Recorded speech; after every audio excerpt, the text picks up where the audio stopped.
Okay, I did. Which one did I just do? I just did this one, yeah.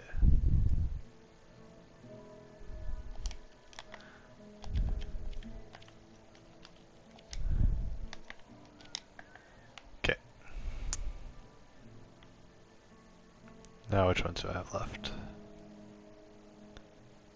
I have this one. That's it.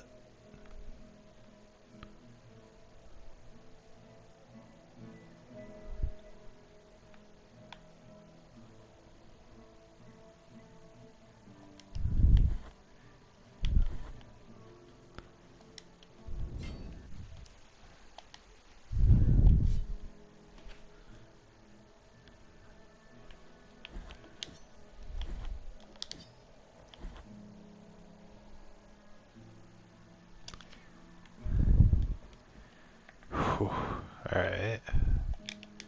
Here we go. A stupid game crashed. Oh, when it crashes the game, then it stops the stream. I hate how PlayStation streaming is tied to the game. Like I can't switch between games and maintain the same stream.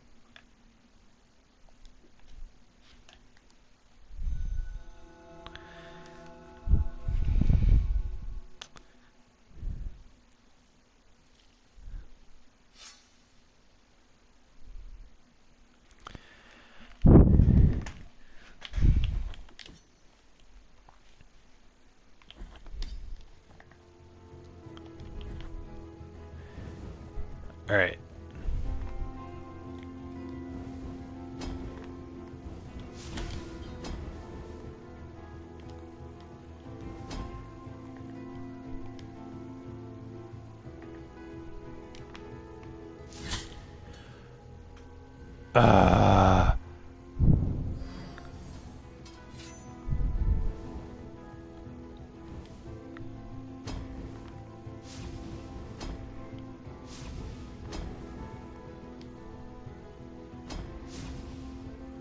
I need to collect my guilt.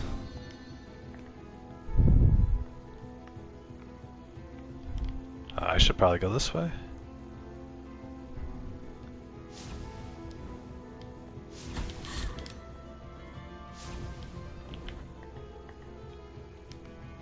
And then down.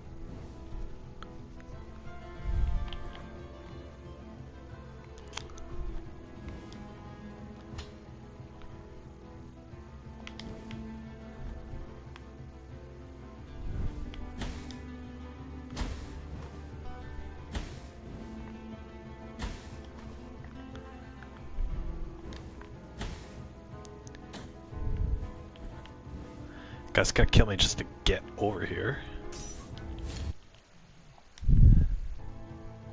Okay. Good. I got to this part.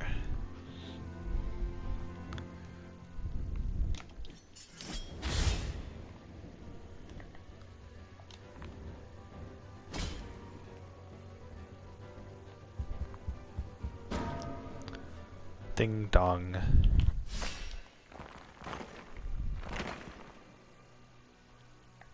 Is this the last one? I think it is. I don't see any other. I don't think I've done 7 of them. I think I might have done 6. Maybe maybe there's a 7th one that unlocks. Oh boy.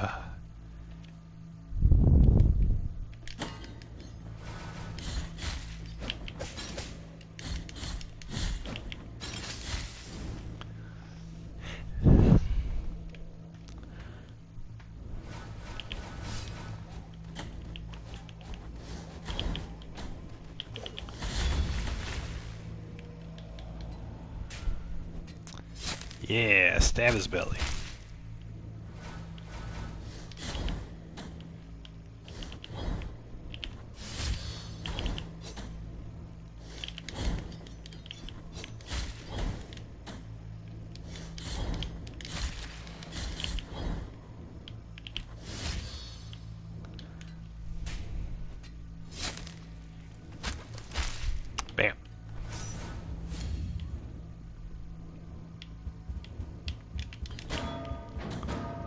Ding dong.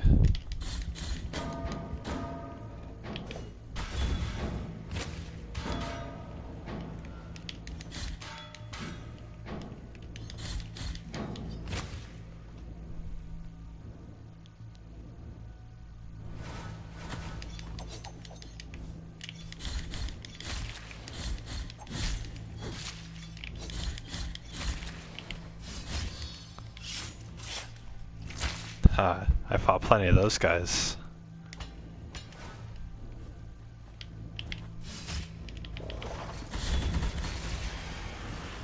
Yeah. Oh, that's it. I'm just going around killing the enemies like I've always been doing. Scaly coin. Up you do. Who do I turn the scaly coin into?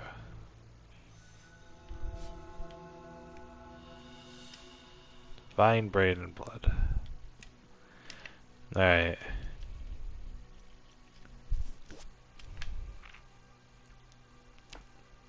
Increase the number of tears of atonement harvested with each attack.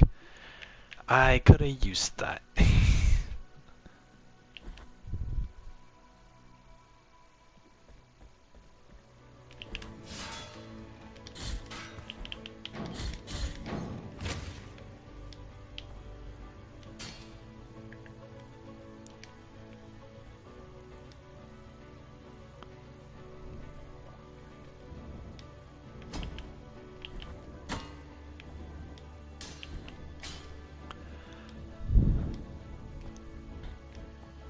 Kowaikana.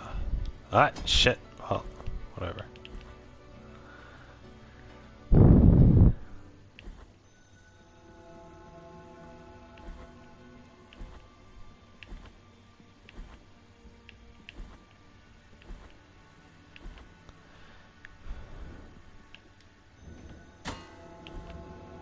Let's go over here.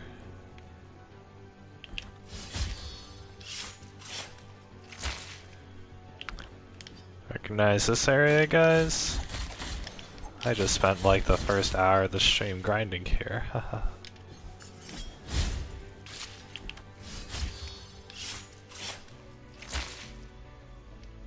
Alright, good. Now...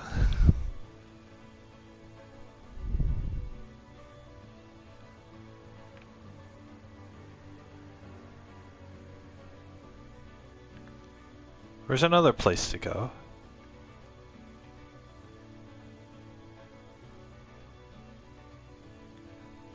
Ah, what kind of missing? Where are the 7 places to go? Oh, God.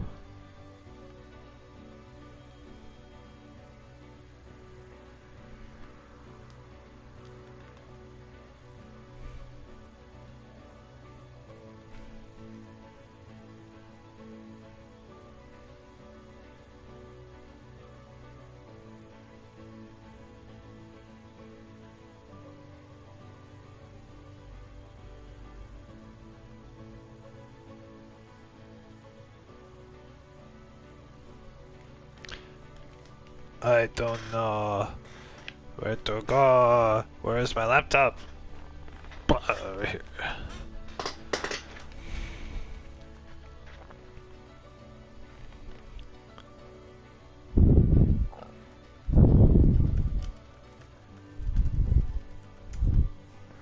Blasphemous arena challenges.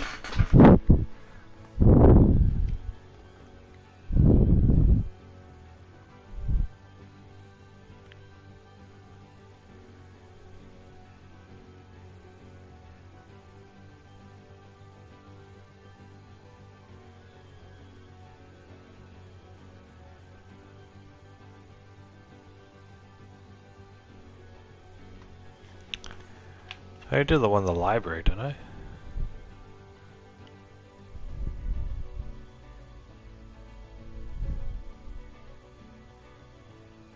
Yeah, I think it was up there, I think.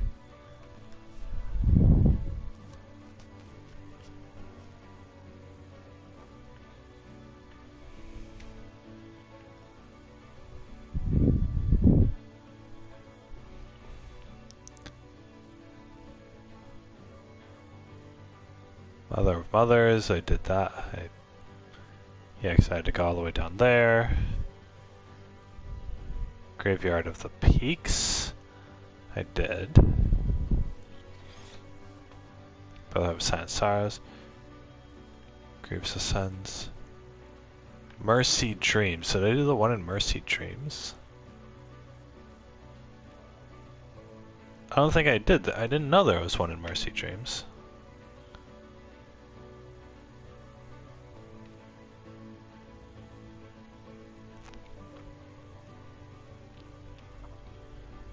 Grievous Wounds was right there. That's the easy one to...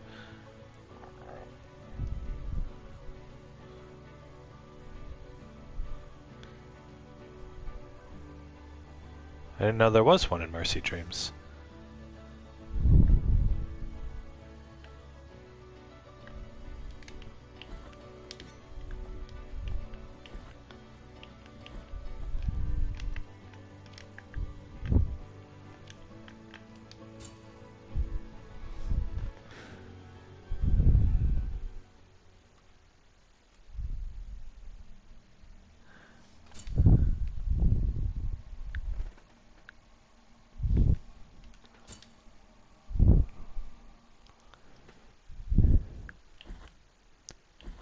Okay, apparently... Oh, I should...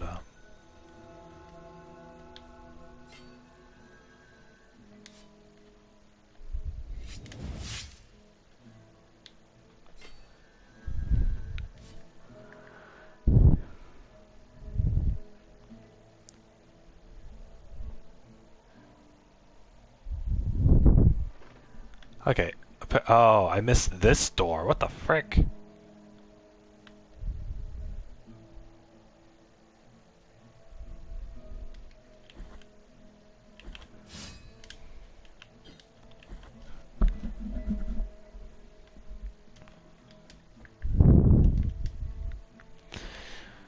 Okay, here's what we're doing.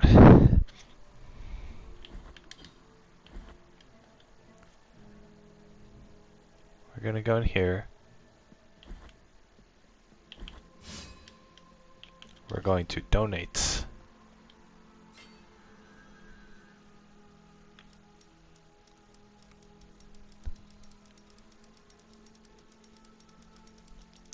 Five, 6, 7, 8, 9, 10, 11, 12, 13, 14, 15.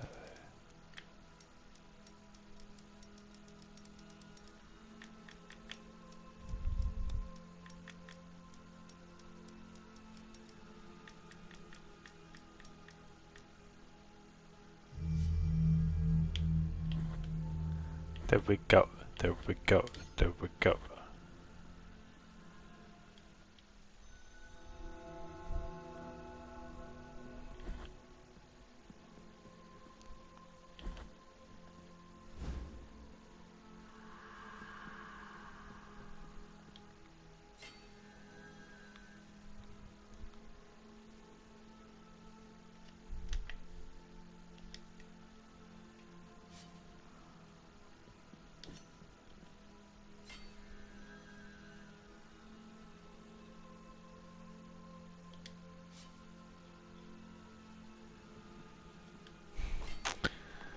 What does raise mean?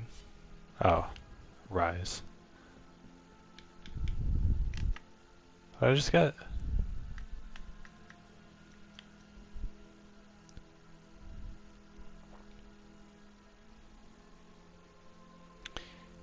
Increasing my strength when their liquid runs out. What the heck?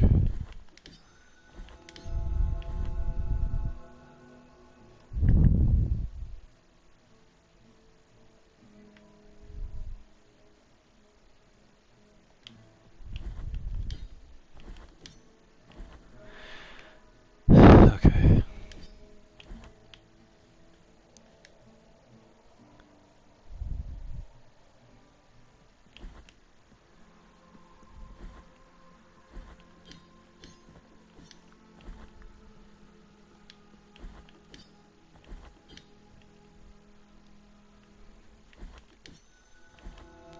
Dang it. Okay, search. Donation.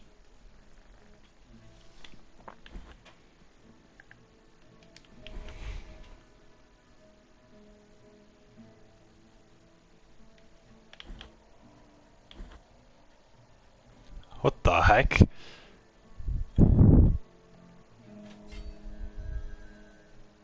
Teleport. Awesome. Oh my god. Oh my god, I can teleport between save points now. Yeah. Here we go.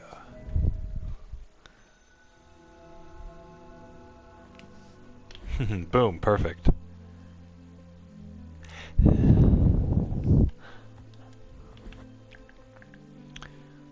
Probably should have done that at the start of the game, to be honest.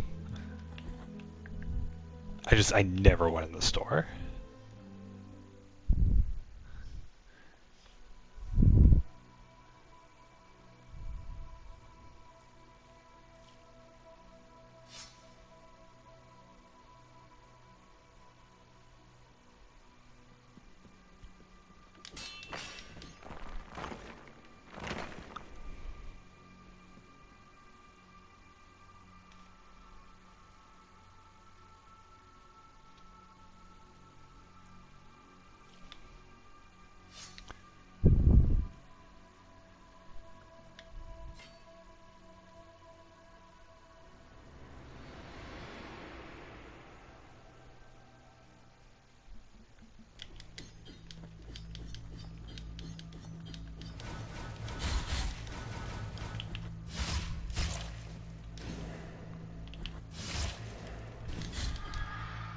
Oh, that's the easiest one.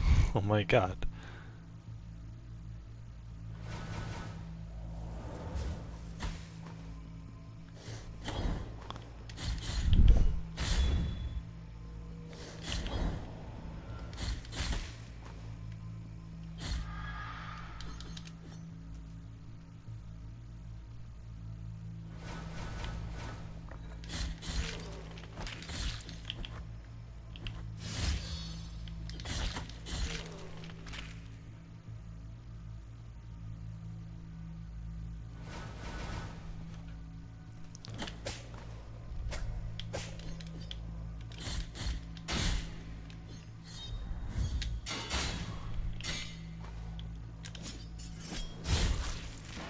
There we go.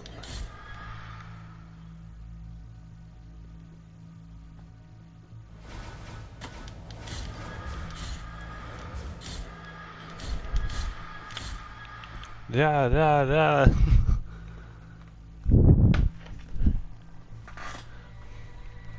The testosterone saccharum. Yay, the testosterone saccharum. Yay, Mysteria Lucis.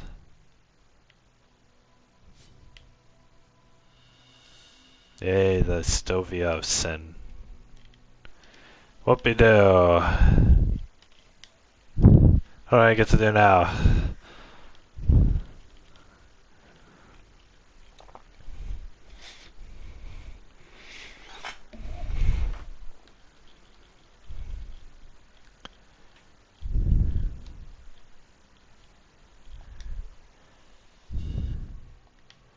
I don't know what I get to do now, guys. Oh boy, oh boy.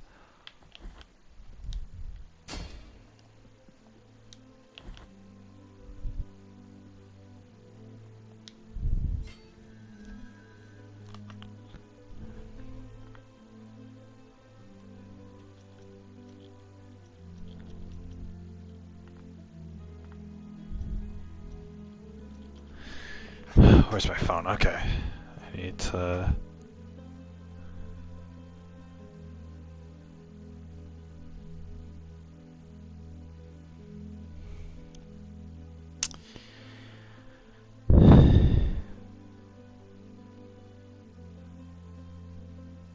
Okay, I collected all the relics, beads, hearts, prayers, bones, health upgrades, fervor upgrades, sword shrines, rosary bead slots, bile flasks, children of moonlight.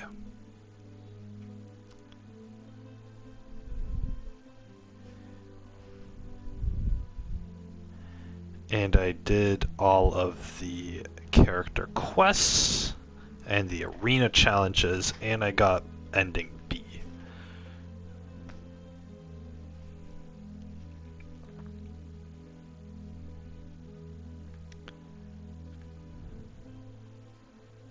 there is a secret.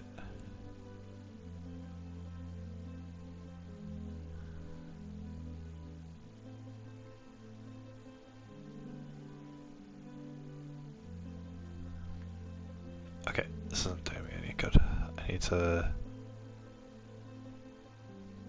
log in or create account. I should have already been logged in here.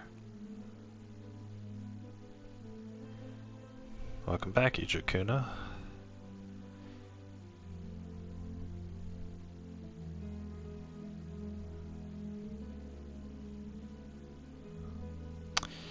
Update trophies. Go to my profile. Blasphemous.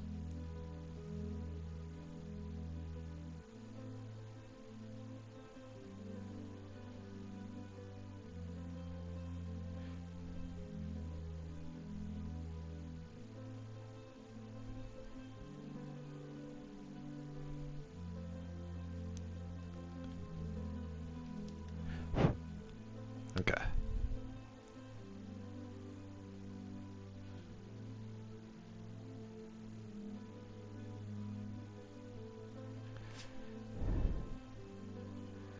Wait, really? I didn't get this trophy down here. Use a righteous riposte 5 times. Wait, how do I do that?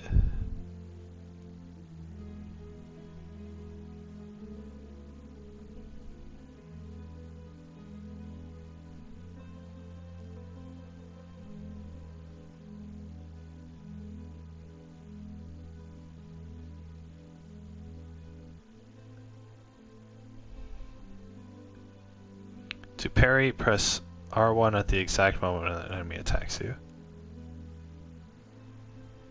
I've done that 5 times. What? I've had to do that for... There are certain enemies in the game where where you have to do that. I've done that.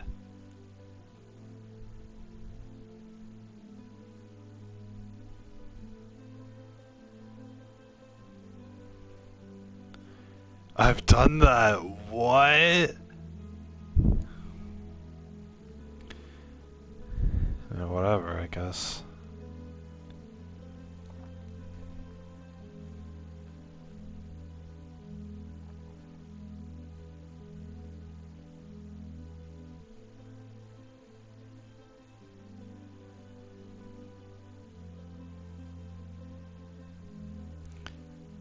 Path of Believer.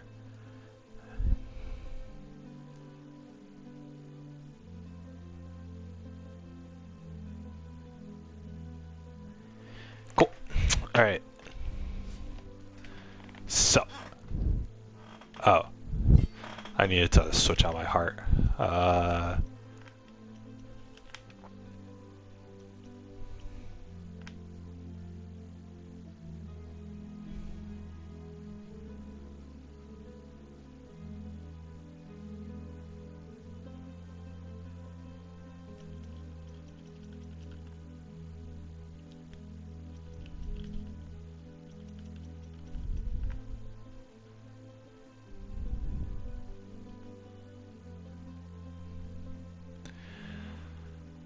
Every kill. Okay.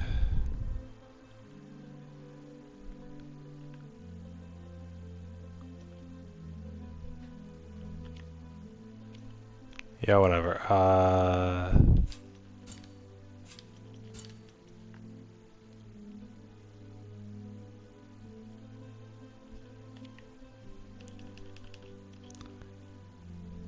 Don't need that.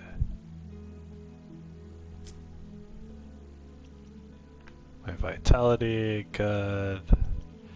Movement, speed. Don't need the weight of true guilds anymore.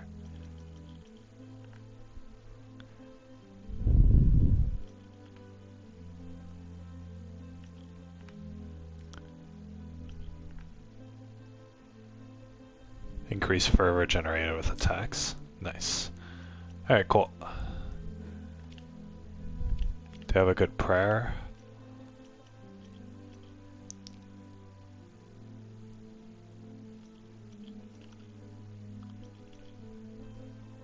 Just want to hop.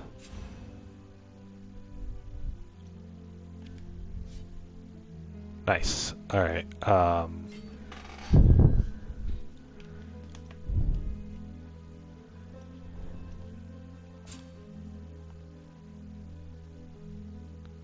blocking stance. No, I want this one.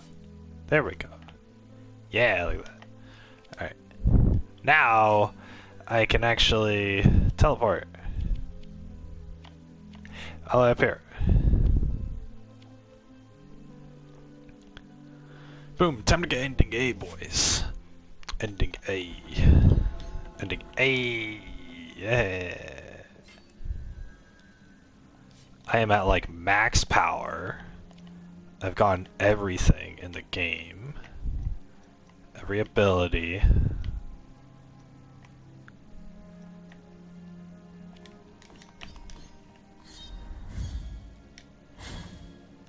Ooh. That's nice. Little zoom out. They're perfect. Alright, I am at... How much percent complete do I have? 98.2% of the game's complete.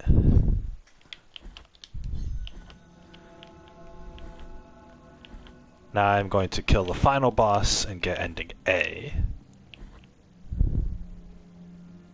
Because ending B last night was just, oh, you killed the boss like everybody before you killed the boss. In my dreams, I heard your footsteps coming. Yep, my footsteps. Of the miracle and of the miracle banner with great pain. He carries the emblem of the Father. In the hands of bloodied skin. He's the hands of bloodied skin. Eyes from which are nothing I know of you, apart from your cold, nameless visage, apart from your calloused and wounded hands, apart from the mourning of your deaths. No, I know nothing of you. Only the miracle knows. I think the whole point of the game is we're trying to like end the cycle. Full of guilt with mine of gold collide. Then hurt and I curse, I bless you.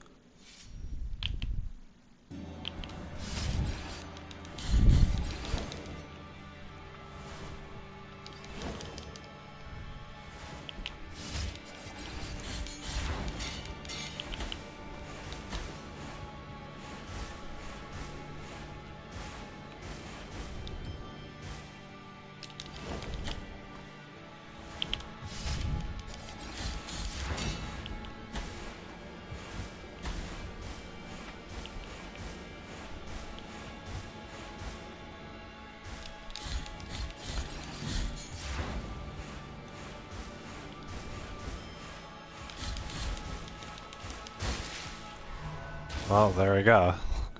I guess. You have shattered the mirror in which you... Now you see me awoken. It's the son of the true miracle, yep, I'm sure. Yeah, go on, do your thing, do your duty. That was a line from Game of Thrones. There's this woman who's about to kill this guy, and the guy's just slumped over on a tree, and he's like, go on, do your duty. Well, that's unfortunate. That's unfortunate. Ah, you son of a goddamn... Holy... God, fuck you.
That was easy. I like one-shot the dude. My divine light beam ability was so powerful. Summa blasphemia. Yeah, thank you. I did the blasphemy. I'm very blasphemous, aren't I? I one-shot him. You guys saw that. When I did my first beam of light and my pillar of light on him, I just blew him up. But look at this, I killed all the guilt statues and I did all the challenges. So now I'm like feeling super guilty. You have freed his holiness from his afflicted Yep, now he walks to the other side of the dream. of the grievous miracle, the final The grail of blood and gold that emanated from the Father. blood and gold that emanated from the forehead of the Father as he silently lamented the moment of his blessed twisting. The dude sat there with a cup of gold and they're trying to make it all romantic. That first relic is here. At the top of the Ashen Mountain, Ashen Mountain. next to the turned throne where His Holiness was kissed by a miraculous pain. Your final communion with me. You'll be able to know how much of it has seeped into your guilty heart. I'm pretty guilty. Come on, let's do it. Your communion with Uh-huh. Yeah, but I'm actually able to go up here this time because I got ending A. Look at this. I get to sit in the chair and I get to be the new son of the miracle. It's a chair. What? The screen went black. I killed myself? So I get to sit in the chair and I killed myself. Yeah, of course my body's gonna tense up if I freaking stab myself in the stomach. That's what I get to do.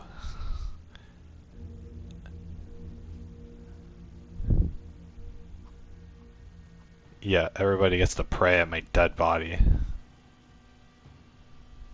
They put me... What the hell? Dude, these people are insane. Freaking Hispanics, man. I swear to God. Look at that, they're worshipping me. They're like, oh, this is the guy who died for our sins.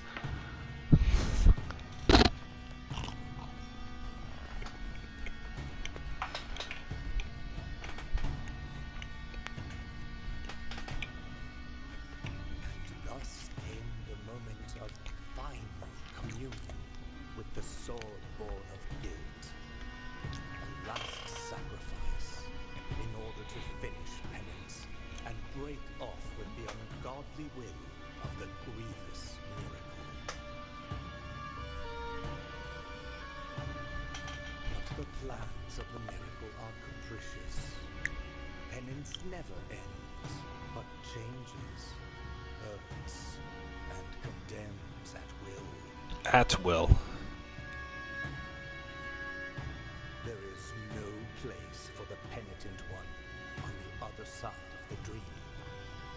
His place is here among us. Among Us! Among Us. Oh my god, guys, they did an Among Us reference.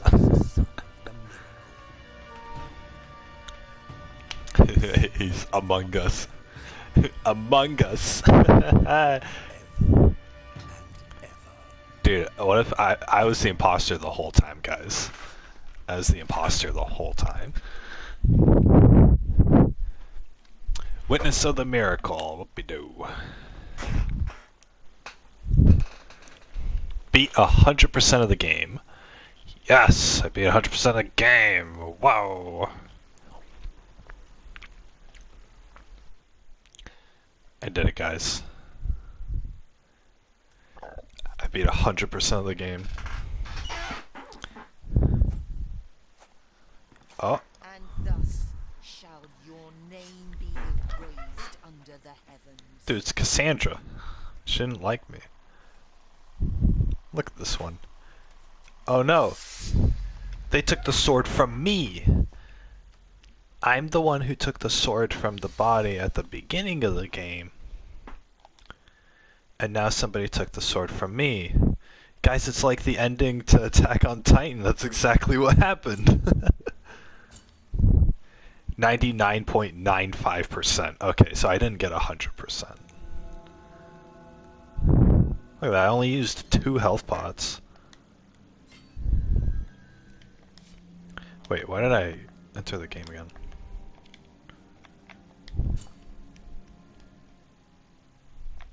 Options, no. Extra, yeah. Skin selector. Sound of the Miracle.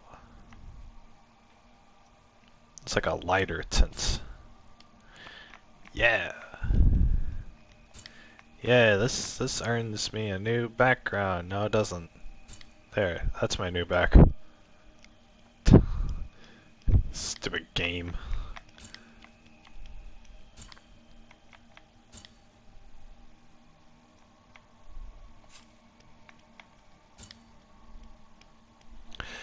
Anyway, New Game Plus, what do I get to keep? I think I get to keep...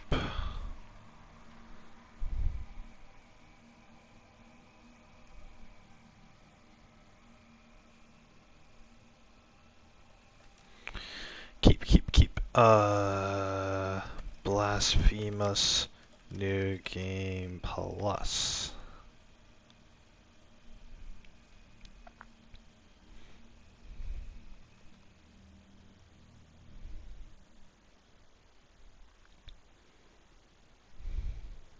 I want to go on the wiki to look up all this information, but there's so many advertisements on the wiki.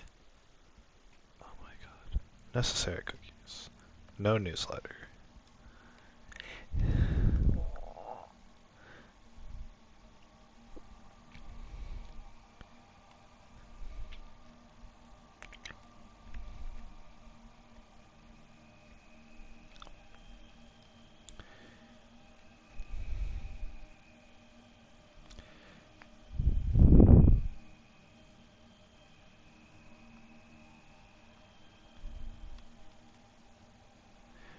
When starting, go to start with the upgrades.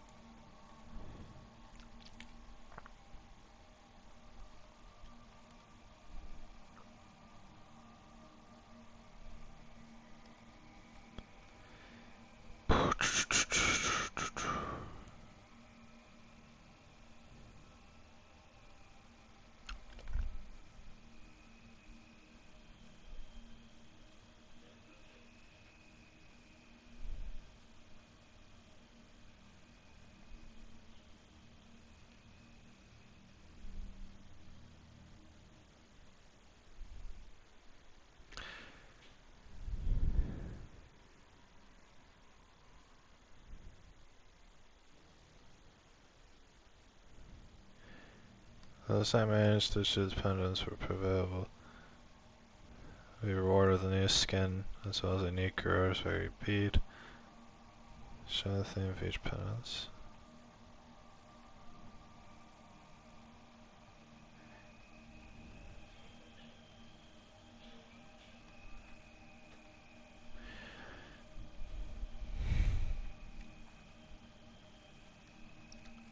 I mean, I gotta speed run this, so like...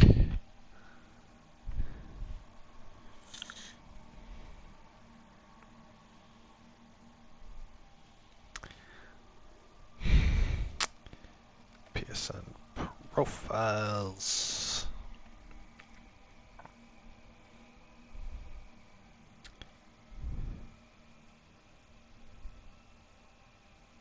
Update profile...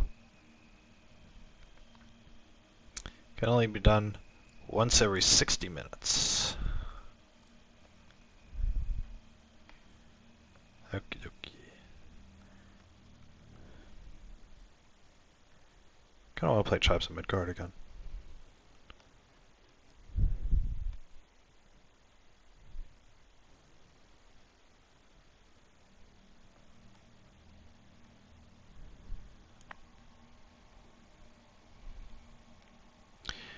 Reach the bronze door and the bridge of the cavalries in less than 3 hours. Provoke the meeting between Redento and Cleophas. Save all kiss our wounds. Blasphemous. Unlock ending day.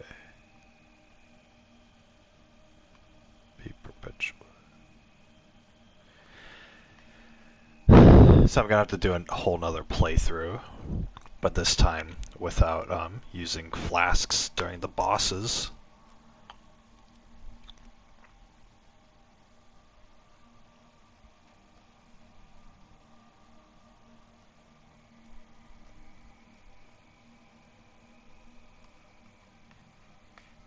Mediterranean diet.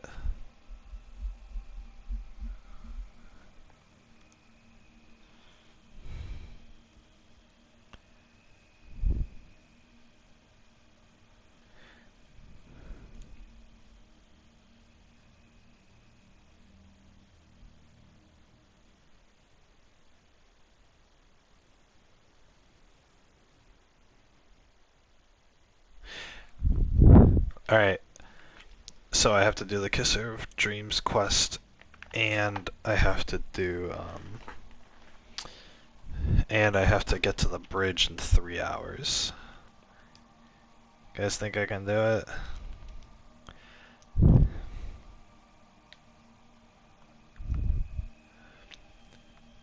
Starting your journey, keeping hold of your equipment and upgrades you've unlocked.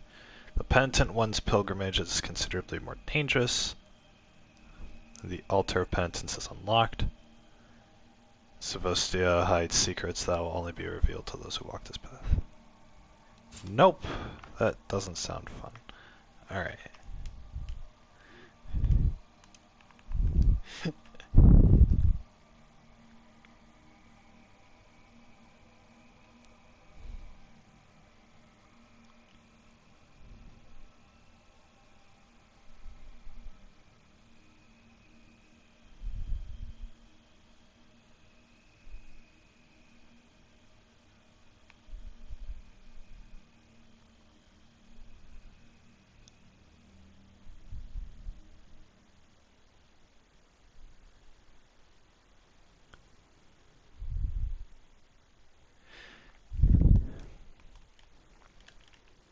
Ba-da-ba-ba-ba. New game! Here we go, guys. It is not the sun rising, but our sins. I laughed at that the first time I read that, but now it's like, yeah. Yeah, I get it. Come on, we're doing it. And thus, Yep, I feel guilty. Uh-huh.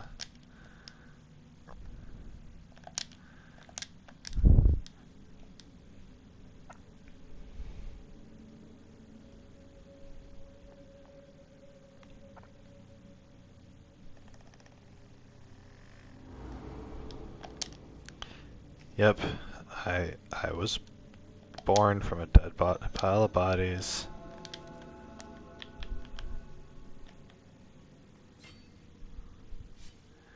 Uh-huh. Yep.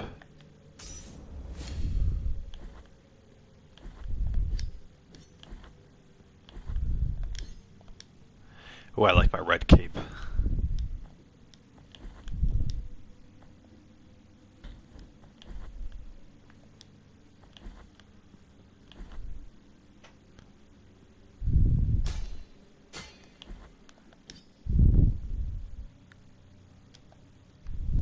The preview.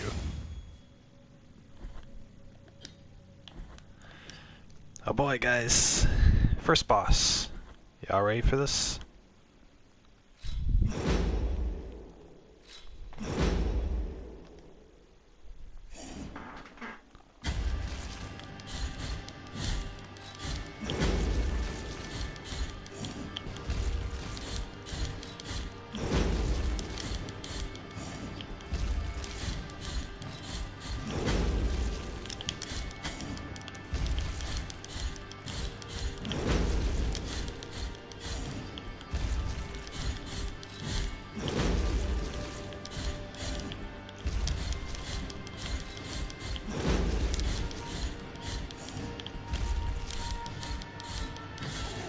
There we go, I did it! Yeah, we did it.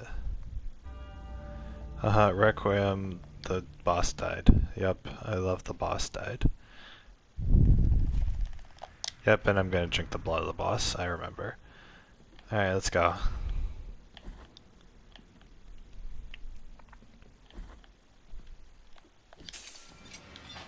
Need the key of the eldest brother. That's unfortunate. No. Yeah, regretful be the heart. Yeah, his body's made of rope. His face is made of rope. Yep. Fantastic. Yep. I got a thorn.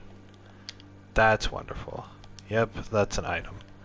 Now let's rest here. Good.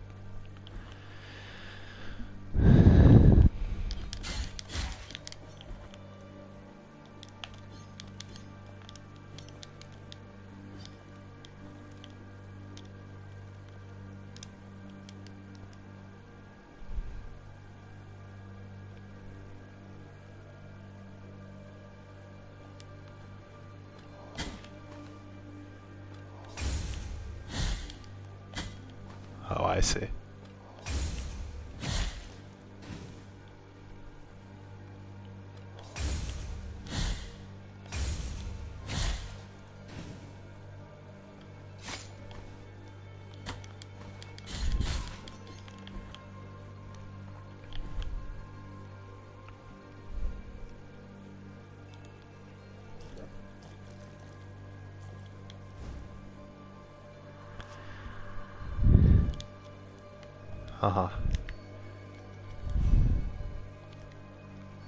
Yep.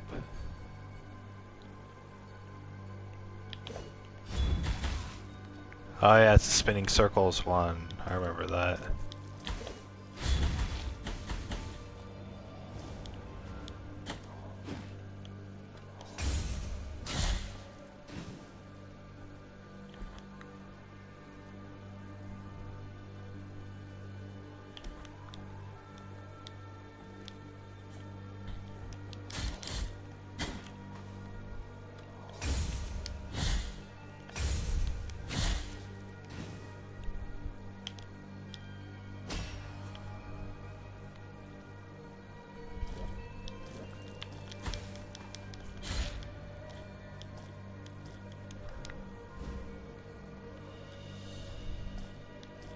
Yep, the skull child.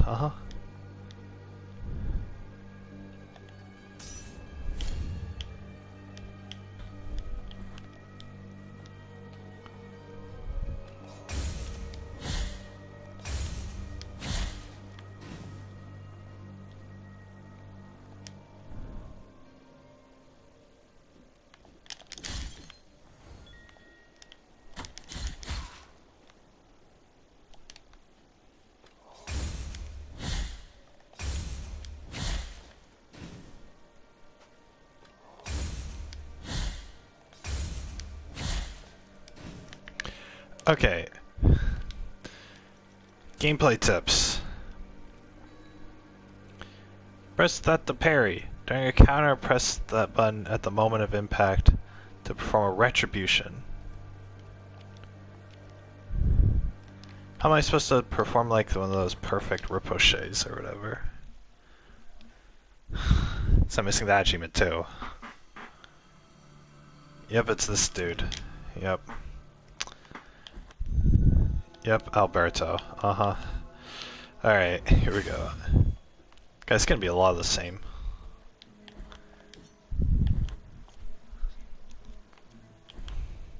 Sorrowful be few remain, there are few of us with devout time. With devout kisses.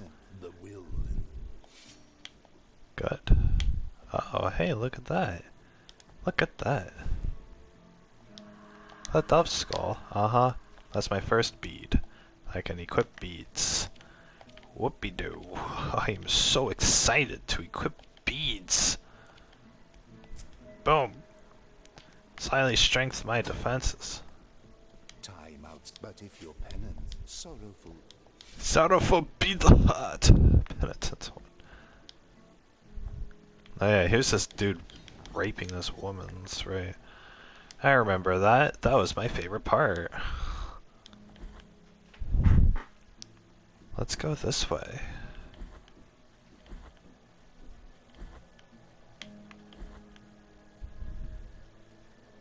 I did it.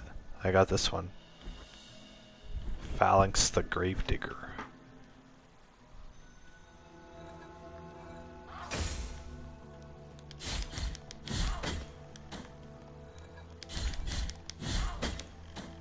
Wow, why am I so weak?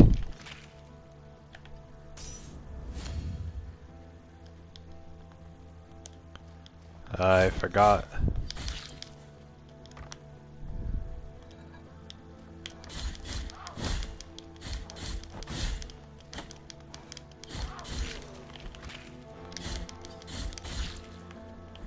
I've kind of forgotten where to go.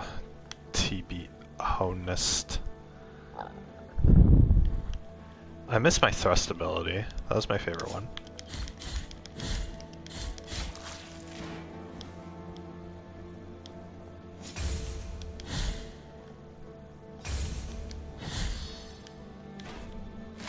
Stomp. Haha, got him. Nope. Bye. Nope. Bye. More collectibles. The Phalanx of Arthur the Sailor.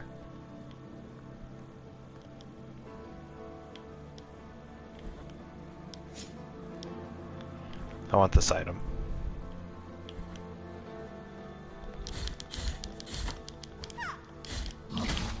Damn it!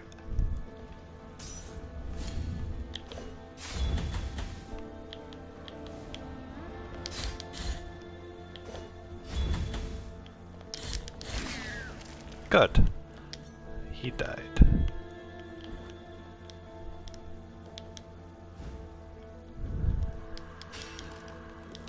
This is my shortcut.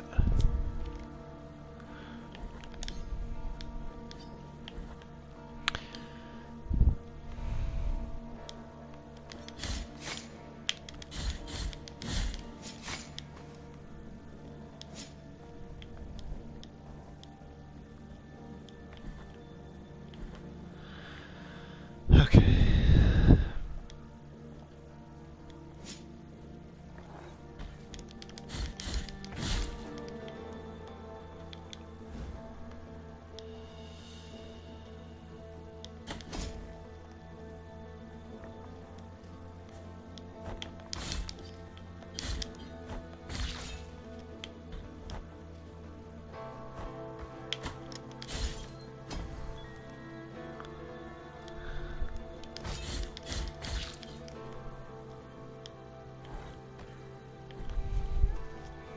I need another checkpoint. God dang it. Where am I? Wasteland of the Buried Churches. I don't remember what the map looks like for this game.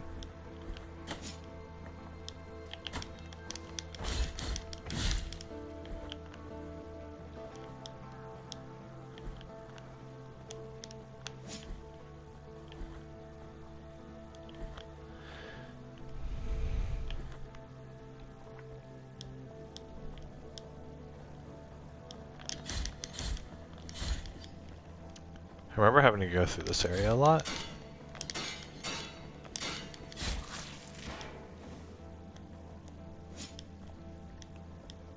Oh yeah, this area. I remember this area. Yeah, so there should be a shrine up here.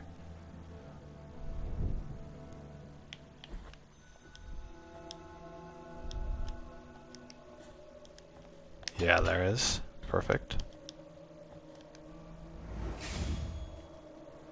I think the first time I came in here, I entered and then I exited, which means I missed this guy.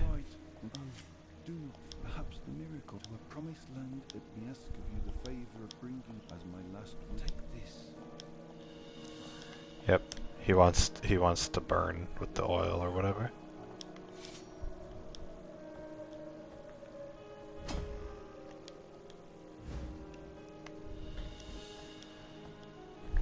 I know that if I go to the end of here, I'll unlock the drop thing that drops down.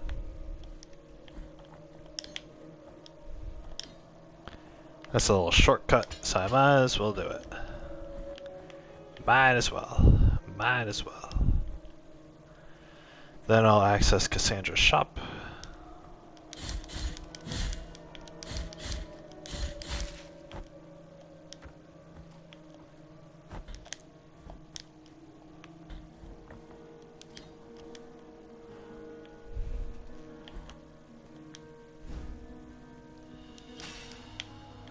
Got the incense garlic. I can't worship her yet.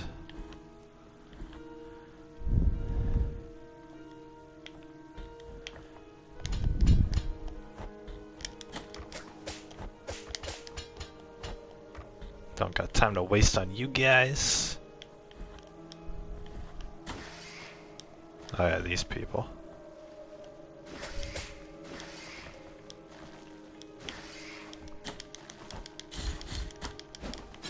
Shit.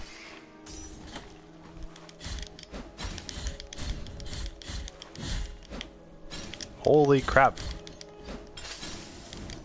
Oh my god. Talk about close call. I was at...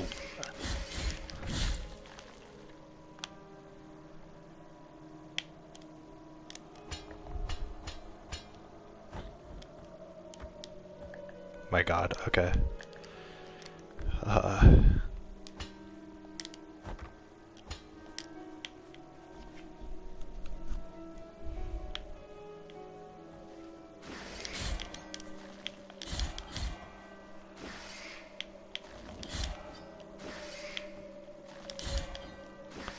Oh, this place. I'm not gonna waste my time with this place. I remember that place.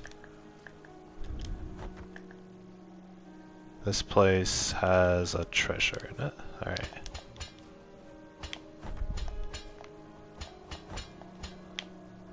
This ain't my first rodeo, know what I'm saying?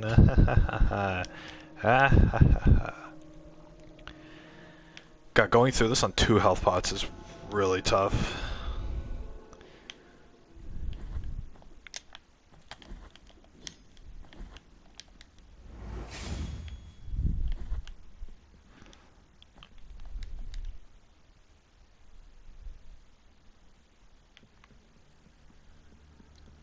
This one increases defense, right? What I'm offering, and may my this, and may I dot. She's turning 5,000 for that? No, thank you. Cat do not be so call me, and I will not go ahead. Okay. I am on a time limit here, so... Oh, whoops.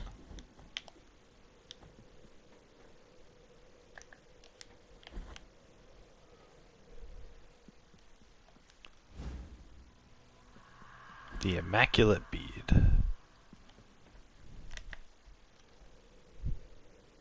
It's devoid of purpose. Thanks, game.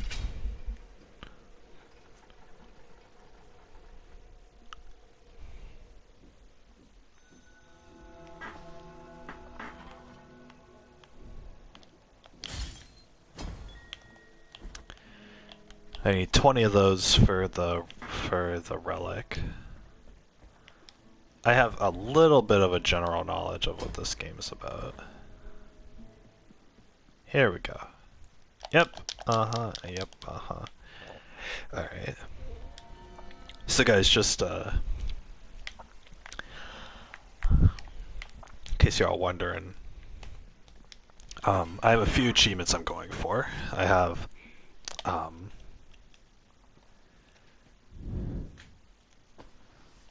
ooh, my thrust. And my plunge. And my 4th attack.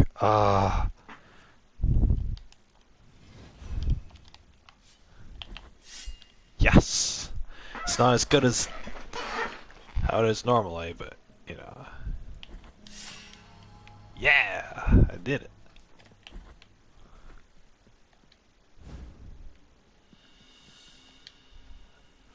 Let's go get some free money.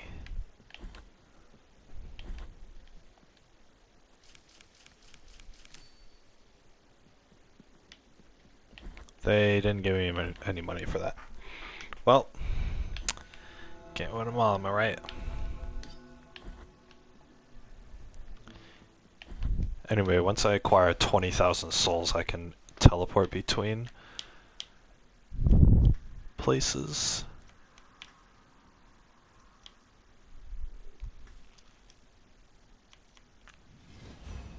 There we go. Good, that's pretty much all I need. Alright.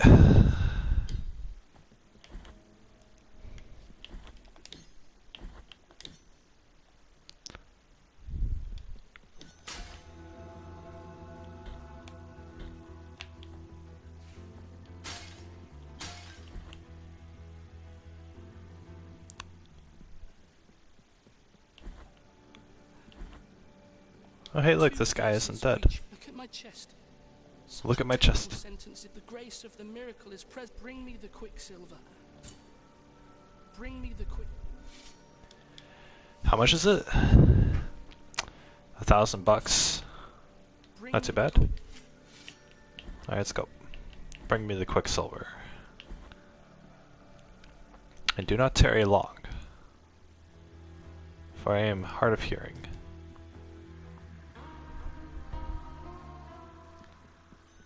Hey, the mountain of the endless.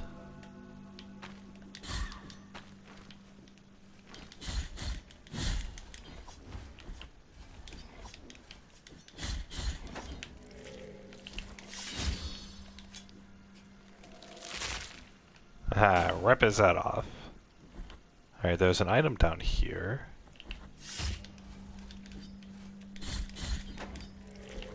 There we go. I did it.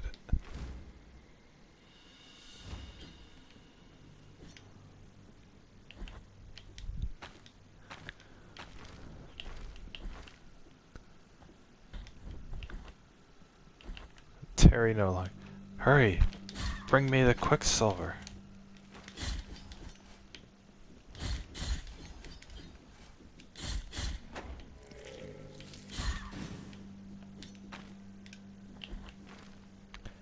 Hurry! Bring me the quicksilver.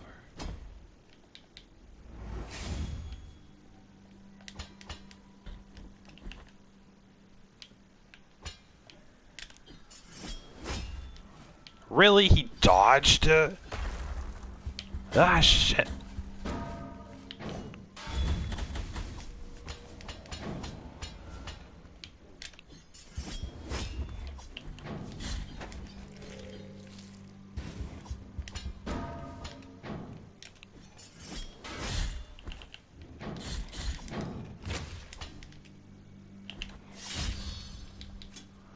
Yes. Rip his head off. Bam.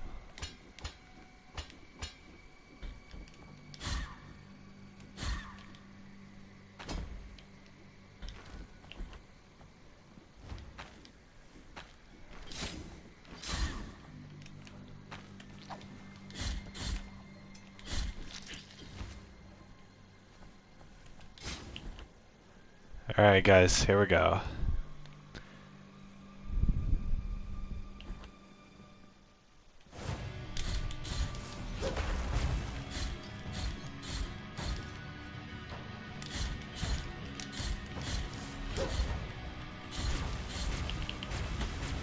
Shit.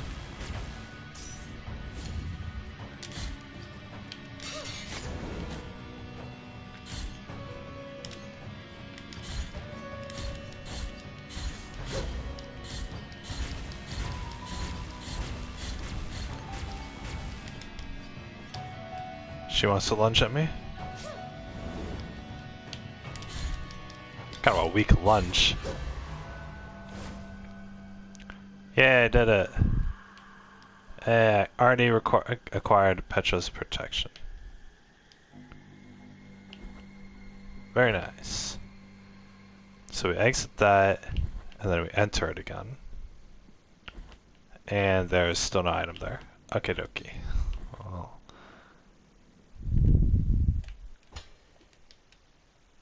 Hey, old man. Oh, penitent, my name is Redemption. Taketh. We are before Hund now. Hundo, my feet. Hundo. Oh, Hundo. Oh, Hundo. Who Hondo there? We are before Hondo. My name is Hondo and we are before Hondo.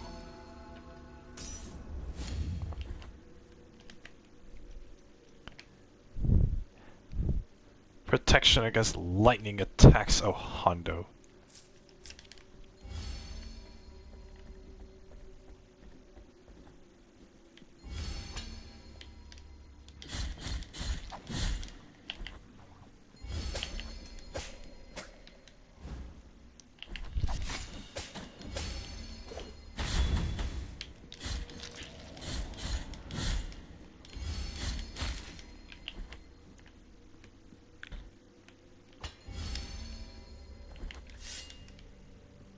Oh, Hondo.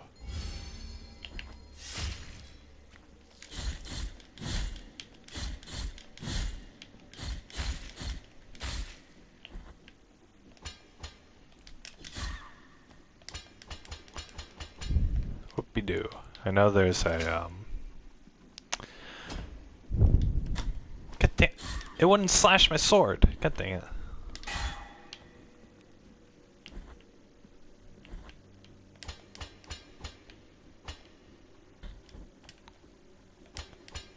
Come on, John Doe. John Doe Green.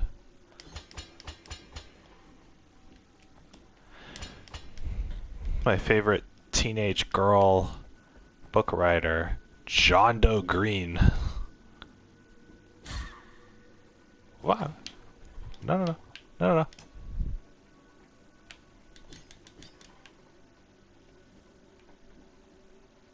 Come on, throw it up.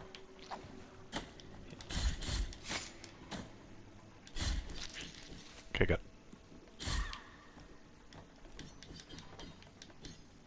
Please give me the checkpoint right here, right this minute. It did not. That's wonderful. It's a death trap.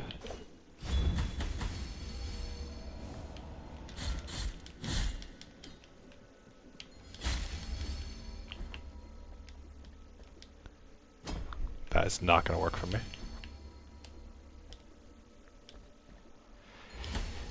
Son of a bitch! Duh! God damn it. That put me so far back. Holy crud.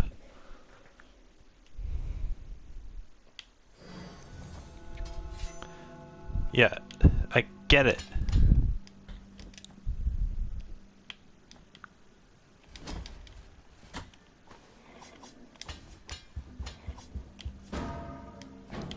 Wonderful. Please.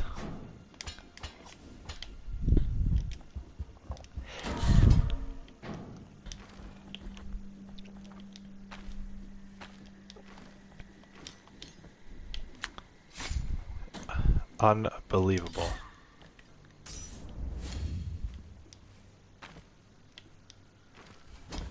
Shit. Okay.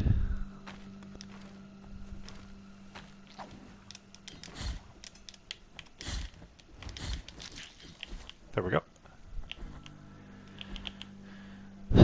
Got 20,000 souls, seems so far away right now.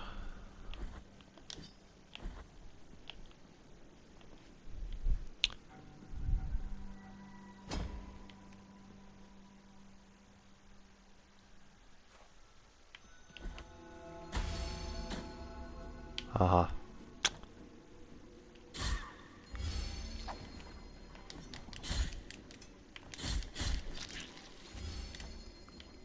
Okay, good.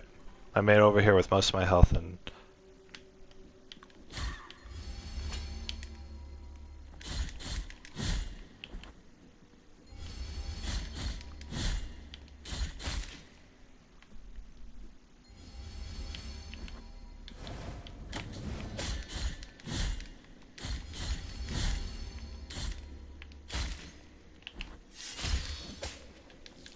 Yeah, knock his face off. Yeah, you stupid enemy. Got me killed. Good. It's right here. Bam! I did it. I win.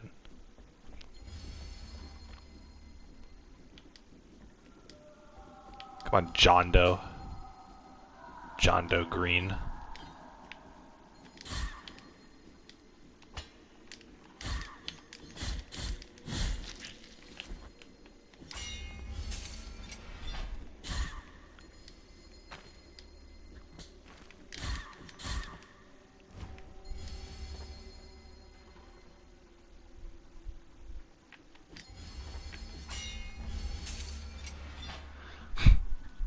Oh boy, oh boy.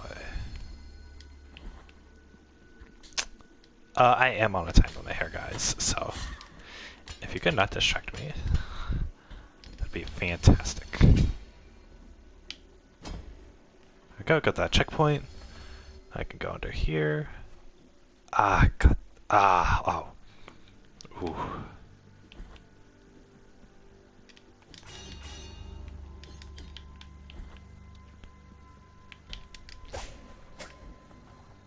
Holy crap. Holy crap.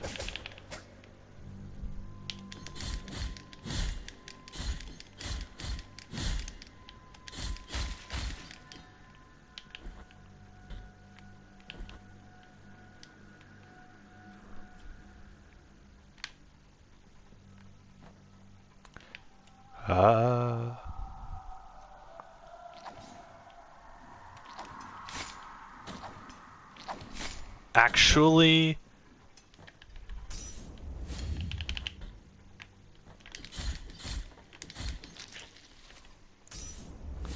there we go. I hate. Are you kidding me? Did you guys fucking see that? The platform was right there, but oh, it was 2 pixels above the ground level, and so my character just walks off the edge. I get it. Stupid game. Go away.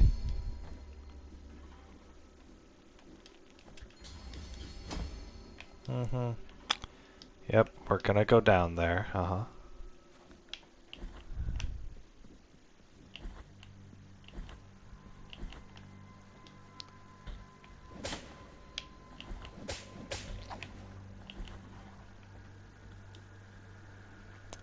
Makes me feel truly alive. It sure does. What the? What? What happened? I just like teleported. Okay, I guess I have to jump.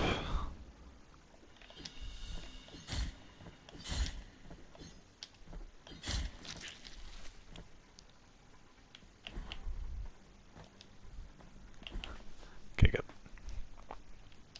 Got a vertebrae of some sort.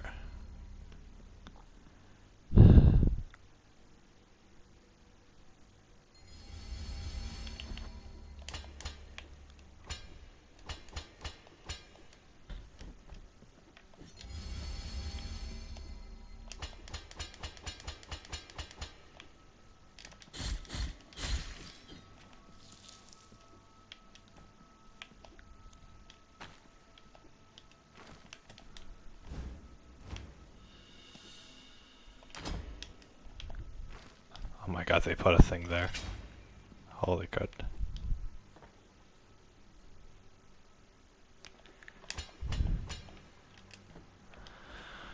And then you go up here to unlock the shortcut. I guess a little further up. Uh-huh. Wonderful, wonderful.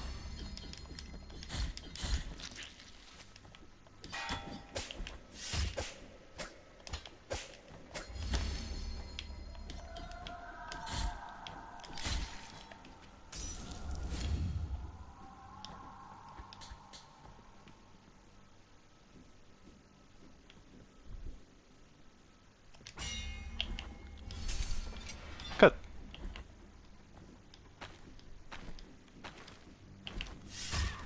Yeah!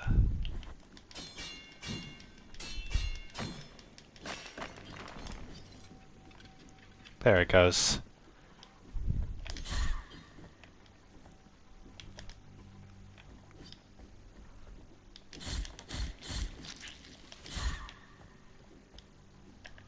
Where am I? Oh. Have to go up here. It's nice playing this game when you know everything.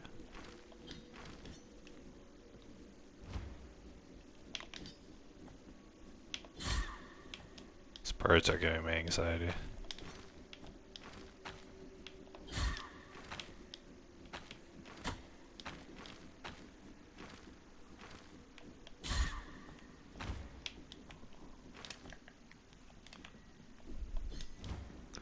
my god.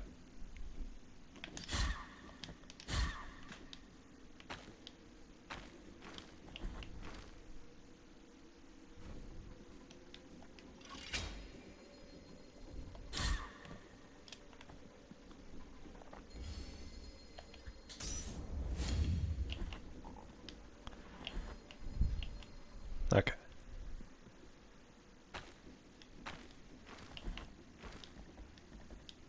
I believe...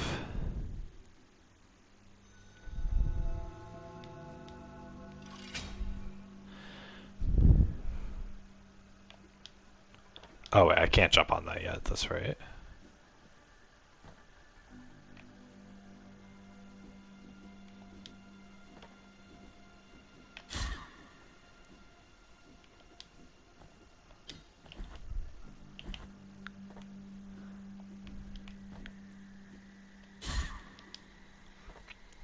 And then I can go over here and tell the old man that the path is open. Oh, it is of little use.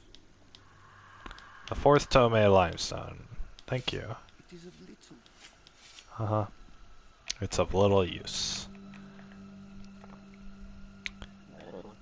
So I think...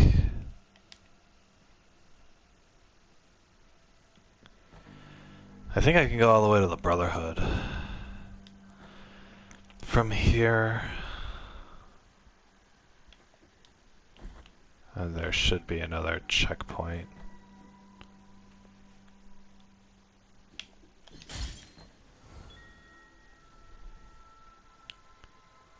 Let's see here. I don't need to collect all of those bird things, or the flying babies, but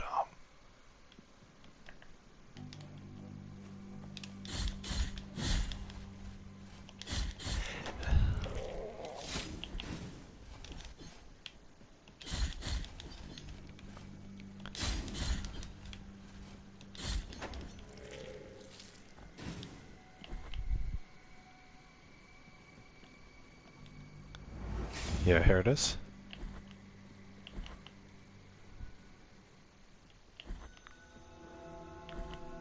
Then here should be another sword shrine, yep.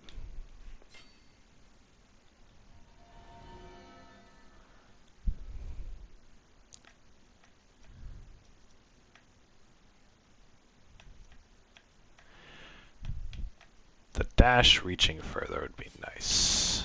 It's 2300, I'll save up.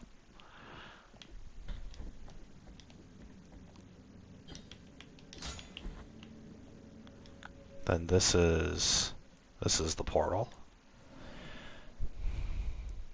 So I can take this to Alberto, get this, which is the Bouquet of Time.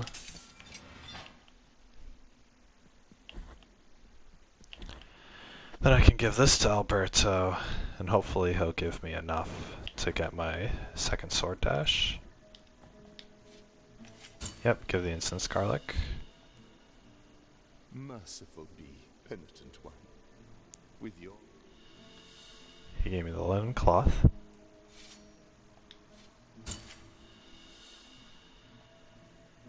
Merciful be,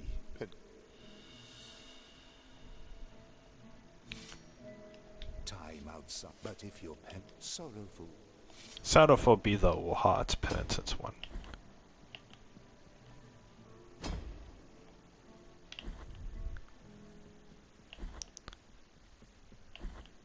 Okay, I literally need 3 souls in order to...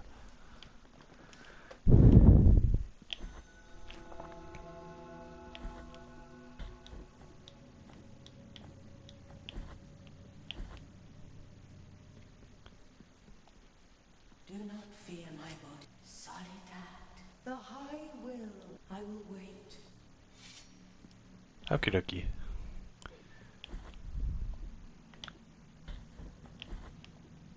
Forgive me of my sin. Oh, here he is. Bitter moments, Ryu. An unsurmountable. Will there ever be a... An unsurmountable. Will there ever be... I don't know.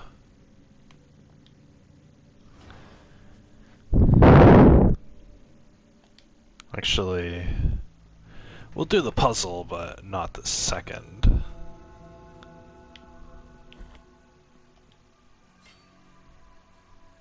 I am rid of guilt. Fantastic.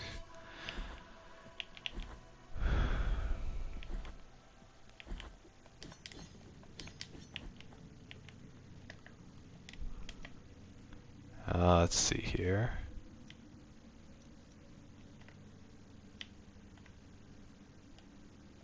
Protection against lightning attacks.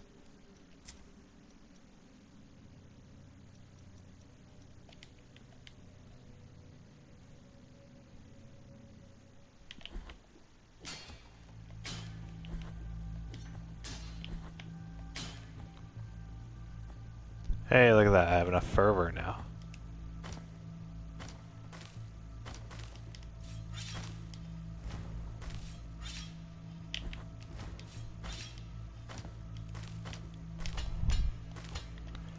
Hope I don't die. Haha.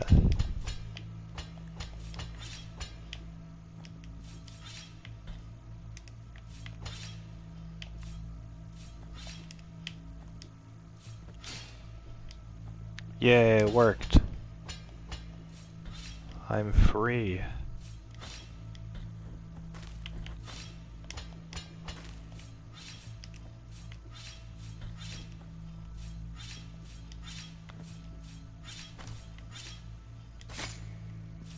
Ah, shoot.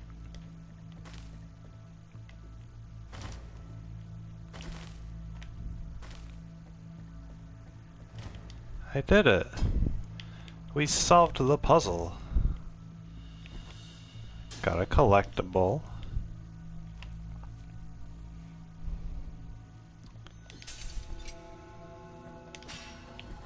Hello. I'm not worthy of thine I will Infinite pray compassion. thee now, my feet. O fraternal Father. Oh, fraternal father. Here we go. Make sure I pick this up. Nothing happened. Doimitska.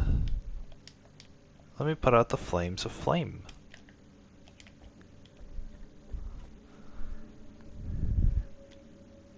Oh, well. There he goes. Alright. Chicken dinner. Thine infinite compassion. Got that right, buddy.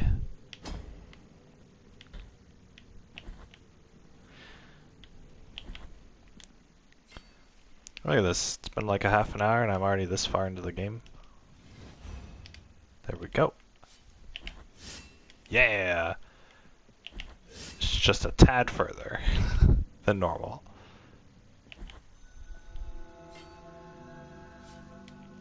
Fantastic. Now...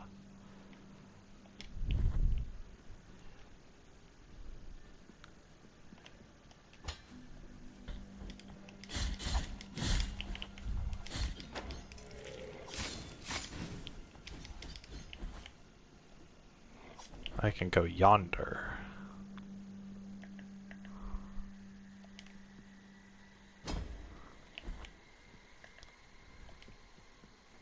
Yonder October. Today is October. Oof. Hey, I reached it. Alright.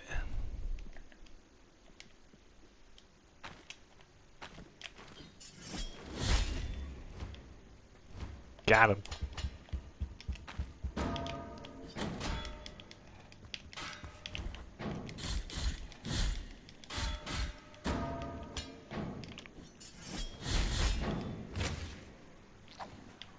Nope.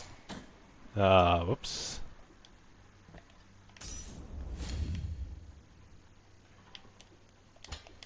Dang it. There's no point to this area. Frick.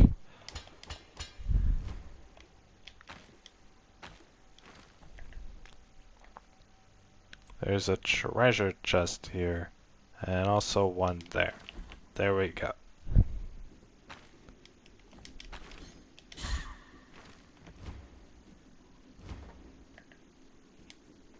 Infinite compassion. Literally infinite.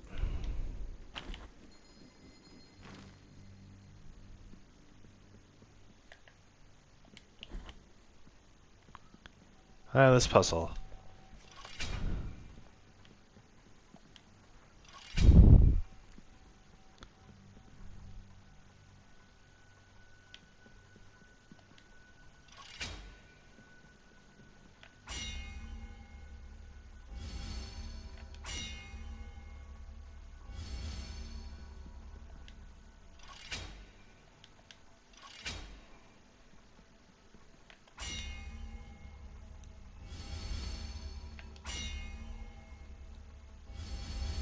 Ah, the problem is, it's on its return journey.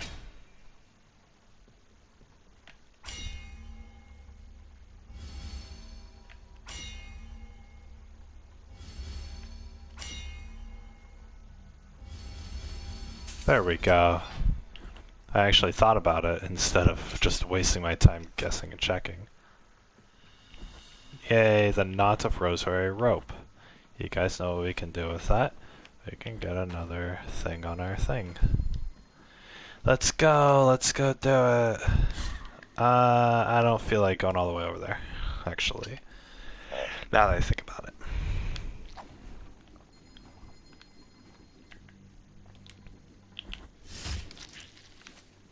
Hahaha. Die.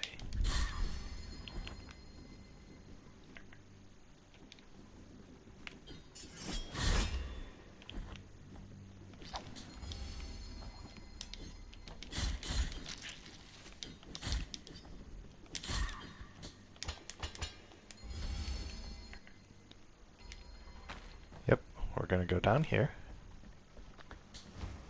Then we're gonna go this way. I actually don't remember where the boss is. 500 bucks? Yeah! I don't have 500 bucks.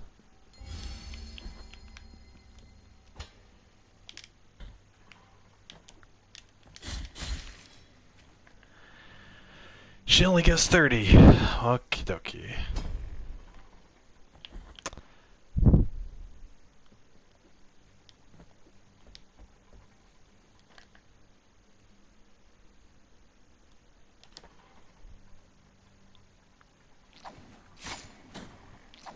That actually hit me?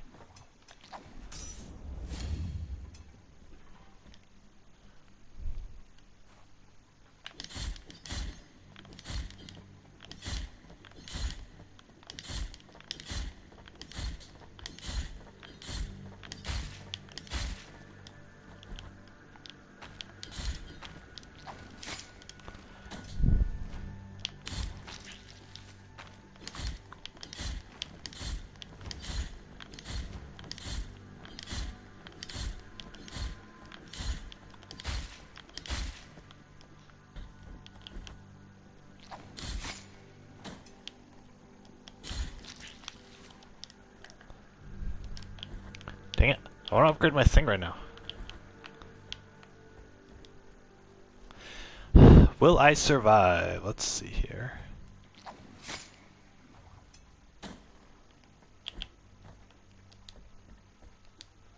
Haha, I did. There we go. I did survive. That was fantastic. Now I get to go fill up all 3 of my bottles. Boom. As when I upgrade a bottle, it gives me all of my health and potions back. So.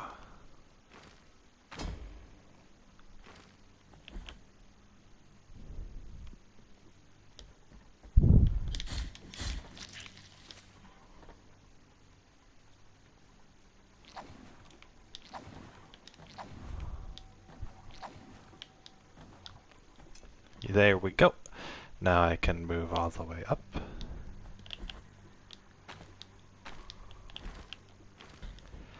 And I can go around to these guys who are they're really just hanging out there. No biggie, really. And,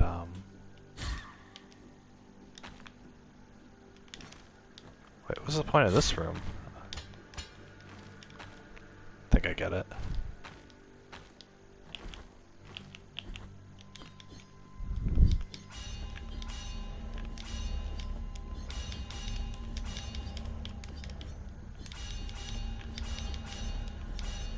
Oh, there's another chain on it? Really? Where? Where's the other chain? Off to the right? There is no off to the right. You cannot make me believe that there is an off to the right.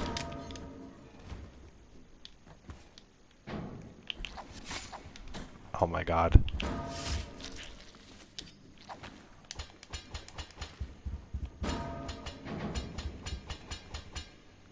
Them bashing into the walls reverberates me off of my...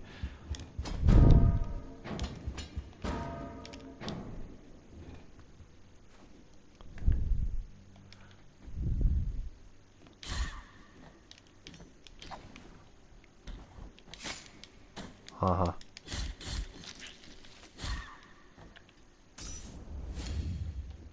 I still can't get up there. Whip, whip, whip, whip, whip, whip. Phew.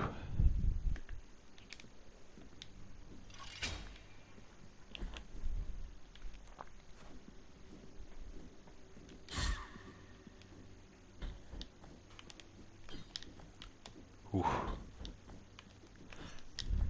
Oof. Yeah, there we go.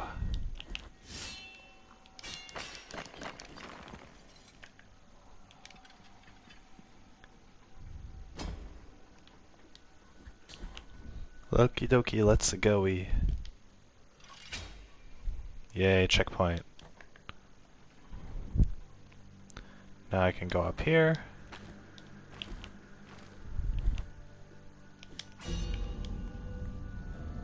There it goes. It's gonna fall, and then these guys are gonna break, and the wall is gonna, and the floor is gonna break. Fantastic. Absolutely fantastic. Now I'm in Grievous Ascends.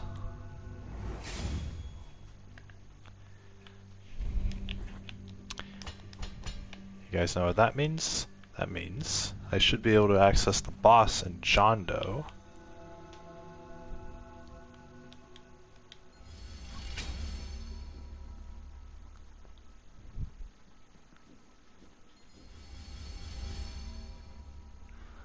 Nah, it'll get over there this round. Now. Yeah, there we go. Alright.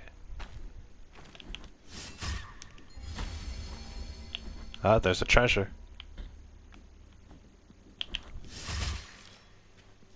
Nice. The bouquet of rosemary. Oh my gosh. I love rosemary. People name their... Hi again. Hello. I am back. Hello. Sorry I had to leave. My younger sibling had a nightmare and so I watched some cartoons with them to make them feel bad. Oh, They're okay now. Oh, no worries.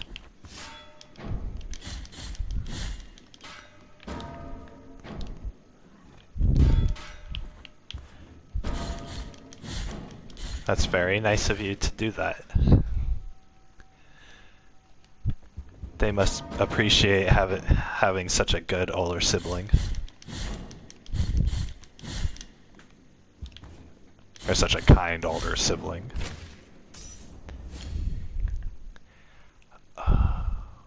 Where am I supposed to go?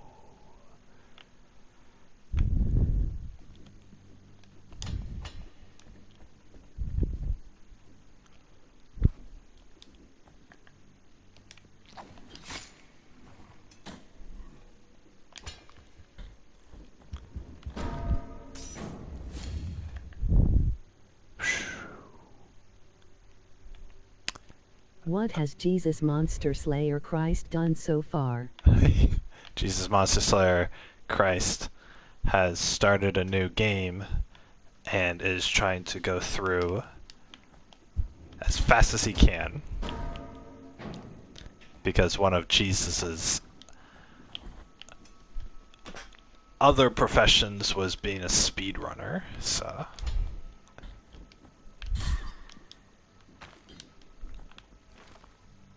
Oh, so a speed run. Yeah.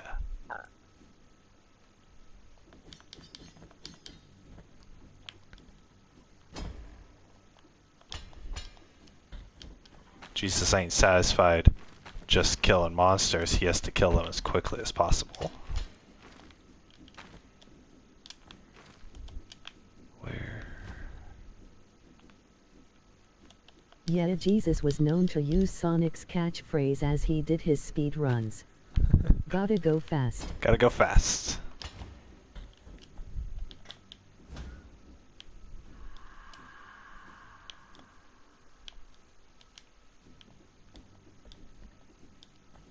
I can't use that.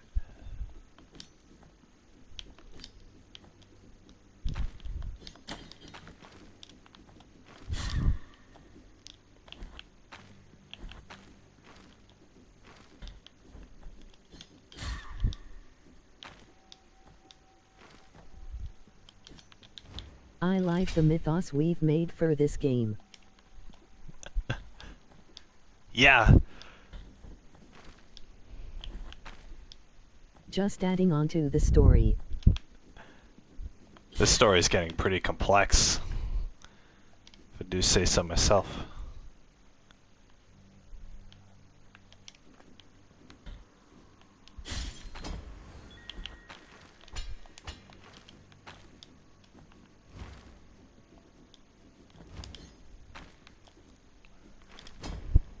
Okay, I can make that. Good.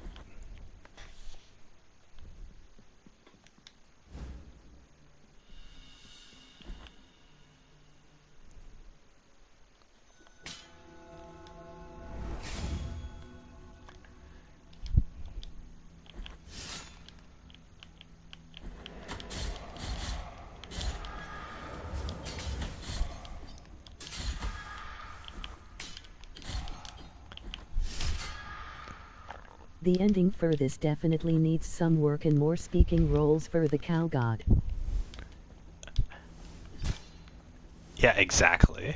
In fact, it needs more of the cow god in general. I feel like he's very underrepresented in this game.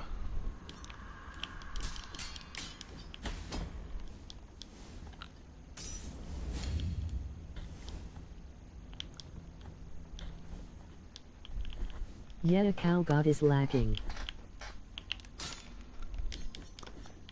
Yeah, cow god deserves better. Equal representation for the cow god. He gave Jesus his powers, he starts this whole thing. Yeah, exactly. Without the cow god, I mean, where would we be?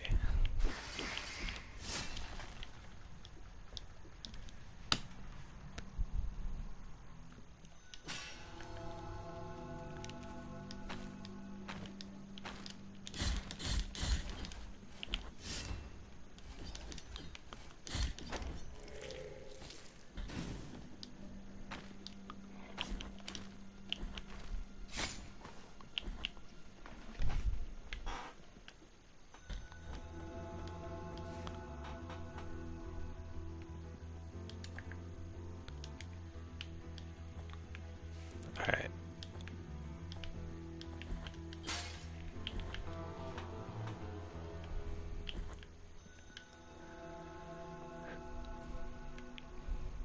Gotta go in here.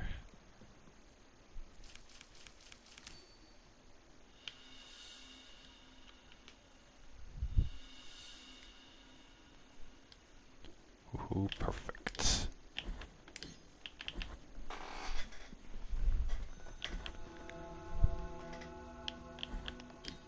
Jesus getting those collectibles.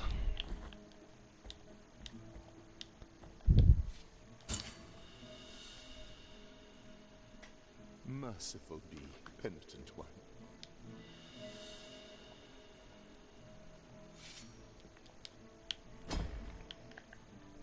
Why are iceberg images so popular? My For You page is just full of iceberg image stuff after I watched one video about lost films. I don't know. You watch that one video and The then algorithm is weird. you watch that one video and then they're like, oh yeah, you're into icebergs now. That's just, we've decided what you're interested in. So.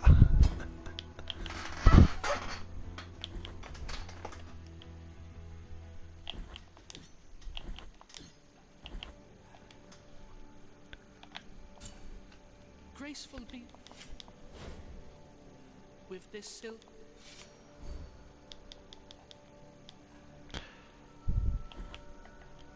Alright, Well, at least the rest of it is accurate.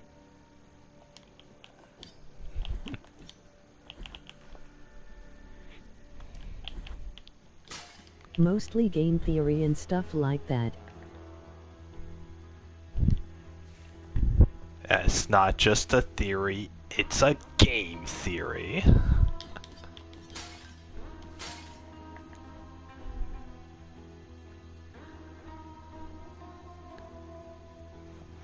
Where am I supposed to go?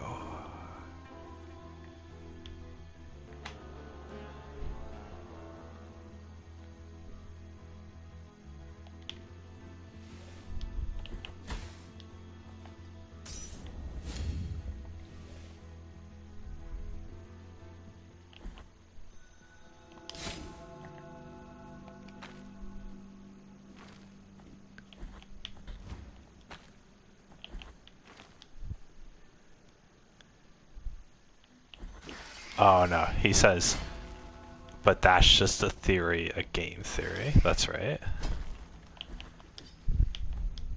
It's been a while since I've seen one of those videos. I've been watching it for something like 6 years. I don't know. I'm bad at maths. I like learning about Darwin evolution, and game theory makes it fun.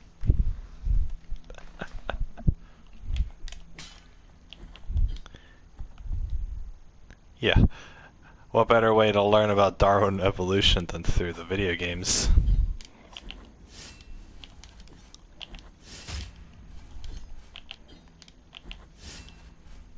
Back here.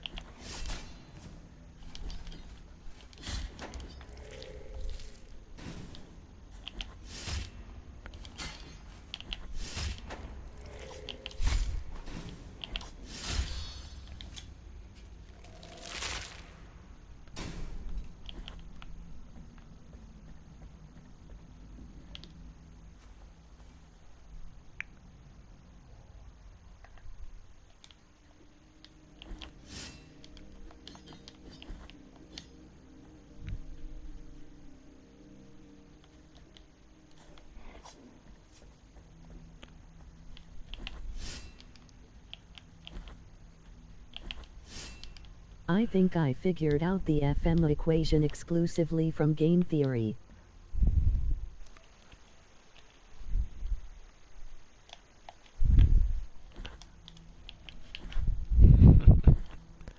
Force mass times area.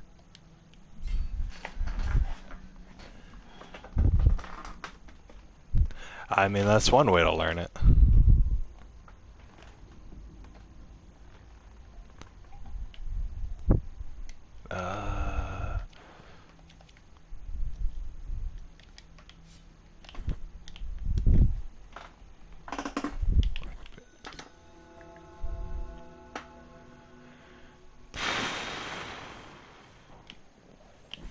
Where am I going?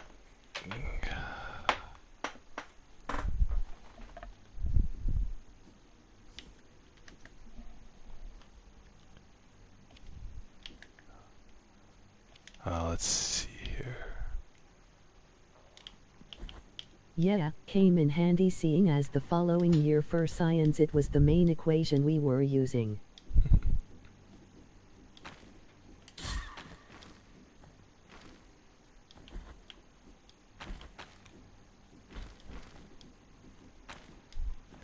Yeah, so game theory gave you a head start. Teaching you stuff's even better than the schools can. I also now have just way too much useless information about video game lore. But it's fun. I wouldn't call that useless.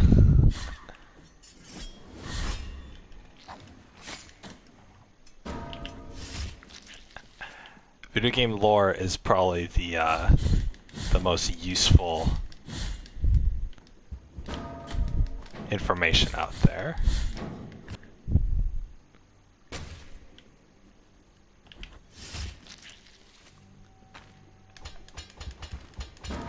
Just saying.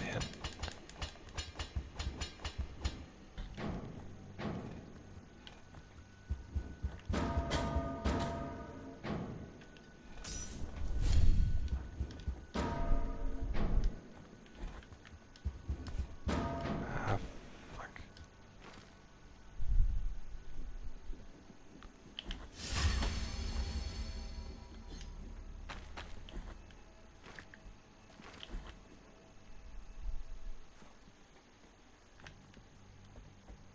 I think I used one for a science essay. It was talking about how memory works, so I solely used that video.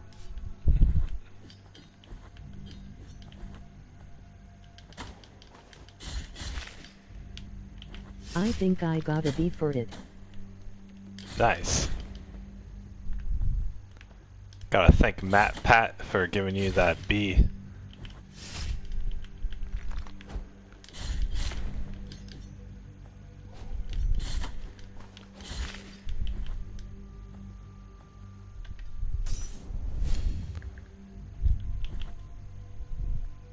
Yeah, thanks, Matt.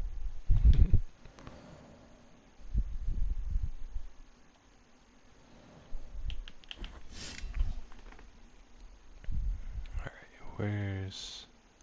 Here's...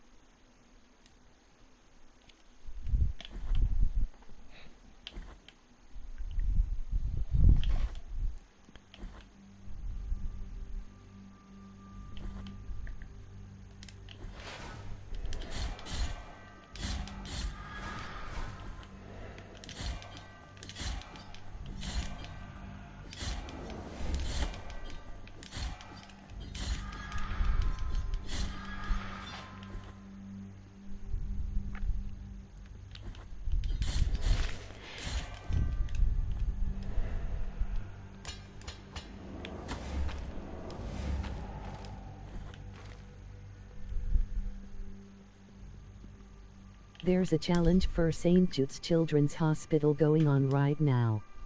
He's trying to raise $1 million, I think. Wow.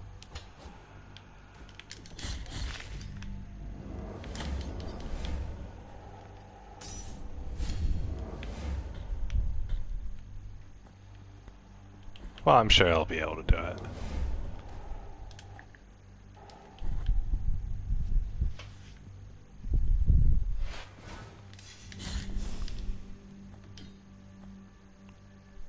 It's pretty cool.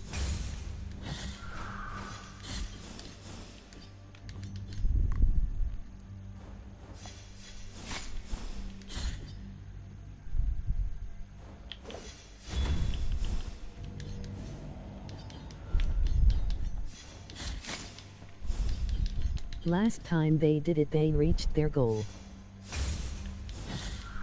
of 1 million. Wow, nice.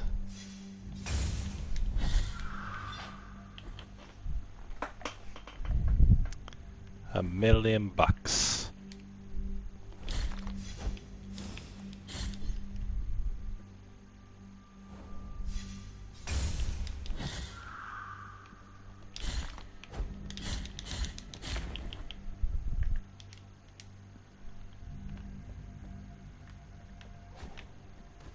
Crazy. The community is so awesome.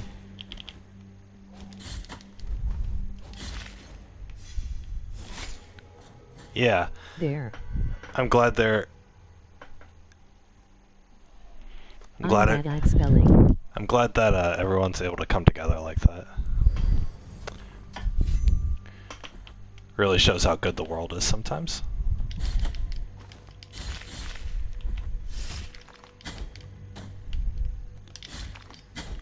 Ah, god dang it.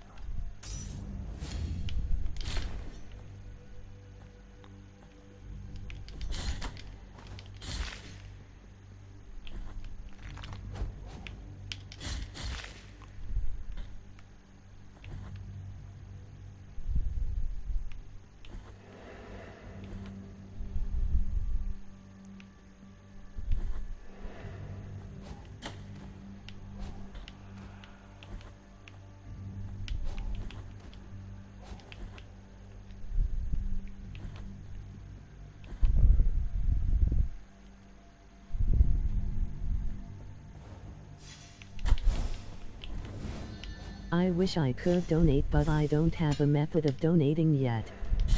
Sadly.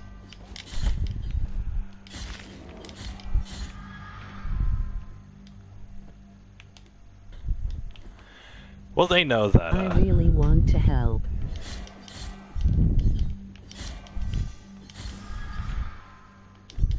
You know, it's one of those things where you help if you can, but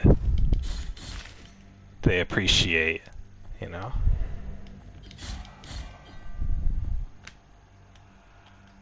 You know, they appreciate the sentiment of you wanting to help, even if you're not able to.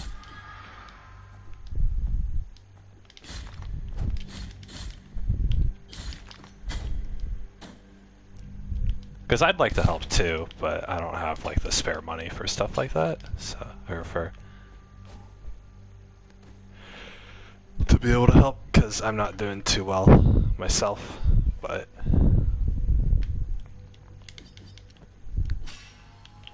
it's sort of the I'm thought that gonna counts, watch you know? their 2 4-hour stream. All right, yeah. See, giving them views helps them out enough, or helps them out in itself. So.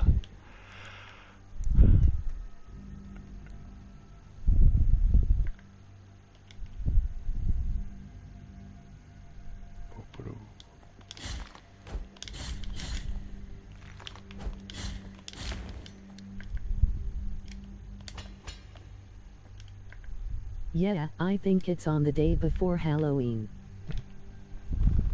Or Halloween.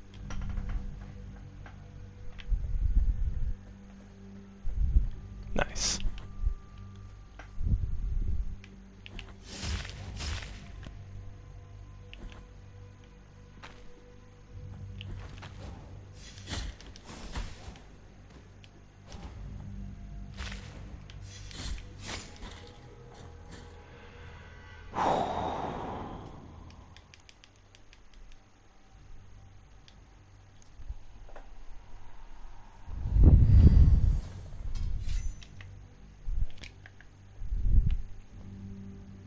I love Halloween so much. I love it more than any other holiday. Costumes and spooks are my favorite. Yeah, costumes and spooks. I'm actually gonna be right back. Gotta get something to eat. Be right back.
Alright, I'm back.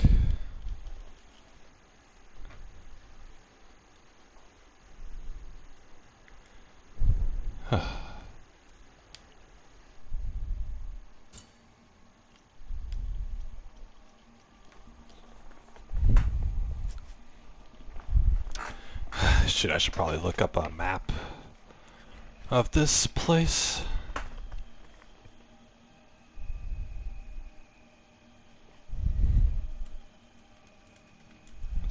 Boss locations.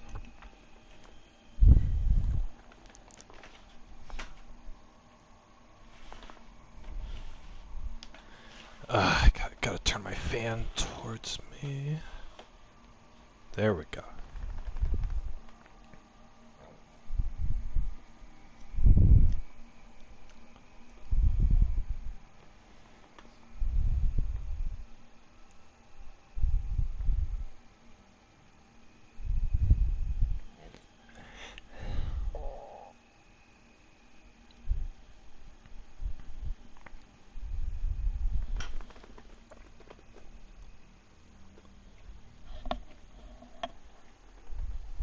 What the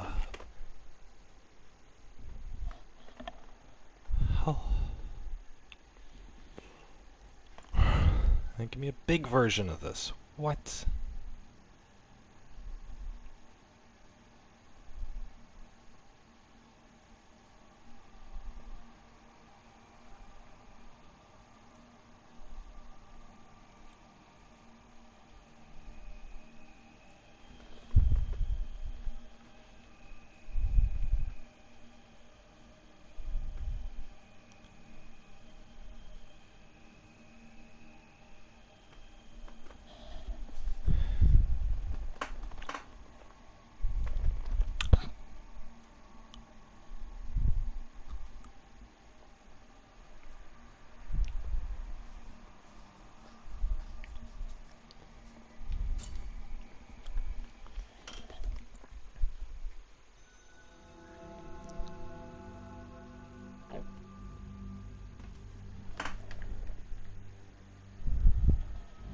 Okay, I believe the boss is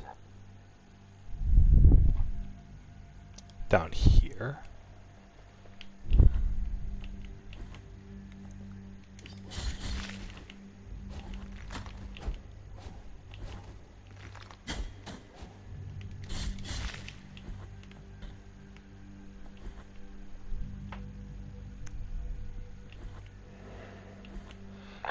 Oh my god, okay.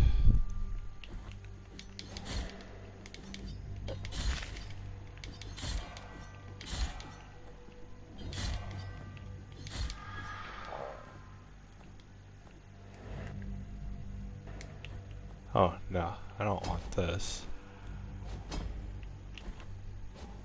Ba ba ba ba ba ba ba ba ba ba ba. Ba ba ba ba ba.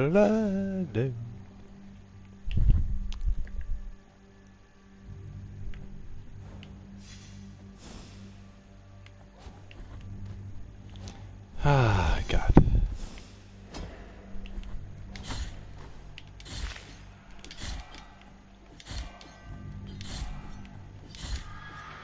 My character's so weak.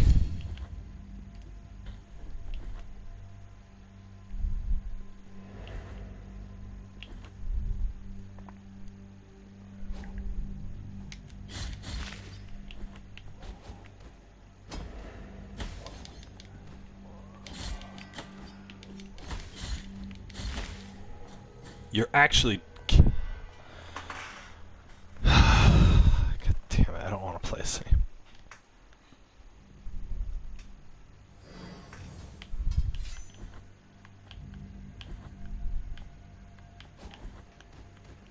I had toast. I am back.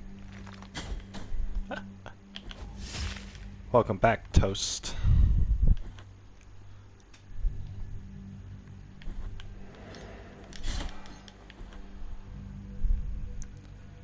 Was it avocado toast?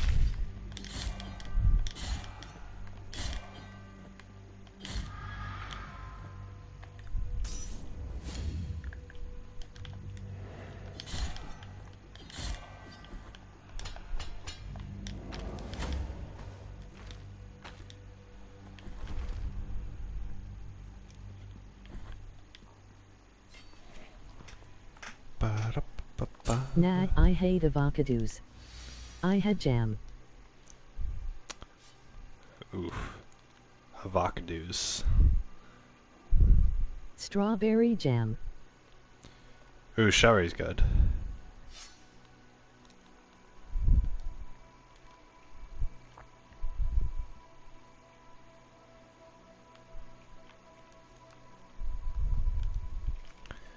Strawberry good. Why did I type that like a James Bond quote?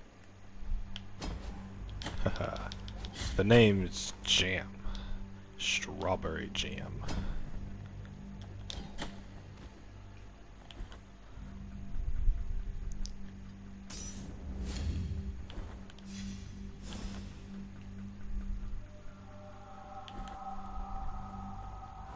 Jam starberry jam.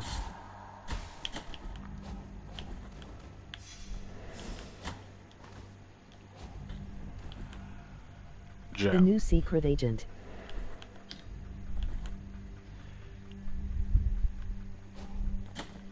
New secret agent. James Jam.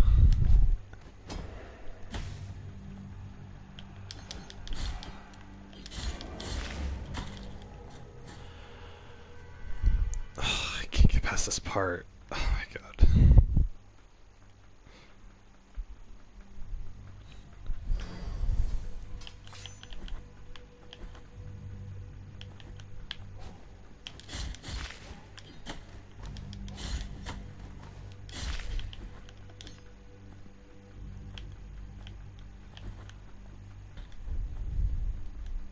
There's construction going on outside my house and it's so loud.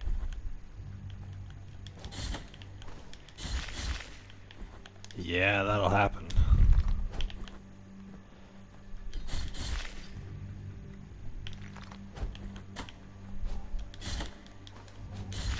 Ah, frick.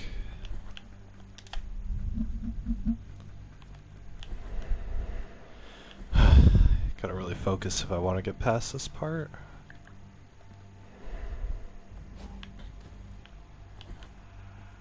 Someone's building a house.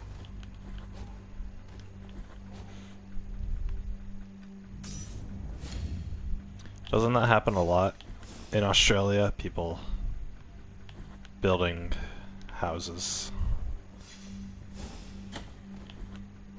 Or like people building their own homes. It's looking cool but also wakes me up at about 6. Ah.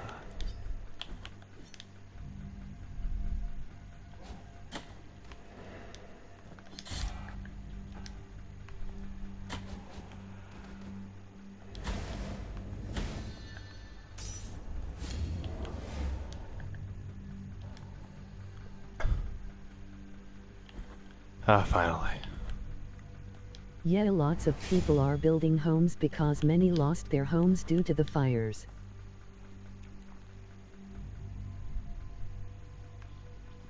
Luckily my home was okay. Oh, that's good. That's good that your home is okay. It's Was not- still scary. Yeah, I can imagine.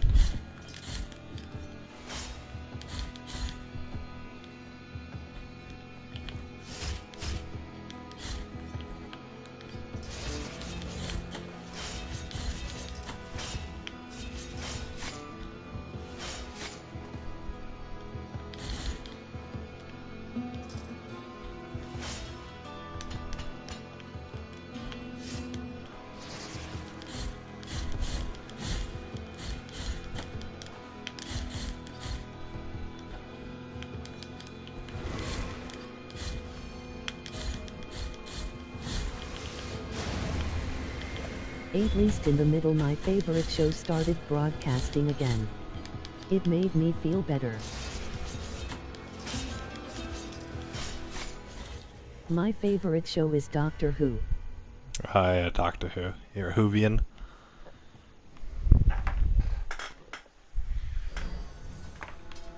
I realize how the sentence made it sound.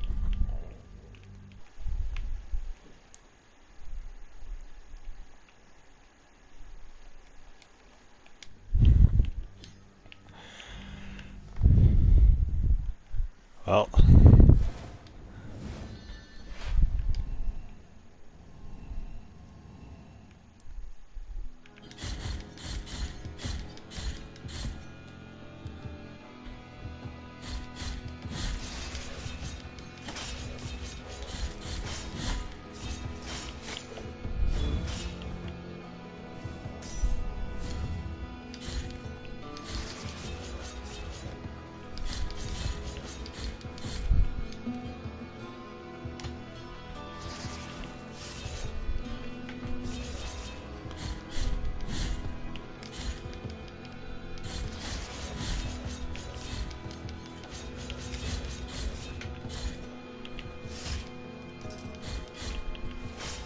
It was cool because the series took a one-year hiatus and came back that year.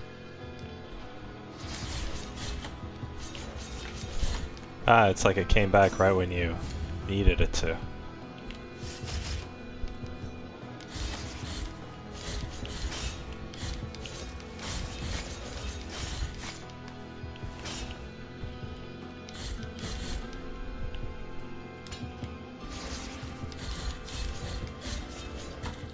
It was the second season for the first female to take the role of the Doctor.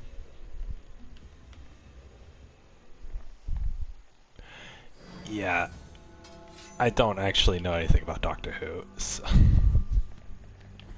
She's doing a good job at being funny, cool and super smart. So be it.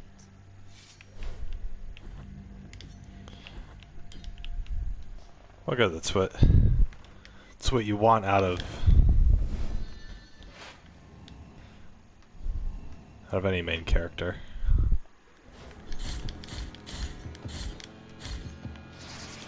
There's only been a guy for the past 50 years of the show.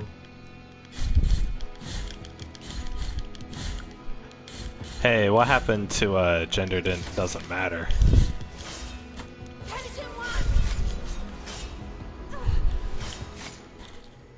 Ah, frick.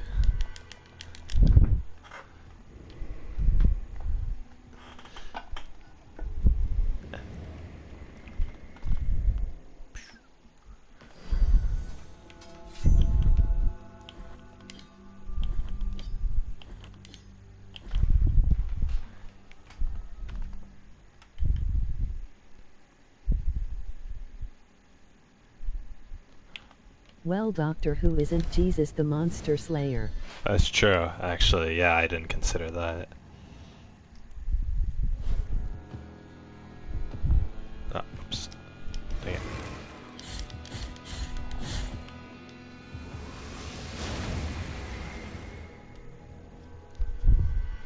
But I guess she's like the chosen one now, so getting closer.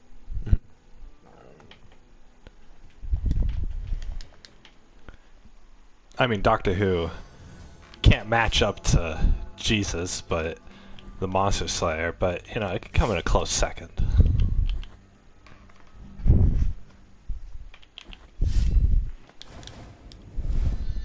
I really dislike the chosen one trope, but I'll let it slide.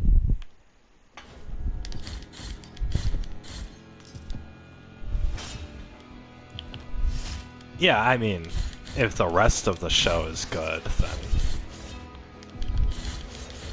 then yeah. That's how I felt about Harry Potter. Yeah, they've never beaten as many monsters as Jesus. Yeah, I don't think anyone can come close.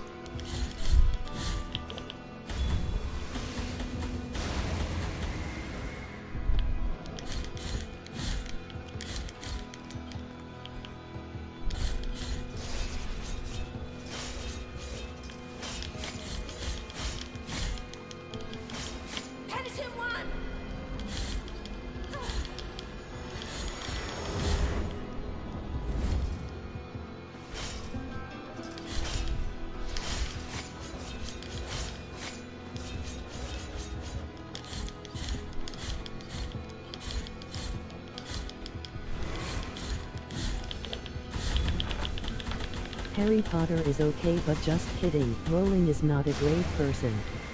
I don't hold that against the series as it's fun at points.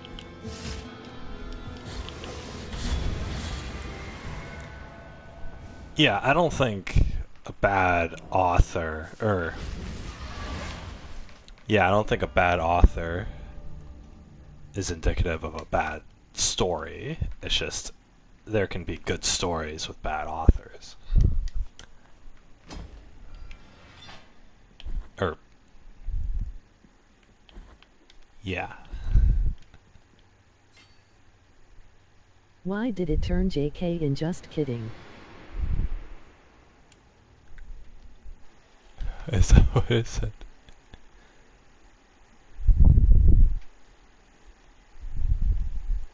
Just kidding, rolling.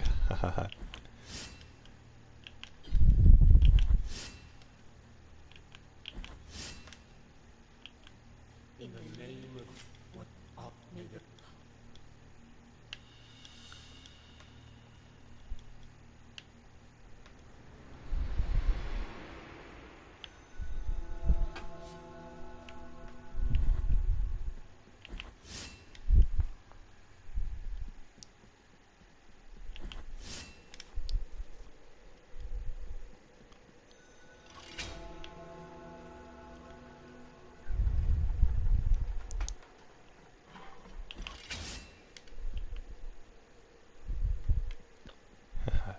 JK had me rolling. Blessed are the eyes that with devotion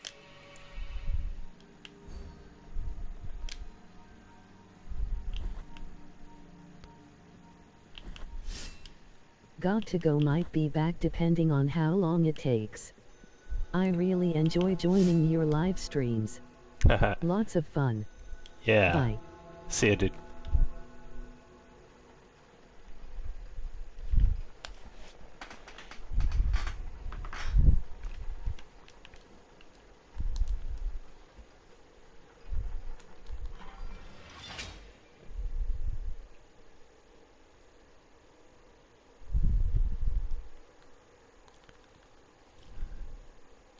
Oh, my timer's counting down.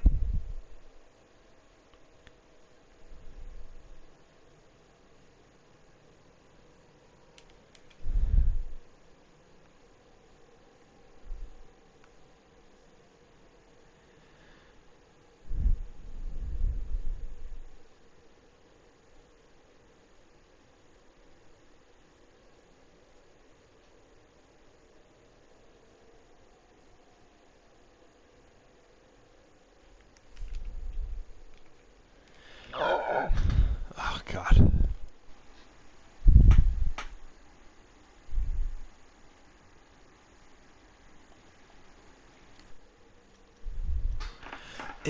Huh? Let's see here.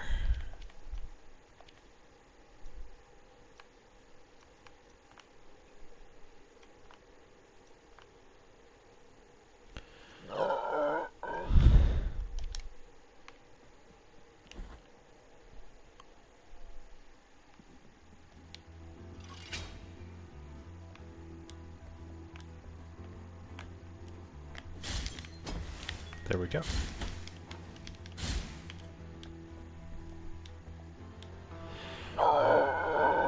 Ah, getting sick.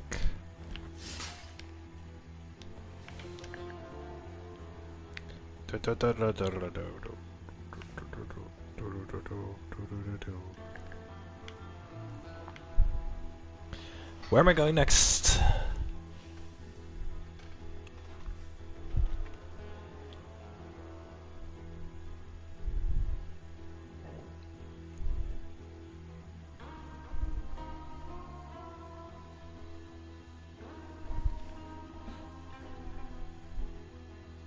This map is so freaking small. Oh my god. Okay.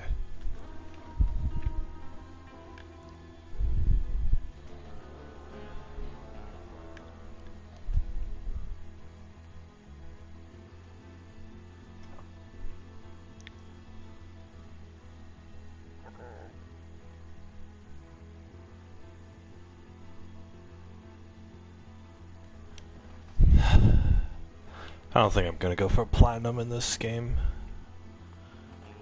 It's a lot.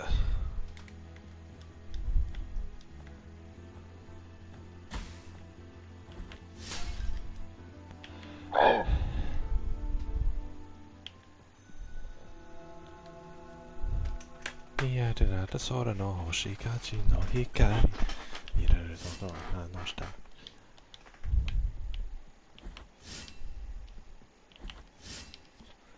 Kiwi. Kiwi.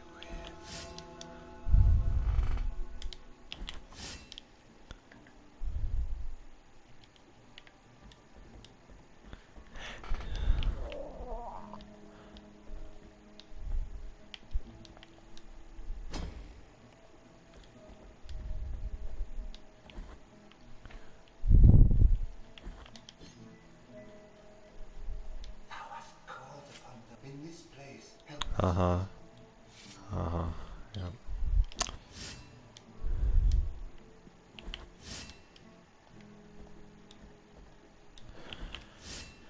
The whole, like, I gotta beat all the bosses thing is... Or I gotta beat all the bosses without using health flasks. I think I already screwed it up.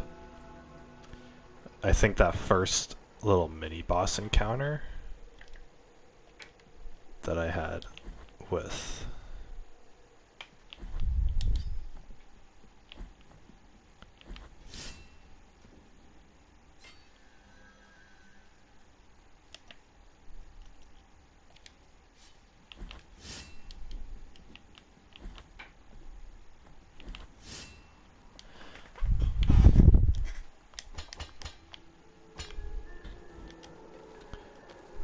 that I had with the flying thing. I think I used a health potion on that boss fight. Therefore avoiding the entire trophy, but I can already tell, like, it's gonna take a lot. Oh my god.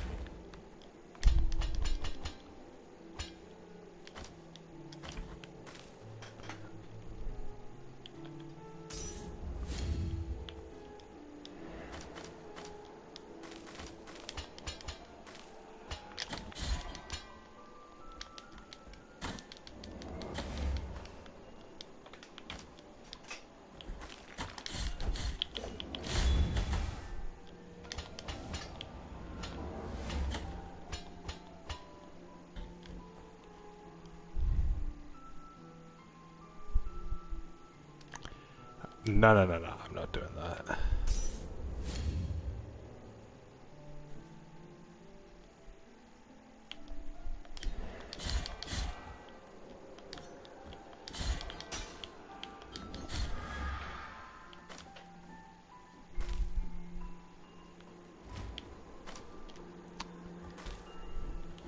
Lots of fun. Alright. I'm having so much fun, guys.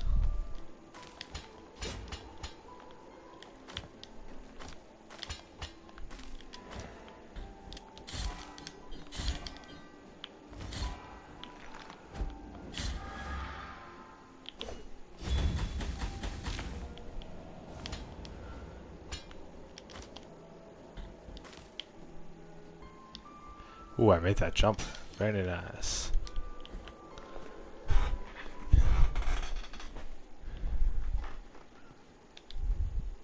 Yep. Oh. I didn't mean to do that. Well, whatever.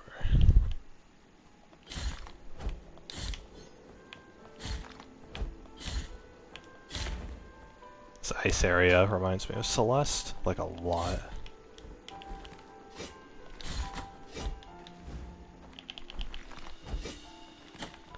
Yay, the parental bone.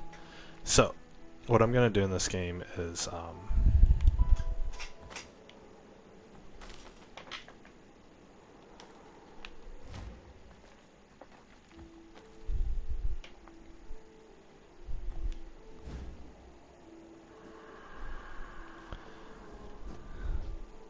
what does the muted bell do?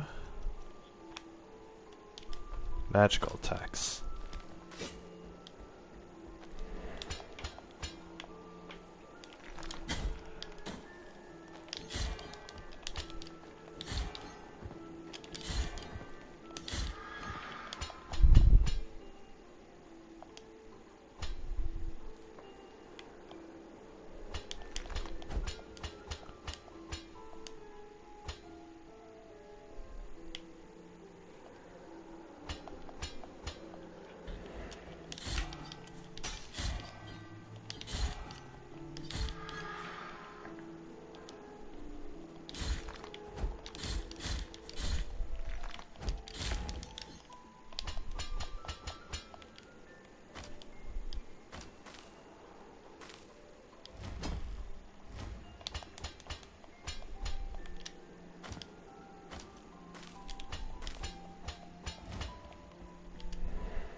Oh crap.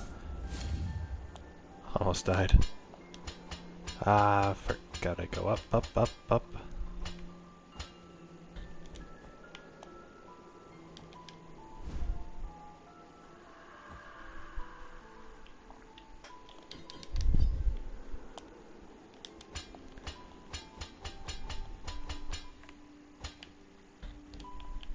There's no checkpoint up here.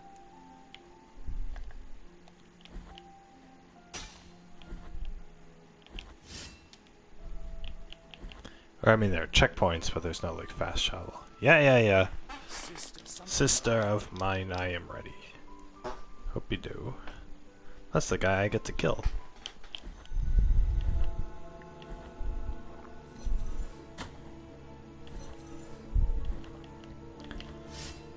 Need to make it to a shrine. There's a shrine. Perfect.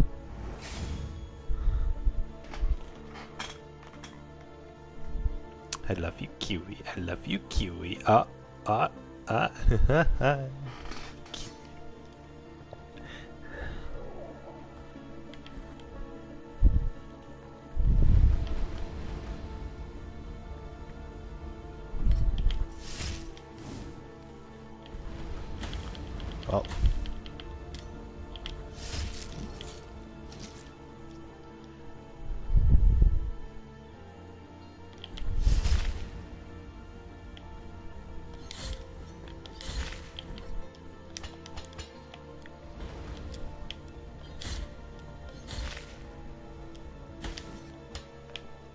Poopy.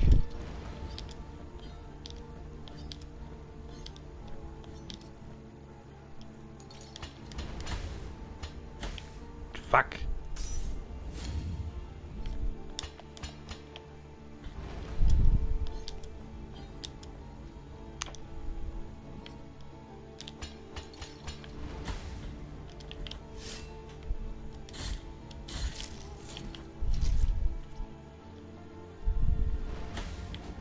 Damn it. You're joking.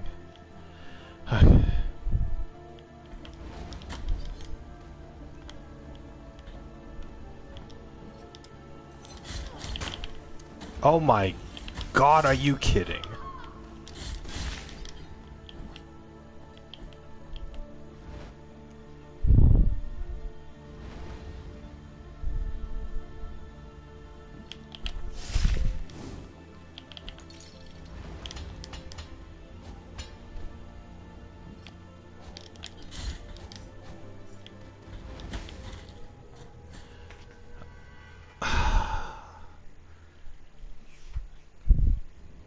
I might as well finish this trophy, at least. This one of beating all these things in 3 hours.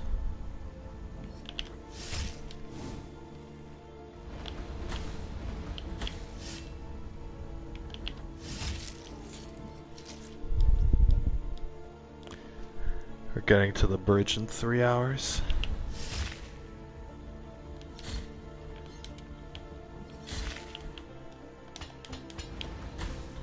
Ah, for real? Come on.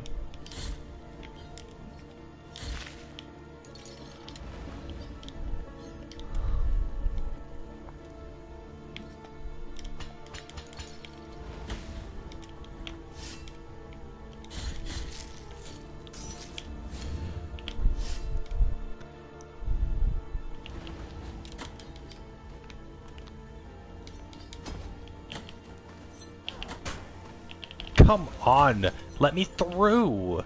You piece of shit.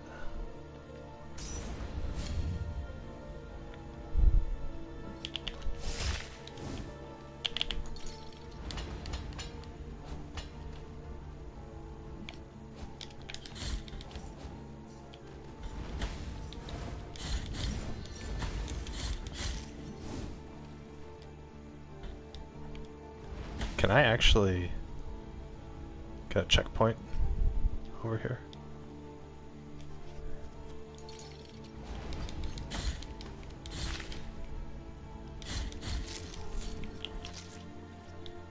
I can get an item.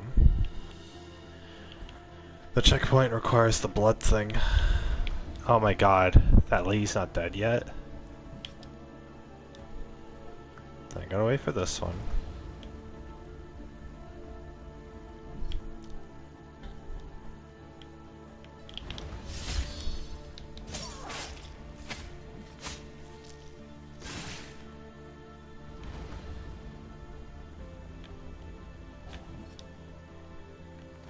Yeah, you glitch out over there, you stupid monkey.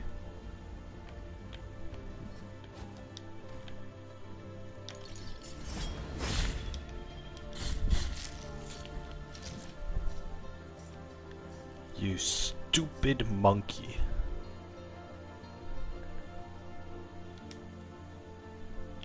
Good. Here's the checkpoint. I did it. Now I can recover my health.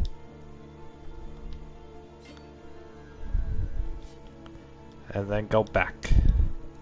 Because going back is what I do best, isn't that right, everybody? Isn't that right? I'm such a dude. Oh my god. That fuck.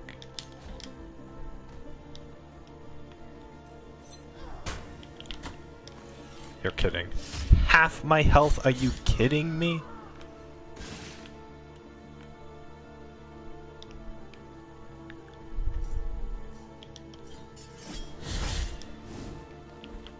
Did 40% of my health and damage.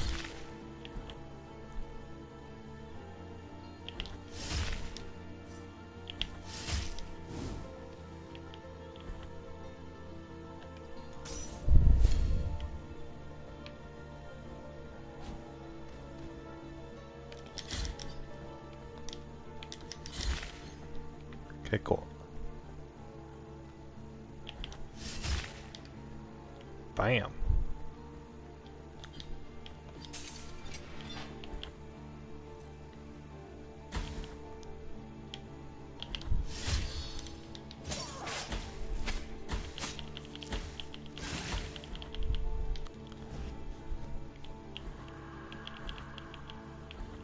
Wait, what's the point of this? I mean, I know what the point of this is.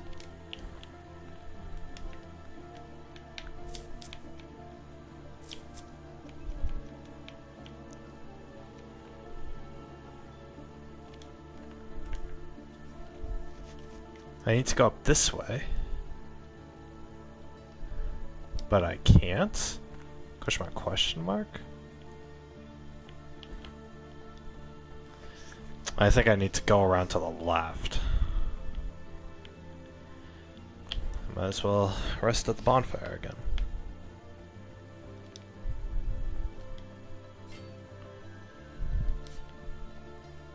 Tachiagare.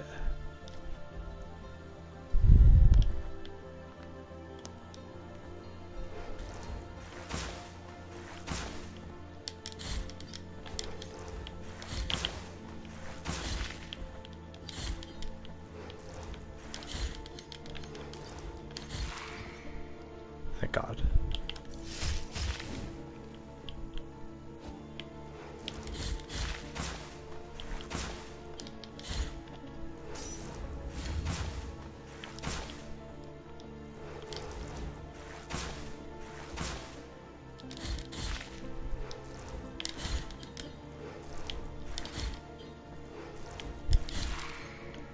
Kind of sick of Metroidvanias, honestly.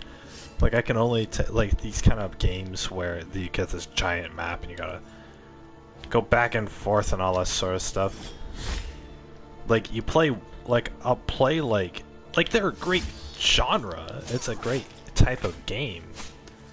But the thing is, you know, I'll only play it, like, I'll only wanna, or I can only take, like, one of these, like, I can play, like, maybe, like, 4 a year.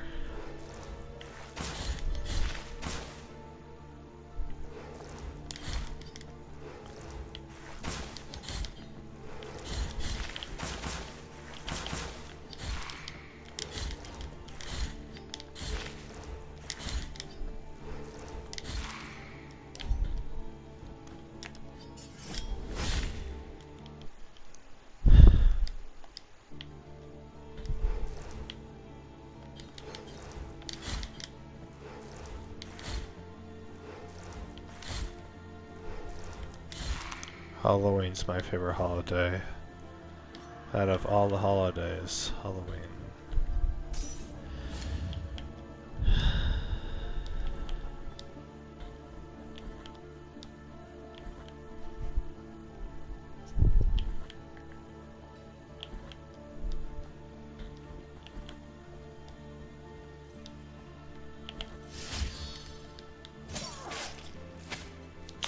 This part, I remember my first time was really hard for me, but it's really easy now. Because I have the lunge attack. Because I'm still the same weakness.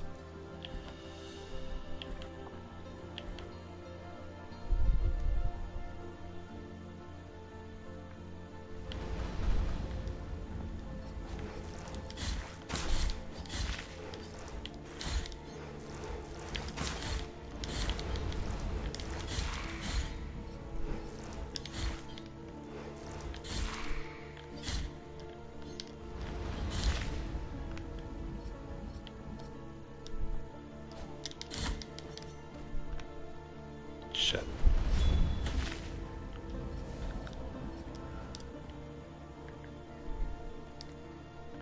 Wait, crap, what am I doing?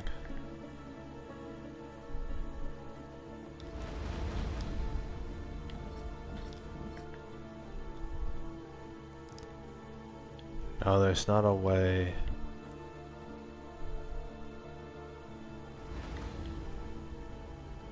This part, I remember this part.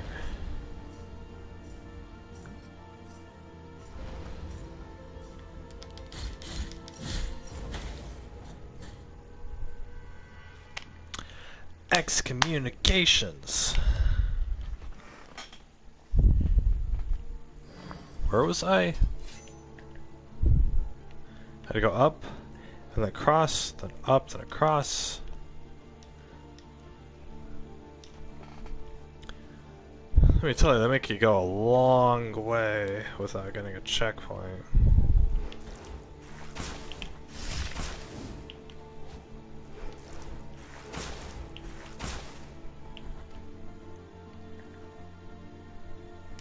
No.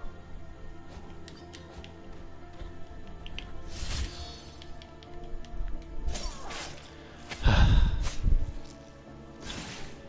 got that Uber Eats, or what my mom did. So I had tortilla soup from the restaurant.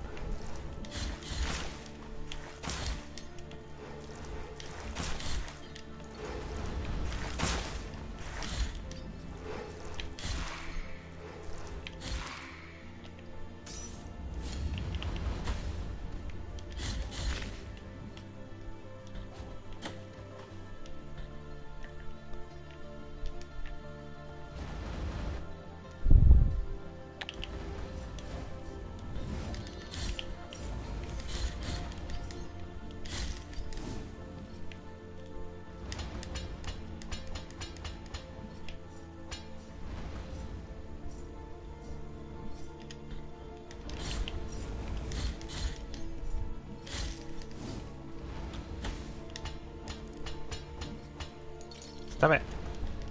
Stop it! Okay, good.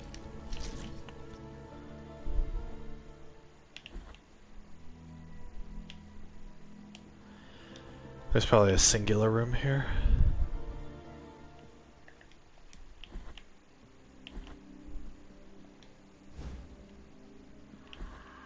Cloistered sapphire. This will be good for the boss, I believe. Electrifying the air when you perform an execution. Nope. Doesn't do anything for me. Okay, let's...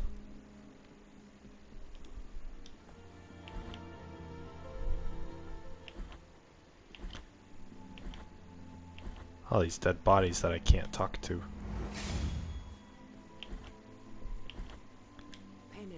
Sure. Alright, let's go. I don't remember what this boss is. Like, at all. Oh, I remember this boss.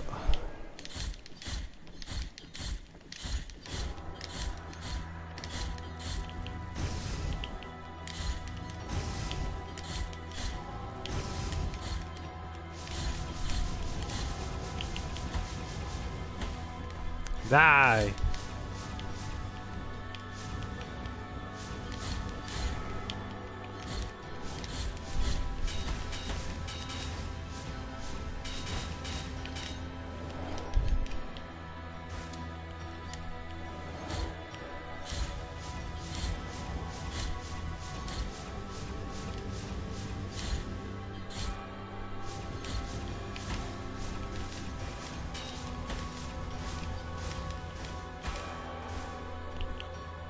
When's she gonna go penitent one?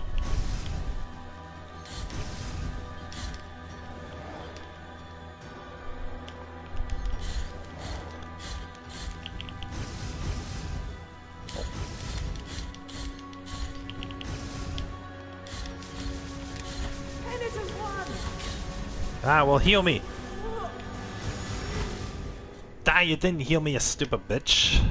Gotta heal me.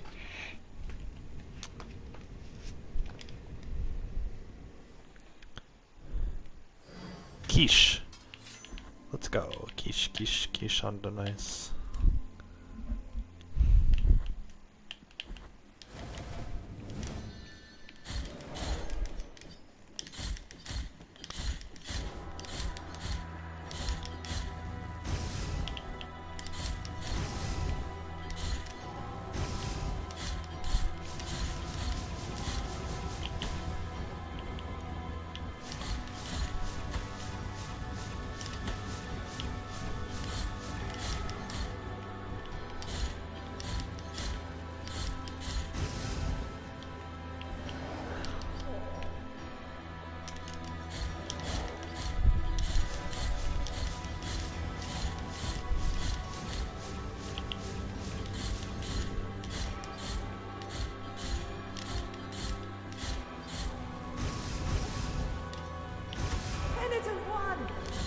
Well, hurry up, you bitch! Oh my god. She waits for me to get to one hit. And then she's like, the penitent one.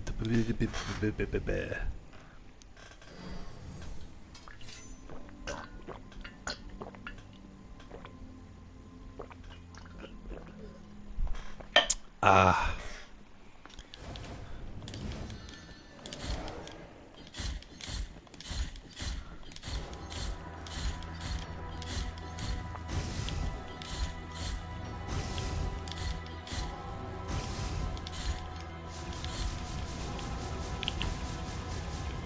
There's no avoiding any of that.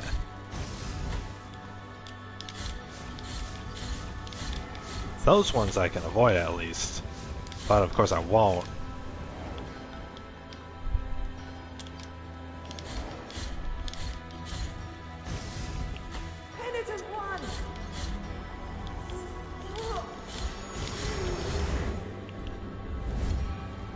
Okay, there we go.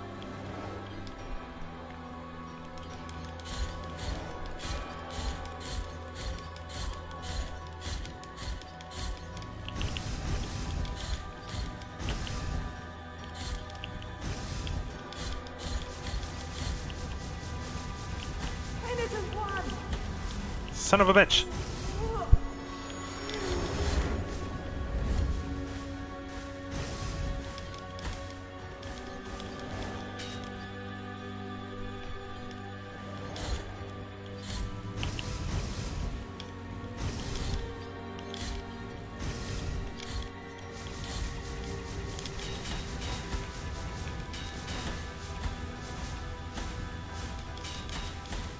What the fuck? How many things are going to hit me? Holy hell. Whatever, I'm just using health potions. I don't care. I'm not gonna spend, 100 hours on this. What's today, Saturday?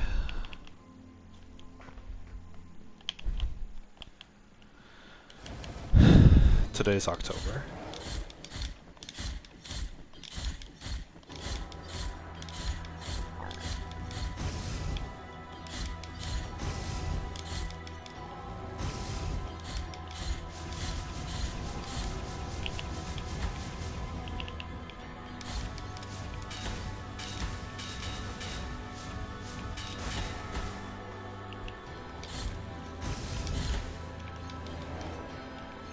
Penitent one, ho ho.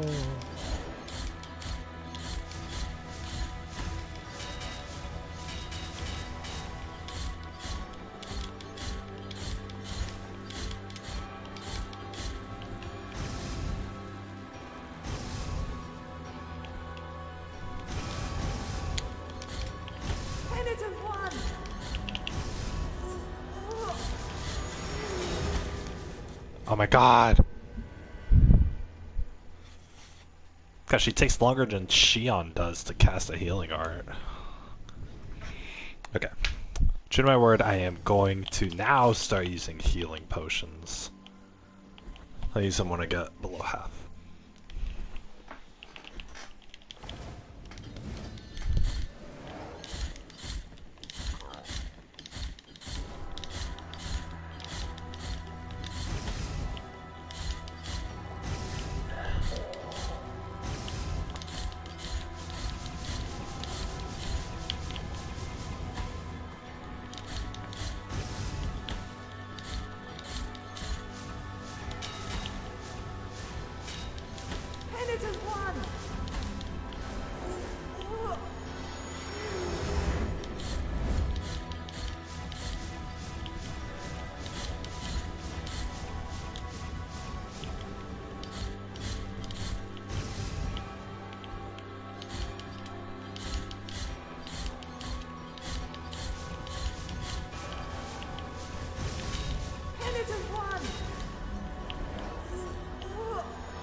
There we go, I did it.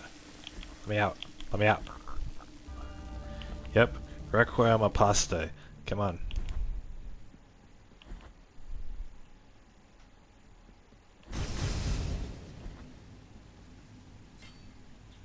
Yep, pray to the broken man here.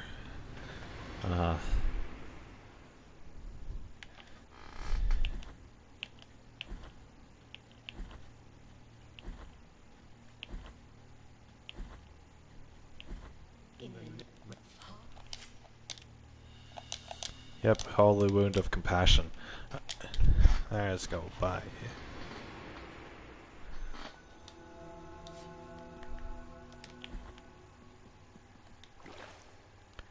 Yay, I got Oliver Twist. Alright, come on. Go, go, go. Yep, I hear you. Okay, bye-bye.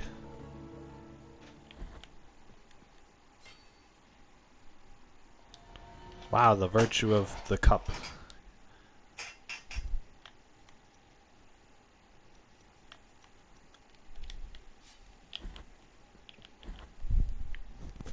Uh-huh.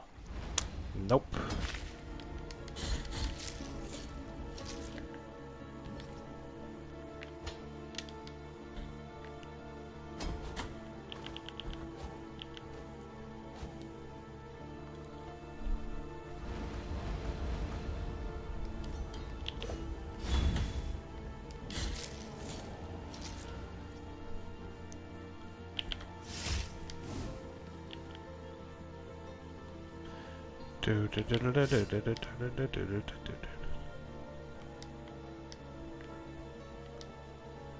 Here's the cup.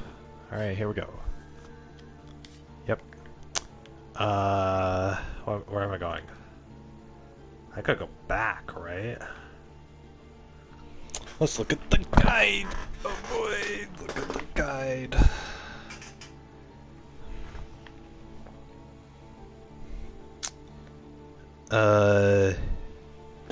We gotta go in the cisterns, so... How am I supposed to make it all the way back? Are you for real? I have to backtrack all of this? Ah, what a pain.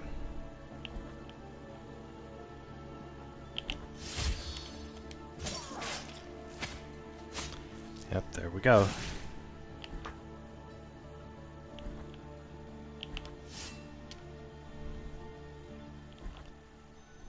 I'm only doing this for one trophy, guys.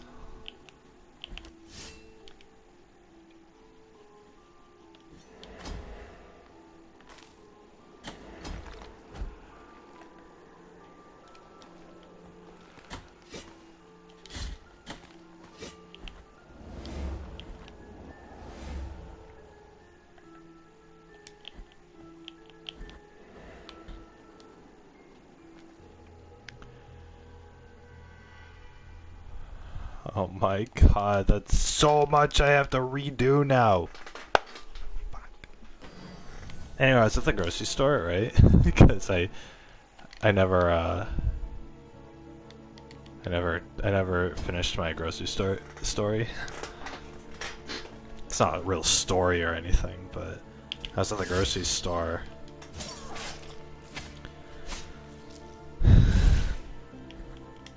And I see some Pop-Tarts. And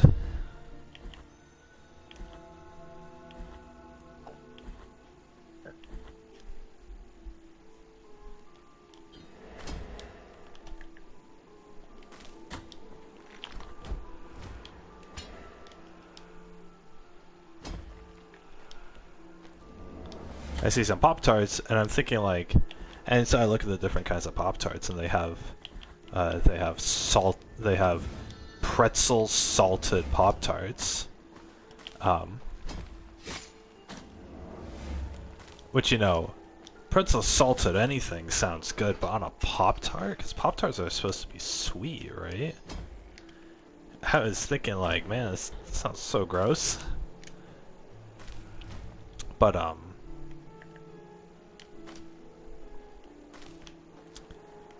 plus I know that Pop-Tarts are super unhealthy. Like, there's a article that was saying that Pop-Tarts actually, or there's a scientific study that said Pop-Tarts actually do cause cancer, or something like that. Because I used to eat Pop-Tarts all the time, because I was able to take them to work.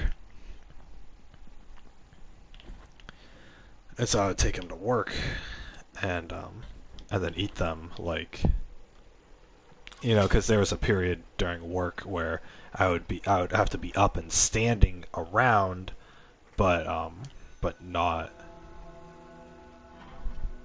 I'd have to be up and standing around, but not like.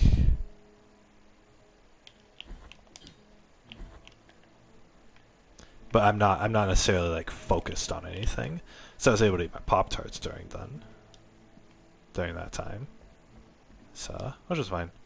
But I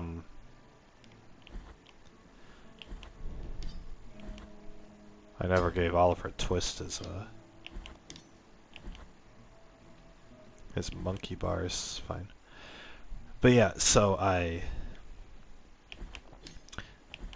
but then, you know, they're really unhealthy, so once I discovered that, I'm like, okay, maybe I won't eat Pop-Tarts, so I started to make myself sandwiches.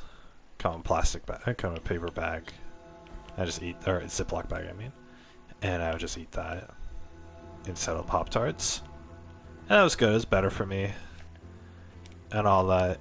But anyway, so, you know, I always have this predisposition of like, oh, Pop-Tarts are, you know, are unhealthy. And, you know, I shouldn't be eating Pop-Tarts, I should be eating something else. Okay, this is a problem. Do I have to go?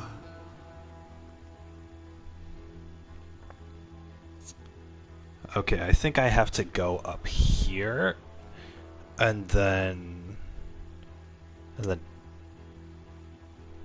down the shaft is gonna go into like here. So that's what I'll have to do. All right. Anyway, so yeah, that's kind of where I am on Pop-Tarts. And so I'm like, you know, I laugh at the idea that I'm gonna, you know, of getting these Pop-Tarts. And they're Pop-Tarts, they're pretzel with it's like pretzel salt on them, I guess, and like a pretzel, because you guys know how Pop-Tarts, it's like a pastry, right? It's like a crumbly cookie pastry, sort of, and it has filling inside. So it's pretzel pastry with salt on it, but then it's caramel on the inside. You know, a pretzel pastry with salt and caramel, actually. You know, that sounds delectable, right? But Guys, we're not going to be unhealthy here, right? But then I remembered how I stream every day, and I am always hungry. I am always in my room and I'm hungry. So, you know, and so I bought the Pop-Tarts. That's essentially what it is, because the vast majority of days I don't have, you know, I have food.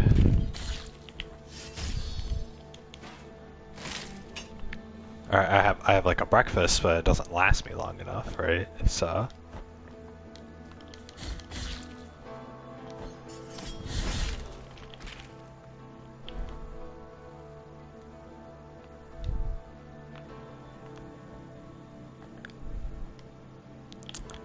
you know, that's sort of the issue there. But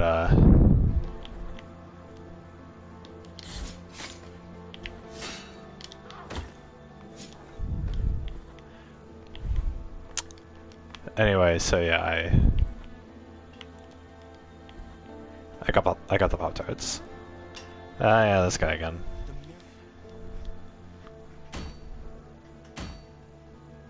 You'd think I'd be able to hear that if he's like 50 feet behind me. He's smacking his hammer down.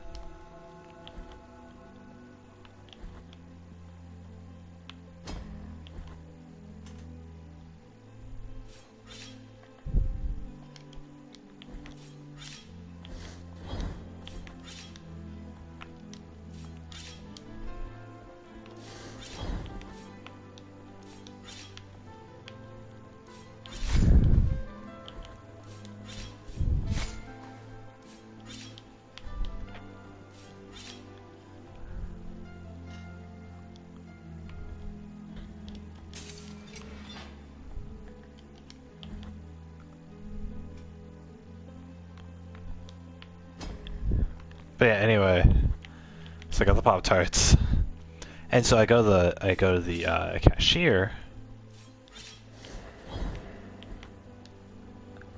and it's the same cashier. I go to this grocery store a lot, so she's always like really friendly to me. I mean, I'm always in there by myself with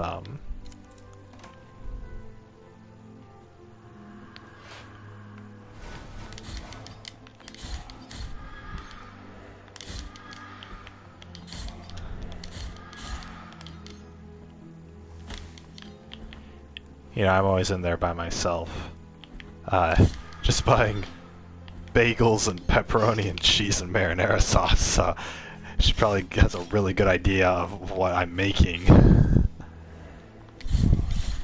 Or what I'm having to eat every day.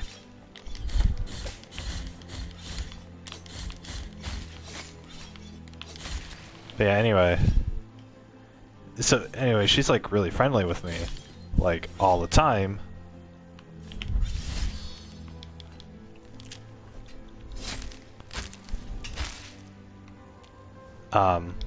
So today we were talking or whatever. Oh, she asked me like how my day was, and I said fine, and then I asked her how her day was, and she said some information, so then I went off that information. You guys know how it is when people like want to continue a conversation, so they'll like, but they're adults about it, so they'll speak a little bit of information, but then they'll say a little bit of information, but then you know, they'll give you a little, they'll give you a little hints, right? And you know, when they do, that's typically I don't need flame protection.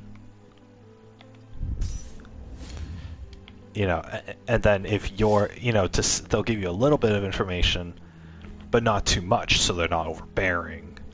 But you know, just enough to where, holy hell, how far does this go down? Jesus Christ. Oh my god. Why did I go down here? This is a complete waste of time. Did I need to go down here? I'm in Mercy Dreams right now.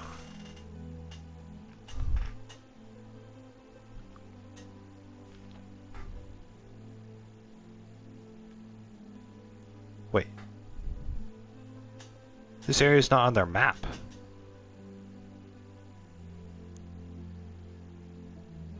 Tomb of Mercy. What did they rename it?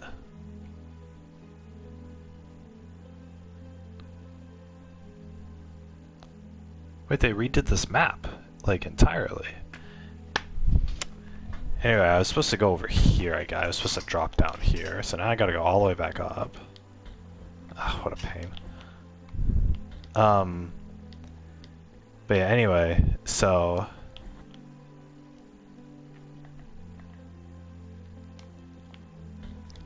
So yeah, you know, adults will normally, like, or just people in general, this is like very common social standard, I guess.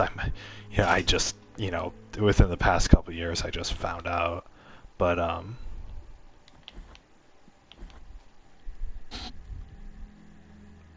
what it is that, wait, what the hell? Where am I supposed to go? Well, I can't go down here. What did they expect of me?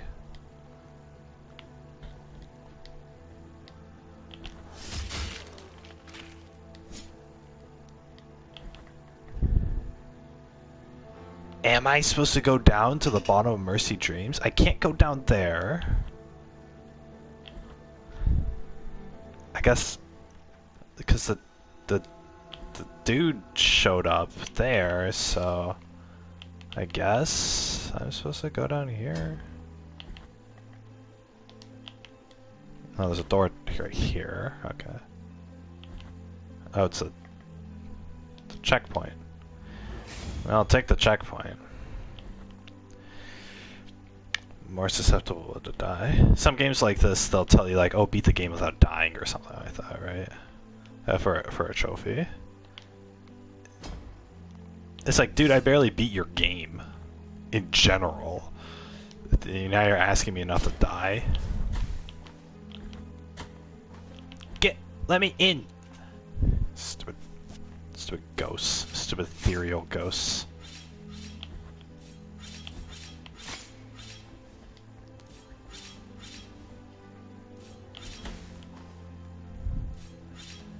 Yeah, shoot your ball.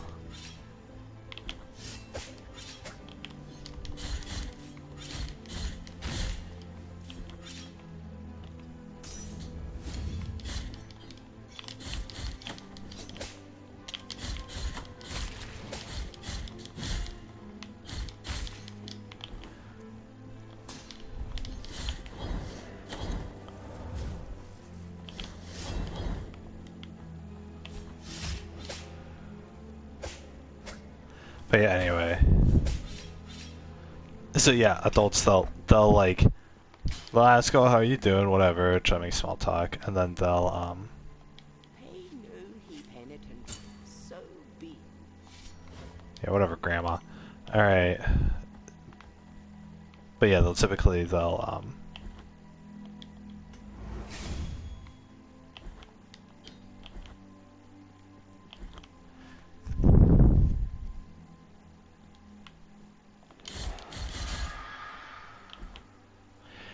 There's a teleport here? Yeah.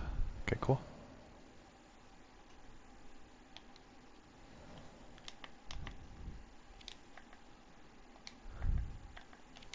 I want to see how I'm doing on time.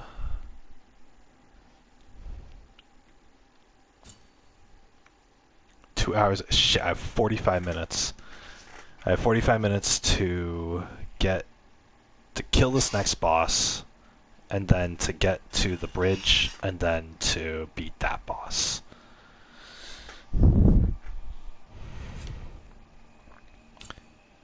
But yeah, anyway, so adults, they'll oh, you doing a conversation, you ask, oh, how you doing, whatever, right? And so then, you know, somebody, you know, the person will give you a little bit of detail.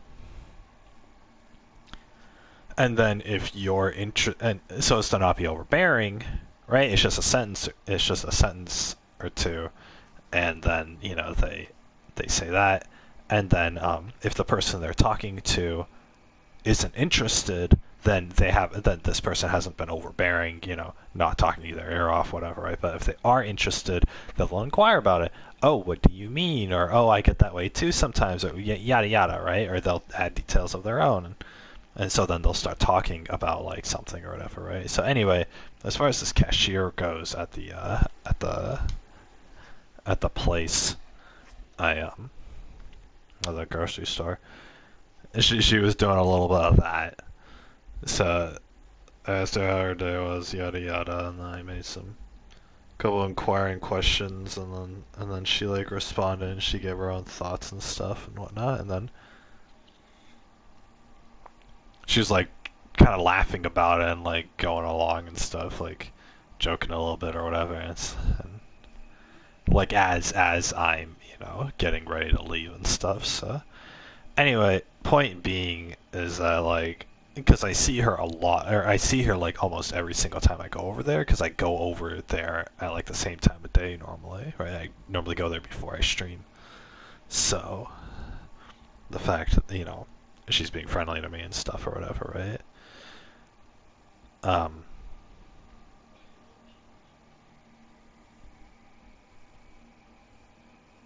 But yeah, I don't think she like likes me by any stretch, but I don't know. It's unusual for people to be kind to me, I guess. That's my whole point.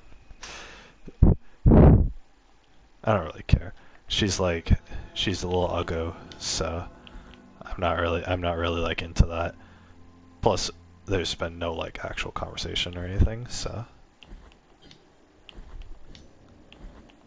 Oh yeah, this boss. This boss is easy. Yeah, rip her head off. Yeah!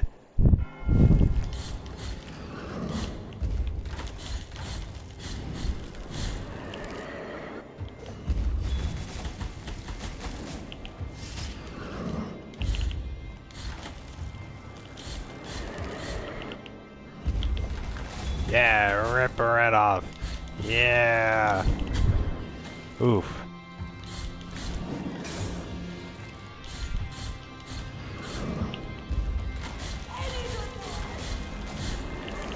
I gotta run.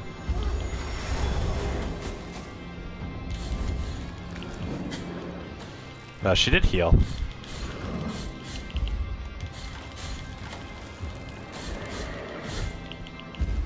Ah, run away. There we go. Hey, I didn't need a health potion for that. Dude, that was so easy. Oh my god. Yeah, Requiem Eternium. God, that was so easy. What the heck? What do you want? Before I depart, Thanks. penitent one. Bye, Grandma. Dude, she literally healed me with her own life force. What a trooper.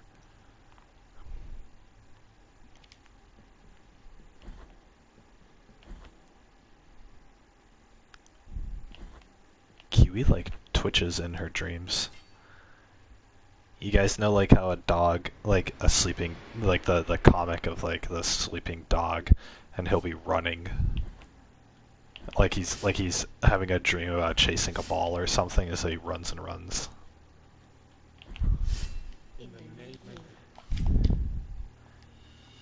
It's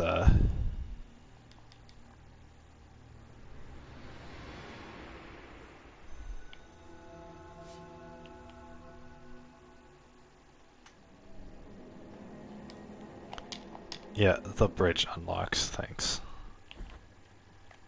How do I access that bridge, by the way?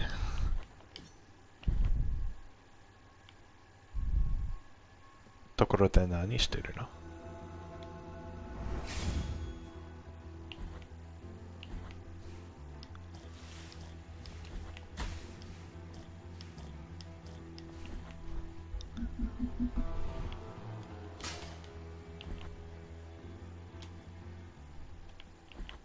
Hey, it's Boob Lady.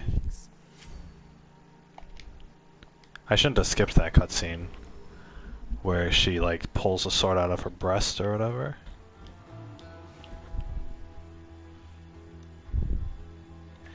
You guys know the term mother knows best? There's a porn video that's called Mother Knows Breast. And it's you guys guessed it, it's a porn video about mothers. Okay, so I gotta go up and then to the right, and I should be able to get up here.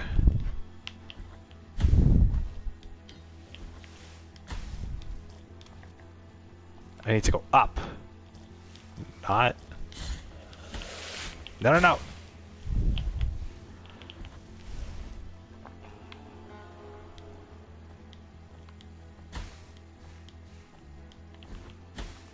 God damn it. It's just an item.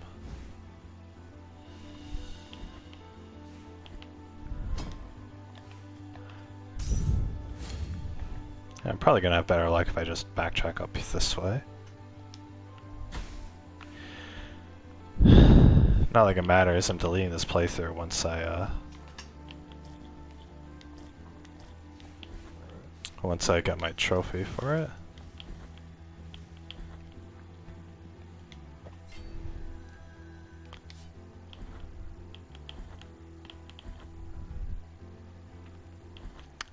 Glad I beat the tree guy on my first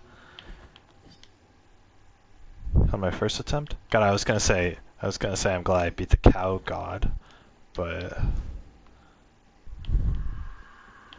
I don't even want to think about that right now.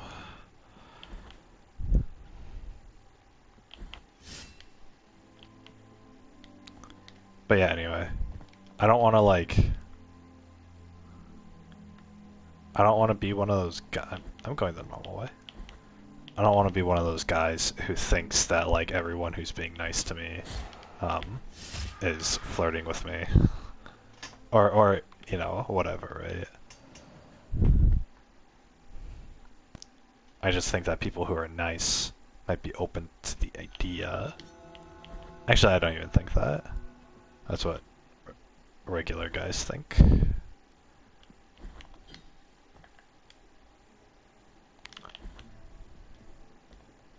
I need to go up and at him.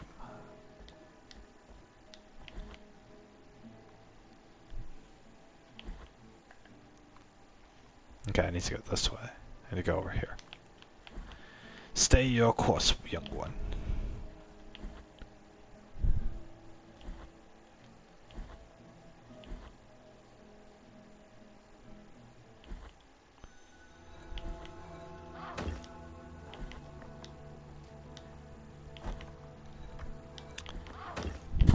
So yeah, because normally whenever I leave my house, I just leave to like get it over with, right? And by it, I mean my life. But yeah, so it's nice when people are nice or whatever. But then again, I don't want people being nice to me because they think I'm attractive or something like that.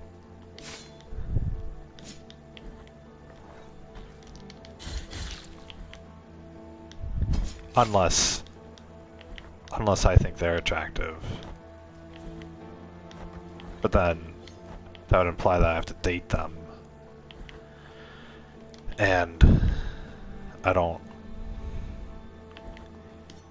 want to date right now because I have plans for that What can I do?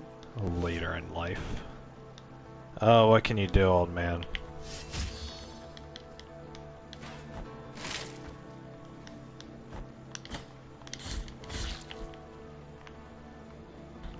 Oh no, old man.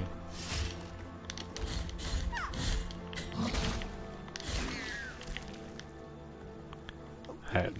Wondrous feat. Little tomato limestone. Fantastic. We have to go up and now around. Fucking, when I went out there to get soup or whatever,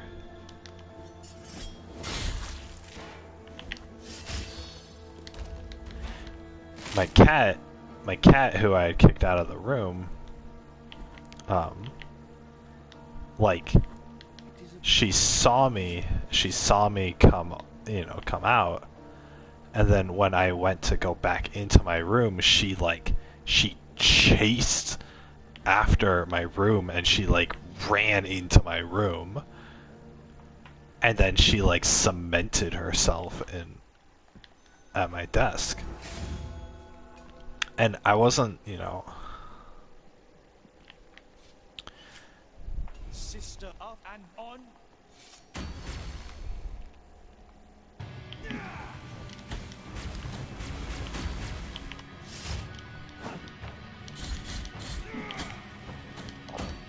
and it's that same like selfish behavior of like, oh, I'm gonna go in your room and you can't stop me, sort of thing or whatever.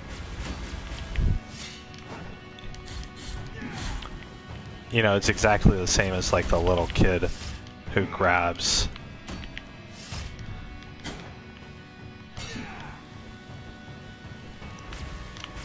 the toy by force and then says like, no, it's mine, or whatever, right?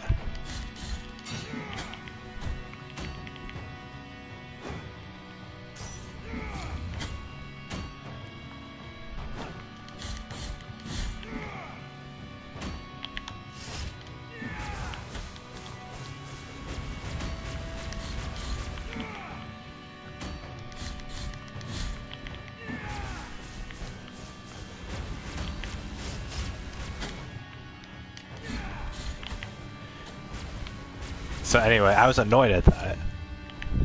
And I told her no as she was running into my room, and she like meowed at me, but she kept going. And that's the thing, is like, I would have let her in my room if she asked nicely and accepted my answer. But it's the fact that she forced her way into it and then begged not to be kicked out again is what I had a problem with. And it might sound very like, it might sound very particular and like that it doesn't matter, but it does matter, because I don't want her to, because she's taking advantage of me, right? And yeah, if I was some like submissive if I was some submissive guy who didn't have any parenting skills or whatever, then I would be like, oh yeah, you're already here, I guess, yeah, I don't want to say no to you, so you can have your way or whatever.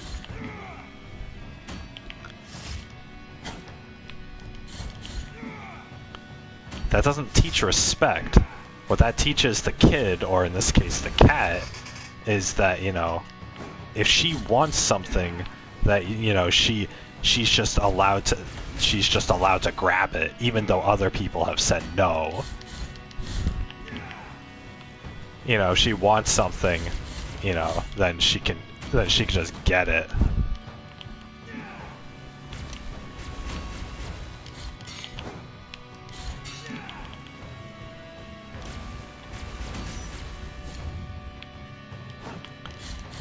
Even if they've said no, if she defies orders, then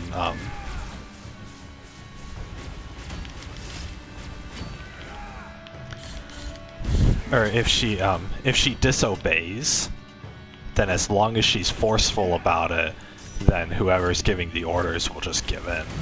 That's what that's teaching her, and a lot of kids learn that as well.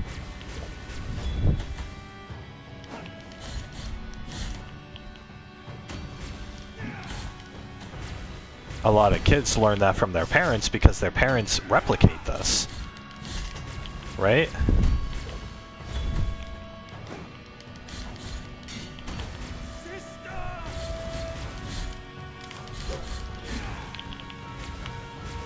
Because there are a lot of parents out there who do this, where they'll say like, no, you can't have that, and then the kid will grab it and take it, and then like scream and cry when the parent comes to go get it again, to go get it from them, and then the parent will just be like, oh, whatever, and they'll give up. What has that taught the kid? That has taught the kid that if somebody says no to him, then he can just grab it. He can just grab whatever he wants anyway, and take it. He can grab whatever he wants anyway and take it, and that's how he gets it. That's how he earns it or whatever, right? That's what that teaches him. And so then next time, the parent next time is going to have a lot harder of a time disciplining the kid, because they're going to have a lot harder of a time enforcing rules, because now the kid knows that, oh, it doesn't matter what mommy says, it doesn't matter what daddy says, I'm going to take it anyway, and if I just hold on to it tight enough, then they'll give up and I get my way. And you raise a spoiled brat because of that. You raise somebody who's like stubborn or whatever. And it's ridiculous. And the thing is that like a lot of parents will do this. They'll just give up, and they'll give up on trying to discipline their kid or whatever. And it just, after the first time they do that, it gets worse and worse. And the parent says, "Ugh, whatever," and doesn't fight it. The thing is, you as a parent, you have to pick your battles. And yes, I am talking about being a parent, in reference to my cat. Obviously with a cat it's a little different, and with a pet it doesn't really matter that much. But with a kid, obviously, right? I treat everything the same, so I act in the same way to my cat as I would to my kid. So the thing is, besides this whole like keeping them in my room thing, I wouldn't keep my kid in my room. I keep my cats in my room, but that's pet specific. But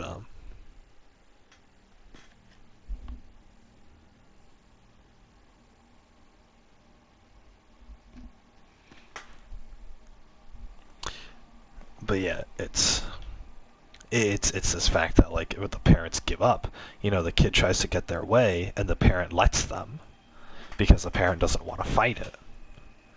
Thing is, if I was a parent, and this is what I'm going to do when I'm a parent, is if a kid does that to me, which they will, every kid does this, you say no to the kid and the kid does it anyway, there has to be a stricter punishment.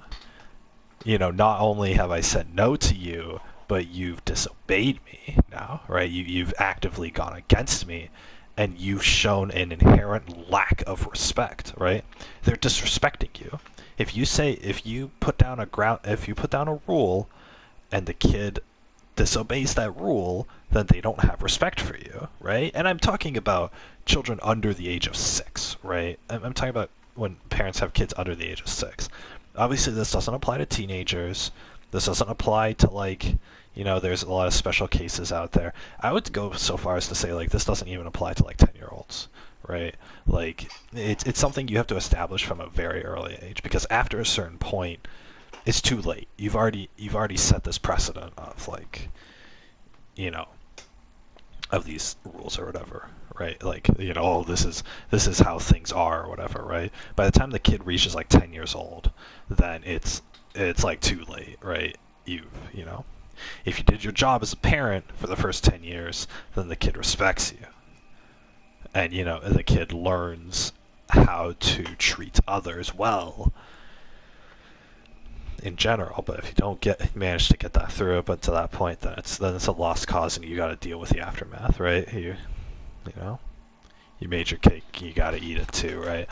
But or you made your bed and you lie in it, right?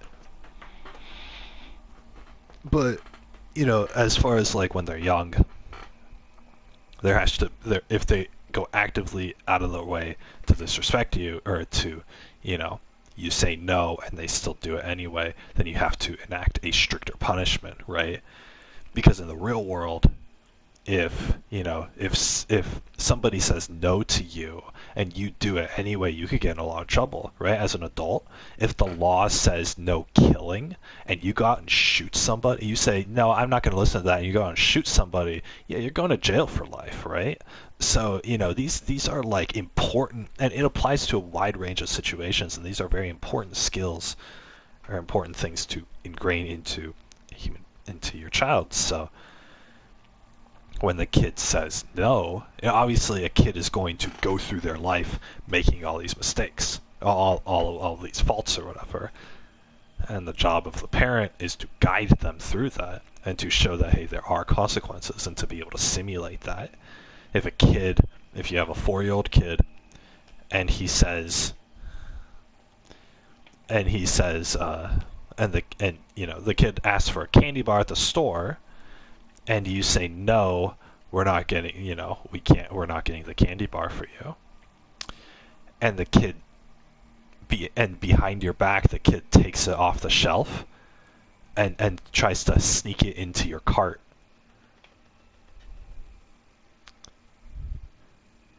Then he tries to trick you into buying it because he's trying to force it in there anyway, and he's like, oh, if we're already at the cash register, then my parent is more likely to say yes to it because it's going to be a pain to say no to it or whatever, right? Sneaky.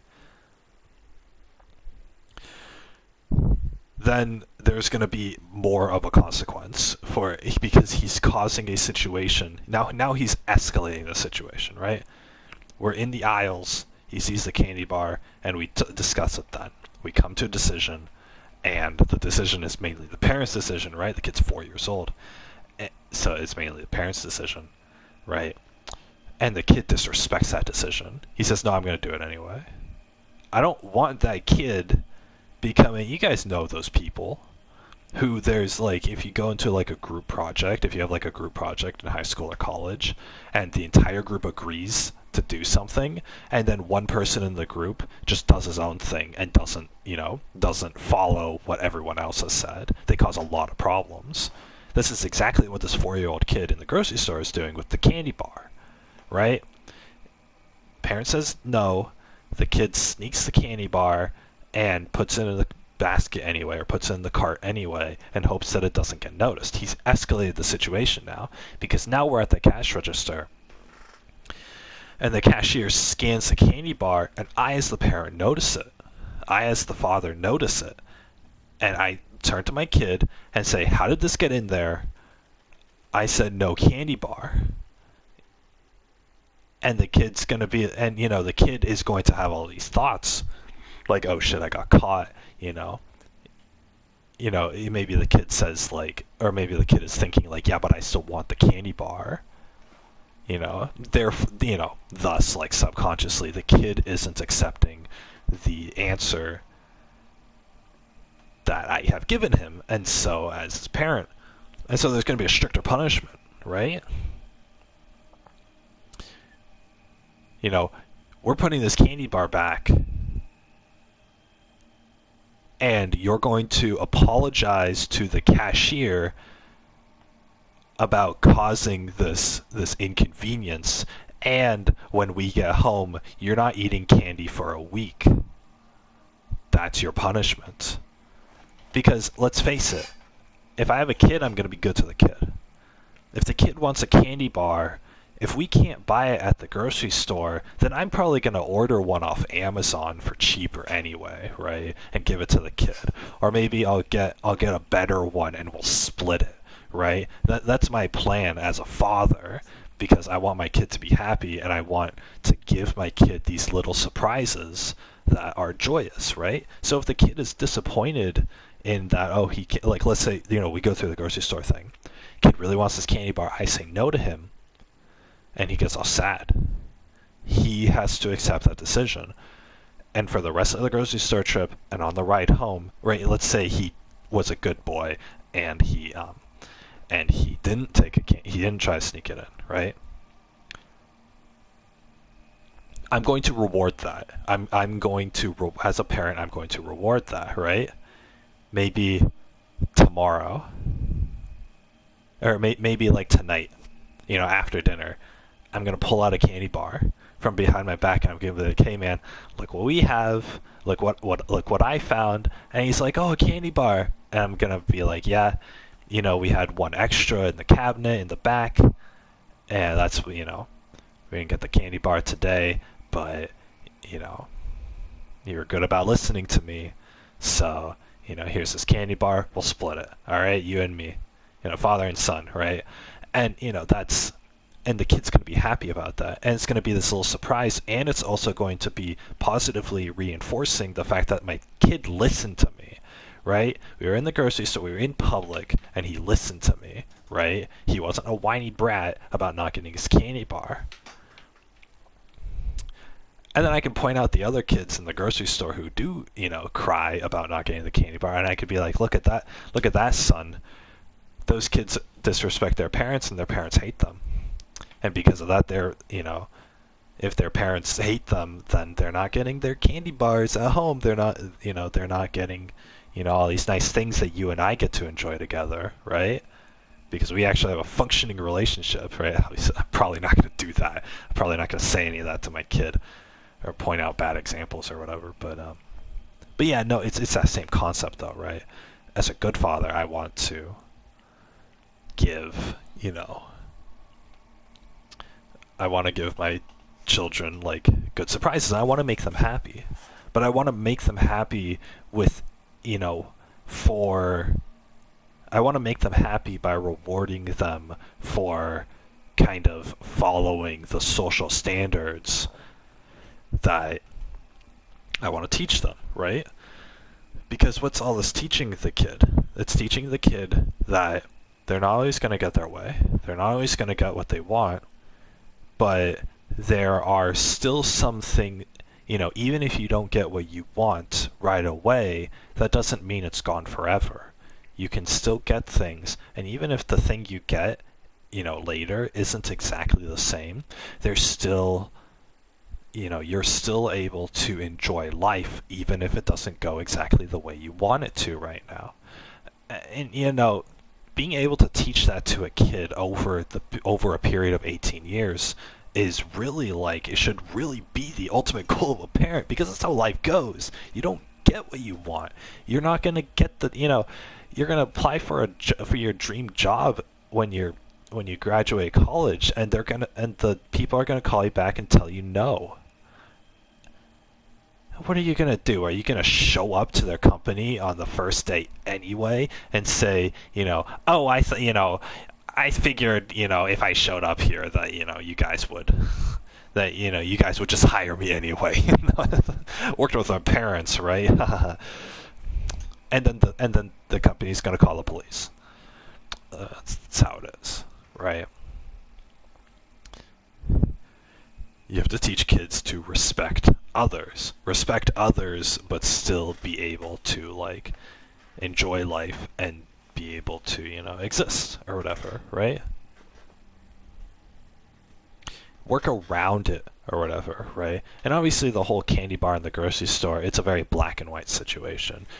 Get the candy bar or don't get the candy bar. But in other things in life, there are workarounds. A kid wants to do something,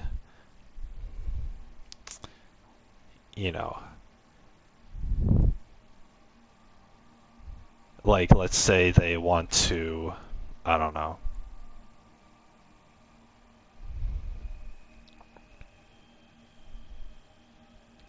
God, what would be a good example?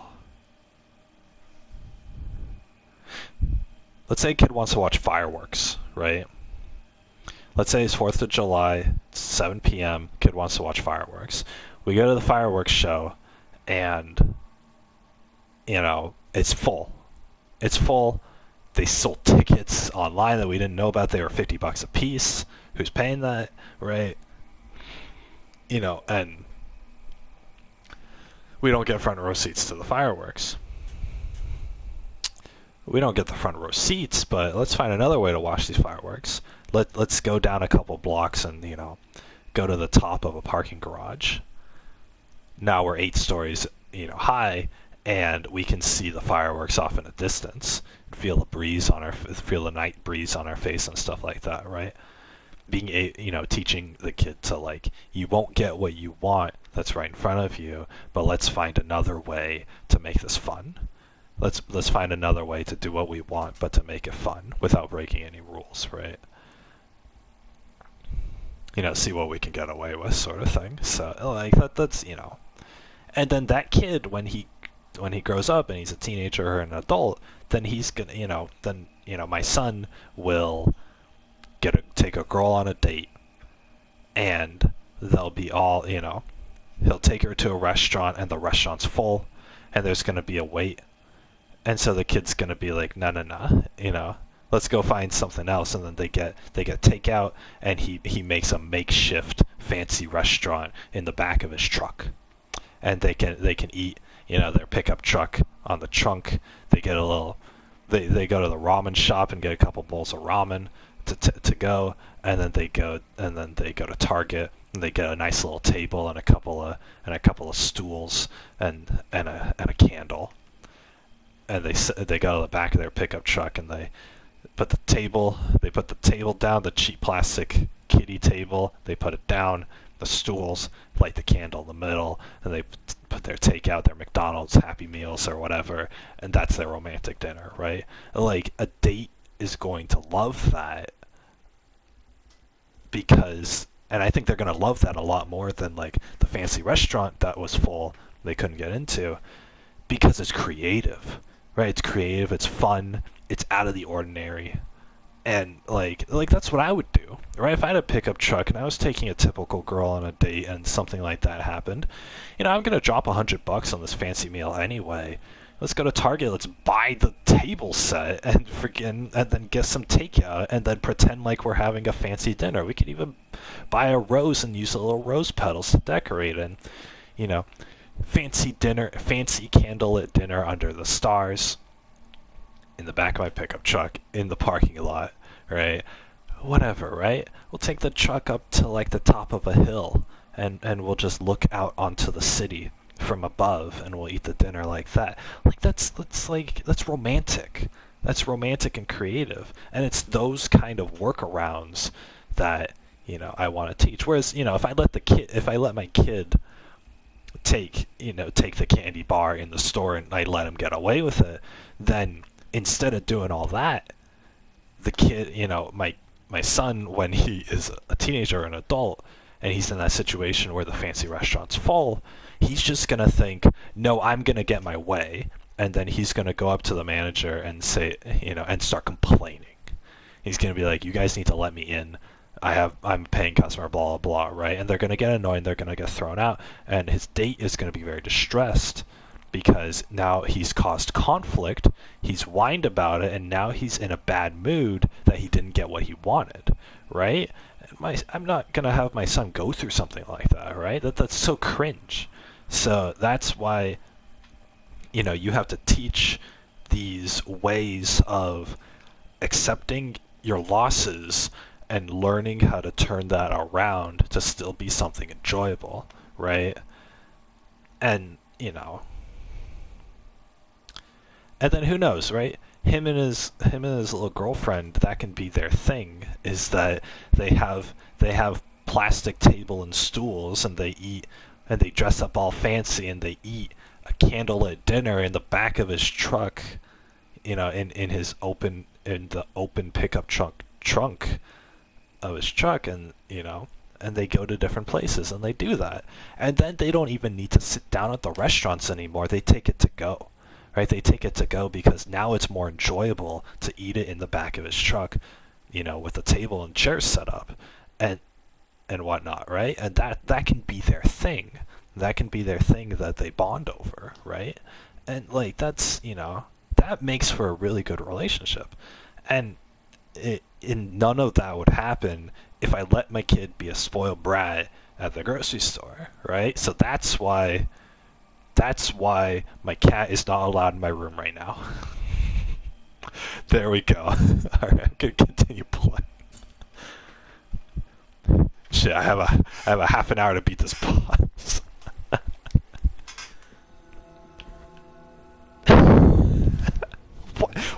Why did I even start talking about any of this?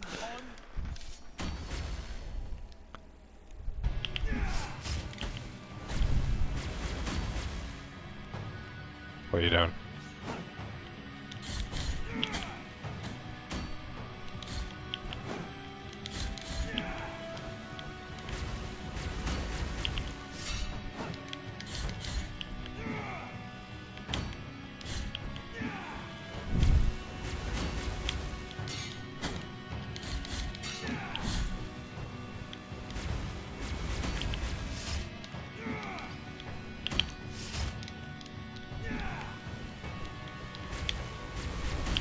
Alright, I was wondering why that guy...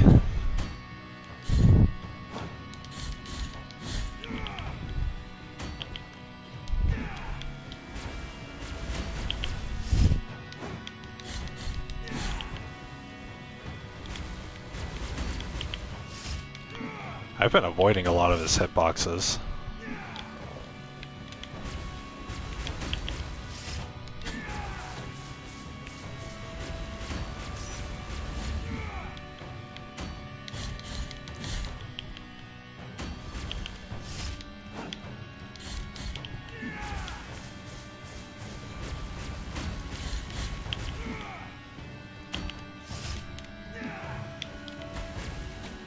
Oof.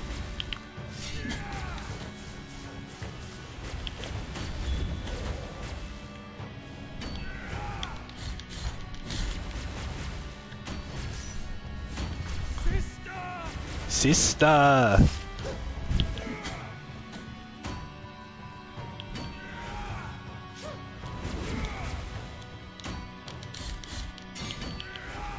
Ah, shit. Didn't think he would go like that.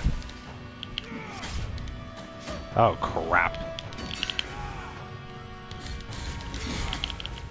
Damn it! He was so low.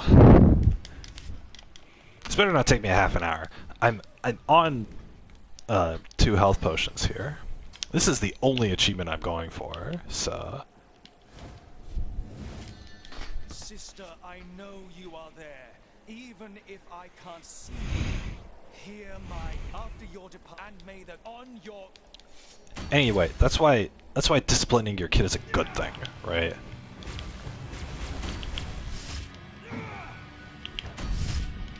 But disciplining them for a benefit, right?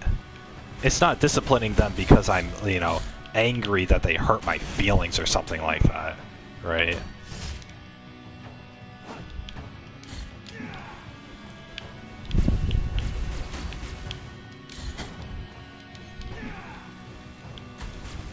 Oh my god, how did he hit me still?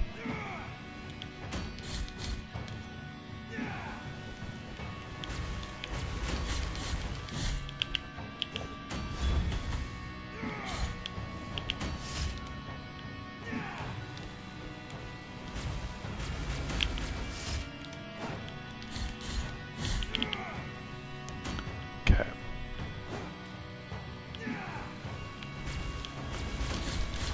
Come at me, big boy.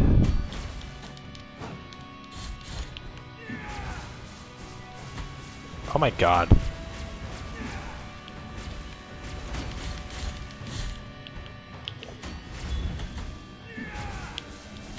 Shit.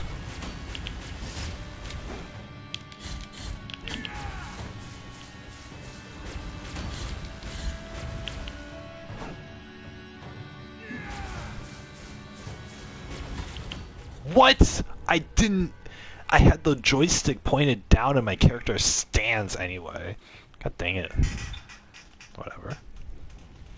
But yeah, no, if I was just mad at my kid because he's, like... because he hurt my feelings, or, like... or I had a bad day at work and he's inconveniencing me or something, like, then I'm just... you know, and if I punish him for that, then I'm a bad parent, right?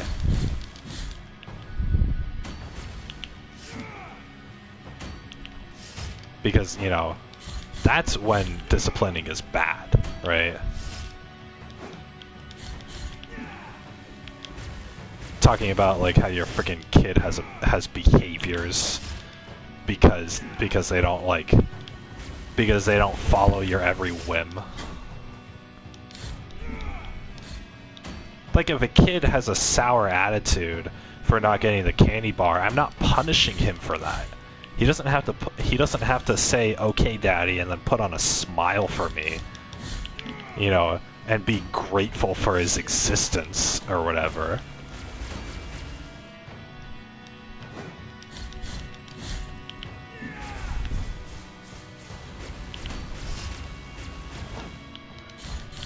Because that's ridiculous.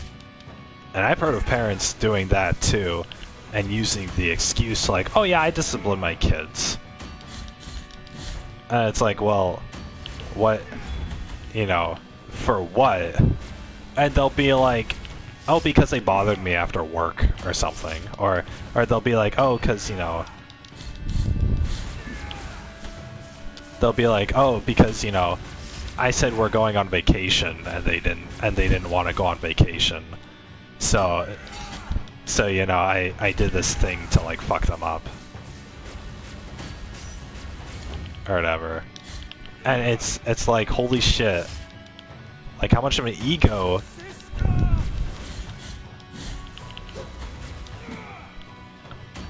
Really, she cast it right there.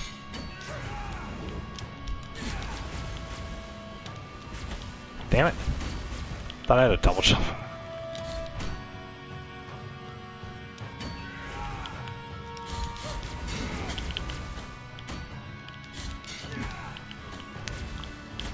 God damn it!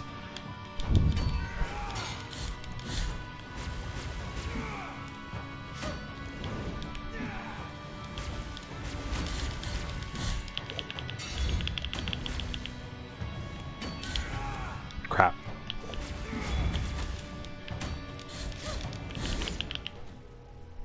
Damn it, he's one hit away. Fuck. But yeah, no, I'll hear parents be like, you know, oh, my kid now knows that he can never say no to me or whatever, right? And it's like, and then it's like I'll see the kid, and they're like scared of their fucking parent. And it's like when you get to the point when, you know, a kid is scared of their parent, then that means that they're like a trapped puppy dog that's been beaten too much, right? That's what that means. And so there's, you know, and that's not healthy either, because the kid becomes dependent then. The kid doesn't know how to live a life of not being scared of somebody and, you know, following directions or whatever, right? People like that are like kids like that who have to grow up in that kind of environment are screwed. There's the spoiled kid, and then there's the scared kid, right? And confidence comes from understanding, you know, it comes from understanding the world around you and how you can work towards oh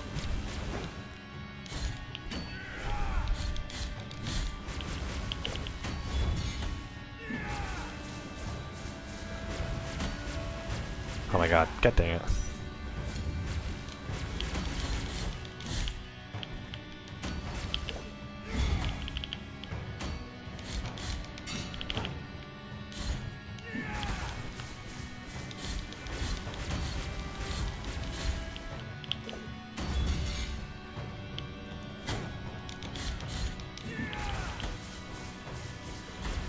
God damn it.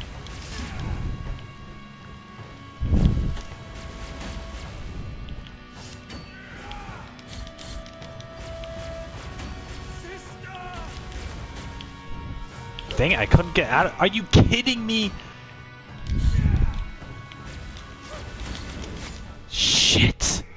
I couldn't cancel my attack. Fuck. Oh my god. This is gonna take half an hour, isn't it?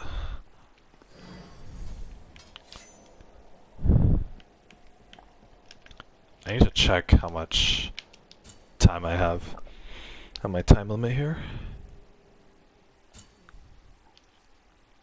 Oh, it's only been 10 minutes, okay. I failed like 5 times. Each attempt only takes 2 minutes. Got the time limit's 3 hours, because I'm getting pretty close there. I didn't do any like prior planning to this. Like they suggest, they're like, oh, with a little planning, you should be able to hit the 3-hour mark. And I didn't do any planning. I didn't even like look at the map, like where I'm supposed to go. Like I looked at it online after the fact. I like a tiny little JPEG of it. But yeah, anyway, it's like there's the spoiled kid, which is when there's no discipline, or there's the scared kid when there's too much discipline, right? When there's discipline for things that don't matter, right? You can be like respectful of your parent, like, but you can be fearful of your parent, but it's like through respect, right? Like, you know, but then there's like just outright terrified of them, right? There's just like, you know, there's like you hear them come in through the front door, and you know the kid hears them come through the front door, and they get this jolt of anxiety, you know, through their body, and they're like scared. They're like, oh god, mom and dad are home. What are they gonna punish me for next? Or what, you know, what have I done that could upset them? Or, you know, things like that. And that that line of thinking from the kid implies that they have been punished for every single thing humanly imaginable. And while I do exaggerate there, it's still like, you know, they've been punished for way more than they should be, you know. Typically, you know, good and bad aren't 50-50 in life, right? It's more like a 90-10, right? There's got to be like 90% good, 10% bad, and that equals out, because bad is so much more severe than good. But these parents will be like, you know, oh, I didn't punish my kid yesterday, so I'll punish them today. Or you know, it'll be like an every other day thing that these parents find something to punish their kid about, find something to get upset about. And the kid, being a child, is trapped in that situation, right? It's trapped in their household, and they can't do anything about it, right? And the kid doesn't feel, you know, consequence for his actions anymore. But the kid feels vulnerable. The kid feels trapped, like he can't get out of this situation, and he feels vulnerable. That, you know, oh, his parents can come home and just do whatever, right? And he doesn't think this. That's the thing. The kid is in the situation, and he's subconsciously, you know, realizing how trapped and vulnerable he is to his parents' punishment. But what the kid is consciously thinking is that every punishment that he's gotten is his fault. And the reason why the kid thinks that is his fault and develops low self-esteem issues is because it's a survival instinct. It's a survival instinct because you don't want to be punished. No human being wants to be punished. And so human beings actively avoid putting ourselves in situations that would get punished or whatever. That's why we obey laws. That's why we follow rules. That's why we listen to people. You know, that's why we don't cause conflict. You know, this and that and all this stuff, right? It's a natural survival instinct, and that's why discipline works. But the thing is that when you're in a situation where punishment and consequence happens too often, then you start to question your own sanity, and you start to question your own like decisions. I'm getting punished so much in this situation. What am I doing wrong? You know, that's what you naturally think, right? We're selfish. We're self-centered creatures. We think of what are we involved in? What can we control, right? And the thing is, with these abusive parents, there's nothing that the kid can do to get them to not be abusive. I talked about this the other night, and it's an issue because, you know, like, what time is it? 7 o'clock. It's an issue because, this kid doesn't know right from wrong at all, right? Kids don't know right from wrong. They look at what they do and what consequences there are for that, right? And so if a kid is never punished, then the kid thinks that everything he does is right, including the bad stuff, right? He's allowed to do bad stuff because he doesn't get punished for it. Take that same thinking and flip it to the other side of the coin. Now you have, if a kid is always getting punished, then the kid thinks that everything he does is wrong. And because he thinks that everything he does is wrong, he doesn't know how to act correctly. He doesn't know how to exist and survive with himself to create a situation where he's happy. And he hates himself for it, and that's why he gets low self-esteem. That's why he gets low self-esteem and self-hatred and all this stuff, and that's why it fucks you up mentally. And that in itself is it ends up being, it ends up being the same severity of, I think it's way worse than the spoiled kid. Because at least the spoiled kid is able to, exist, right? But a scared child who is always punished and who, they can't seem to figure out how to live with themselves. They're going to hate themselves, and they're going to be afraid to interact with other people, and they're not going to be able to function in life. That's the thing, because they're too scared to do anything. Right? These kids, they're too scared to do anything, even away from their parents, because they don't know what they're going to get punished for. They don't know what they're going to get punished for. They don't know what is right or wrong. They don't know what is going to cause good or bad things to others, because they can't seem to figure it out. Because a kid will do the same action twice around their parent, and the first time they do it,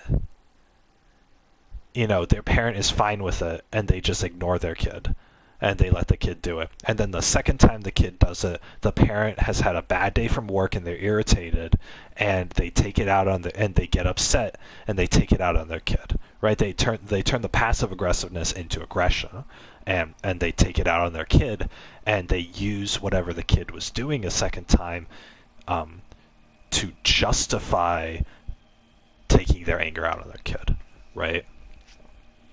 I had a bad day at work, and now you're running around the house, or now you're playing loud music, or now you're, now you put the spoons where the forks are supposed to go in the silverware tray. I'm going to beat your ass, right? How dare you? You've disrespected this household for doing that. How dare you mix up the forks and the spoons? What kind of a fucking idiot are you? I didn't raise you this way. This is how you repay me? Is by being a sloppy, clumsy idiot like this? You could, and if you guys have been around this situation, then some of these lines are probably a little familiar, or, things of a similar vein.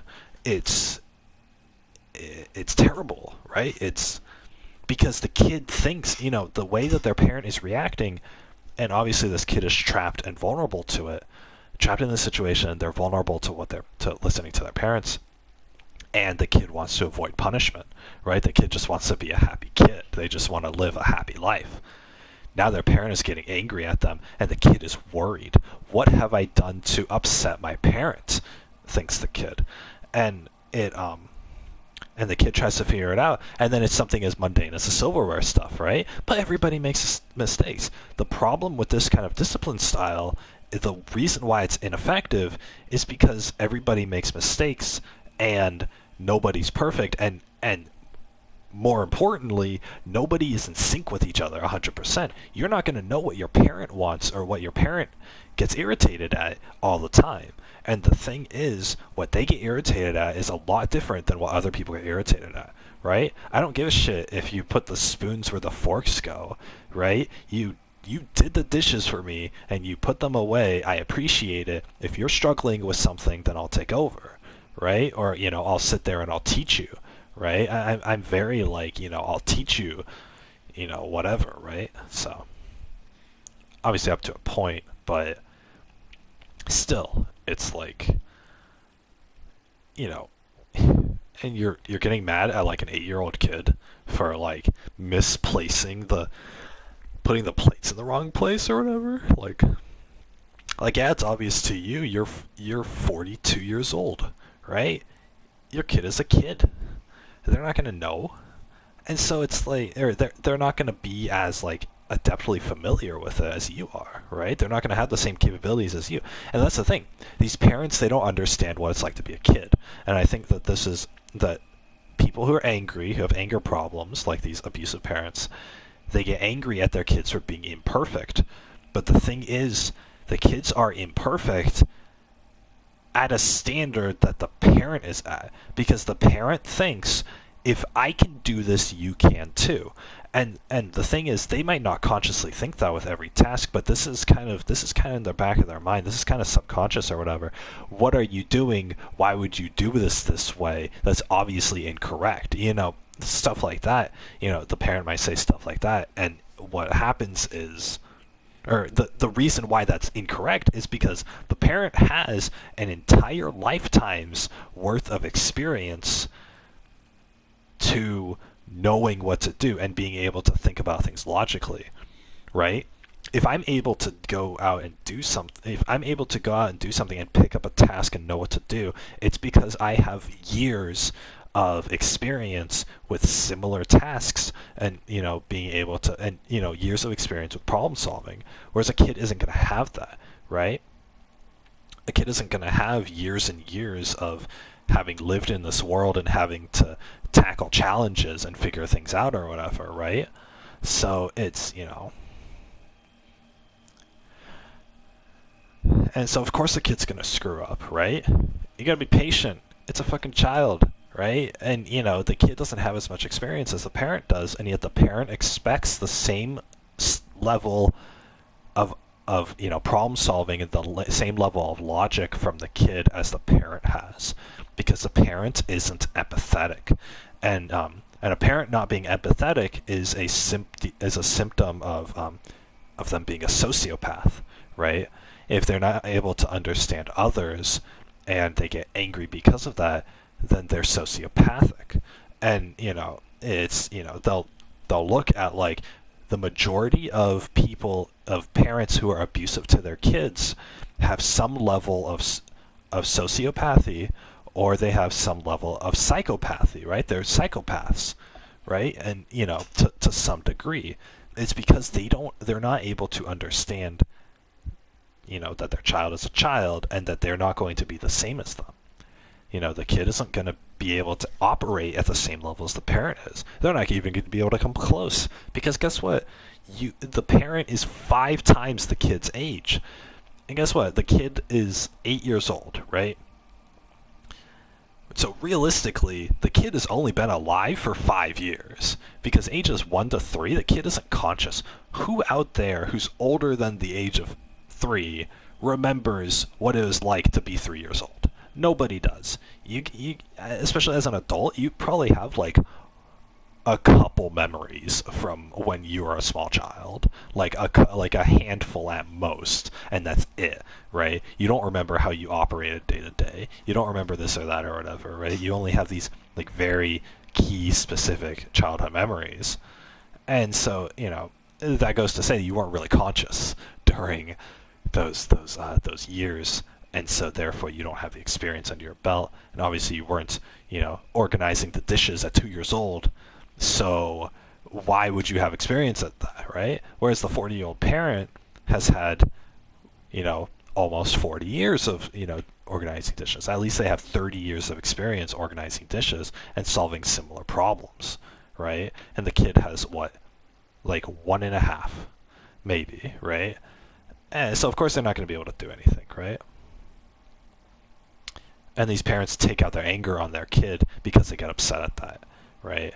And they cause this abusive situation. So now going back to the situation, the kid is scared because his parent is yelling at him, and the kid doesn't understand. And the parent might clearly explain why they're yelling at the kid, why the kid is such a fuck up, right? But the thing is the kid will interpret that and see like, oh, I should have known to put the forks in the fork place and the spoon in the spoon's place. I should have known that, and now I'm getting a punishment for that or whatever. And the kid blames himself. The kid blames himself because he gets a negative consequence for it. He gets a punishment, right? Maybe maybe he doesn't get to watch TV tonight. Maybe his phone's taken away. Maybe he's grounded for a week. Whatever. Or maybe his parent beats him with a belt. Whatever the punishment is, right? And the kid, in his mind, right, self-centered kid, thinks that he has actively worked against himself and the kid blames himself for causing a bad situation to happen. He blames himself for screwing up and getting this punishment, right? He blames himself for being hurt. And the thing is, the kid thinks logically, like, yes, this is my fault. Everybody on the outside who looks at the full situation is going to say, no, that's not the kid's fault, right? It's the parent's fault for being such an asshole to the kid. That's what it is. It's the parent's fault for not being empathetic. It's the parent's fault for not understanding that, hey, this kid needs a little bit of guidance, right? Because they're a child, right? But the parent doesn't see that because the parent is so, and I'm not saying the parent is like pure, like devil incarnate, like, waking up every day thinking, what can I do to make my kid's life a living hell? I'm not saying they're like that. Some people are, but I think the majority of parents who are abusive, what happens is they get so they're not empathetic. They're a little sociopathic, and so what happens is they get absorbed in their anger. They get ticked off by something, and then they run with it, right? Because they're angry. They've bottled up their emotions, whatever, right? And now here's something that they can get angry at. Here's something they can get angry at, and so they ride with it, right? And they don't even think about any of this, right? It's all subconscious, but they ride with it, and they end up getting more upset than they should at their kid making a mistake or their kid doing something that they don't prefer, and they'll ride with it, and they'll end up being abusive, right? They'll end up punishing the kid in one way or another for whatever action the kid did. And so now the consequence, and the parent gets angry for the sake of getting angry, essentially, right? But again, none of this is consciously thought. It's all instinctual, right? If people consciously thought about the abuse that they were inflicting, most people wouldn't do it, right? I wholeheartedly believe that. Most people aren't pure evil, but in certain regards, they can be, and there are some people who can become pure evil to where they consciously think like time to harm other human beings, where they consciously think that. But I think a lot of them aren't necessarily like that. But the thing is, they should still not have kids. These kind of people should still not have kids if they're not able to be empathetic and understanding towards their kids. And the reason being is because, going back to the kid, it fucks up the kid, right? Now the kid is scared of screwing up. But the problem is that, the kid doesn't understand what is right and what is wrong. The kid's 8 years old. He's 10 years old. Whatever, right? It's his first time being alive. You guys think about that. If you're talking about a kid, it's their first time being alive. And, you can say, oh, they've had 8 whole years or whatever, right? That's nothing. 8 whole years is nothing because the vast majority of that time they're not doing anything, right? They're learning how to walk, and they're learning how to talk to other people in English, and and they're learning like what kind of things that they like and what kind of things they don't like, and they're learning like what kind of people they like and what kind of people they don't like at school and stuff. Like, what does a kid think about? They think about how they had so much fun playing tag at recess with Jeremy and Kevin, and they're best friends now because this kid just learned the word friends, in his English class yesterday, and he associates that with Jeremy and Kevin because he had fun, and he is trying to understand, and he's trying to process that these kids are having fun with him. This is what a kid is thinking about. The kid isn't thinking about, what is the optimal way to put away the dishes? What is the way to cause least convenience to my parents? The kid isn't thinking any of that, right? The kid's living his own life. So the fact that the parents expect this of him at all, right, the kid's not going to understand that. But you scare the kid enough, you punish him enough, right, as an abusive parent, and eventually you're going to come to the situation where you're going to create the situation where the kid doesn't the kid spends every day worrying about it. He has anxiety over it, right? Self-loathing, whatever. He worries about, how can I go through today without screwing anything up? But the thing is that kind of thinking doesn't work. That kind of thinking doesn't work, right? It doesn't work because the kid doesn't know what is right and what is wrong. The kid doesn't know, like, what is a screw up and what isn't, right? He doesn't know where the forks and the spoons go. He doesn't know to look out for the little labels in the silverware drawer. And he doesn't know, he doesn't know that, he shouldn't fill up the laundry machine with too many clothes, otherwise it's not going to wash anything well. He doesn't know that, he should tuck in the corners of his bed when he makes his bed. He doesn't know that he should, shake the water off his toothbrush before he puts it away so it doesn't grow mold. He doesn't know any of this, right? I'm naming random things that you guys probably have never thought about before. And the thing is, this kid hasn't even thought about it. He hasn't even experienced any of it before. And yet the next time that he mistakes something like that, he's going to get yelled at for it. And he's going to have his video games taken away, and he's going to be locked in his room with nothing to do except to pray to God and repent the sins that he did for, mixing up the whites with the colored clothes, right? God forbid an 8-year-old does something like that, right? It's definitely justified that 40-year-old parent should expect him to be a full adult and, be able to have experience with things that he's never done before, right? It's insanity. And the thing is, I say that things aren't insanity a lot, but the thing is, it's unrealistic to expect a kid to understand any of this. They need to be told, and they need to be told again and again and again, and they need to be, there has to be repetition. They have to have real-world experience of separate your whites from your darks, right? And if a kid doesn't know how to do that, then that's fine. I'll sit down with them and, say, okay, pour all your laundry out. Let's see. We'll go through it together, right? Whatever. I'll take a half an hour out of my day. It's a total waste of time, in my opinion.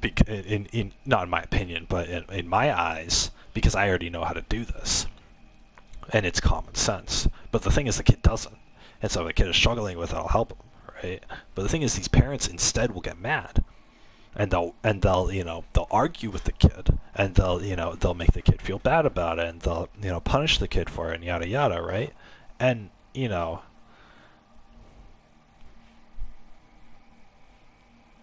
and the thing is, it's it's completely unrealistic to expect the kid to know how to work through these things their first try, right? I wouldn't expect a 16-year-old kid to know how to problem solve or whatever, right? Not unless they've played a lot of video games, but because there's a lot of problem solving in video games, but it's just, this is how it is, right? Some people take more time to grow up than others. Some people, are good at certain things and they're bad at other things, right? And younger people are typically worse at things than older people are. Even things that are common sense, right? Even things like, chew when your mouth is full, right? I would expect a kid to forget about that, right? If they stuff their mouth and they forget that there's food in their mouth, then, that's an honest mistake or whatever, right? I'm not going to yell at my kid and tell him to shut up and finish his food or whatever, right? I'm not going to be mean about it. But that's the thing, these parents will be. And so the kid will be scared and they'll be constantly checking themselves all the time. But because they're checking themselves, but the thing is, The reason why that doesn't work is because the kid doesn't understand what to check for. The kid doesn't understand, the correct way or the incorrect way of doing something. And the kid will have done something without thinking about it. And why does he not think about it? Because he's never been exposed to the situation before, right? He's never been exposed to the situation before, and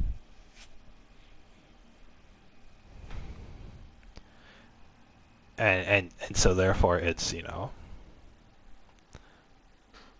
it's bad to abuse a kid for something like that, right? But the thing is, all of this originates back to the fact that these parents who are abusive have specific standards, and they see their kid, and they take out their anger on their kid, or they get angry at their kid when the kid doesn't meet the parents' standards.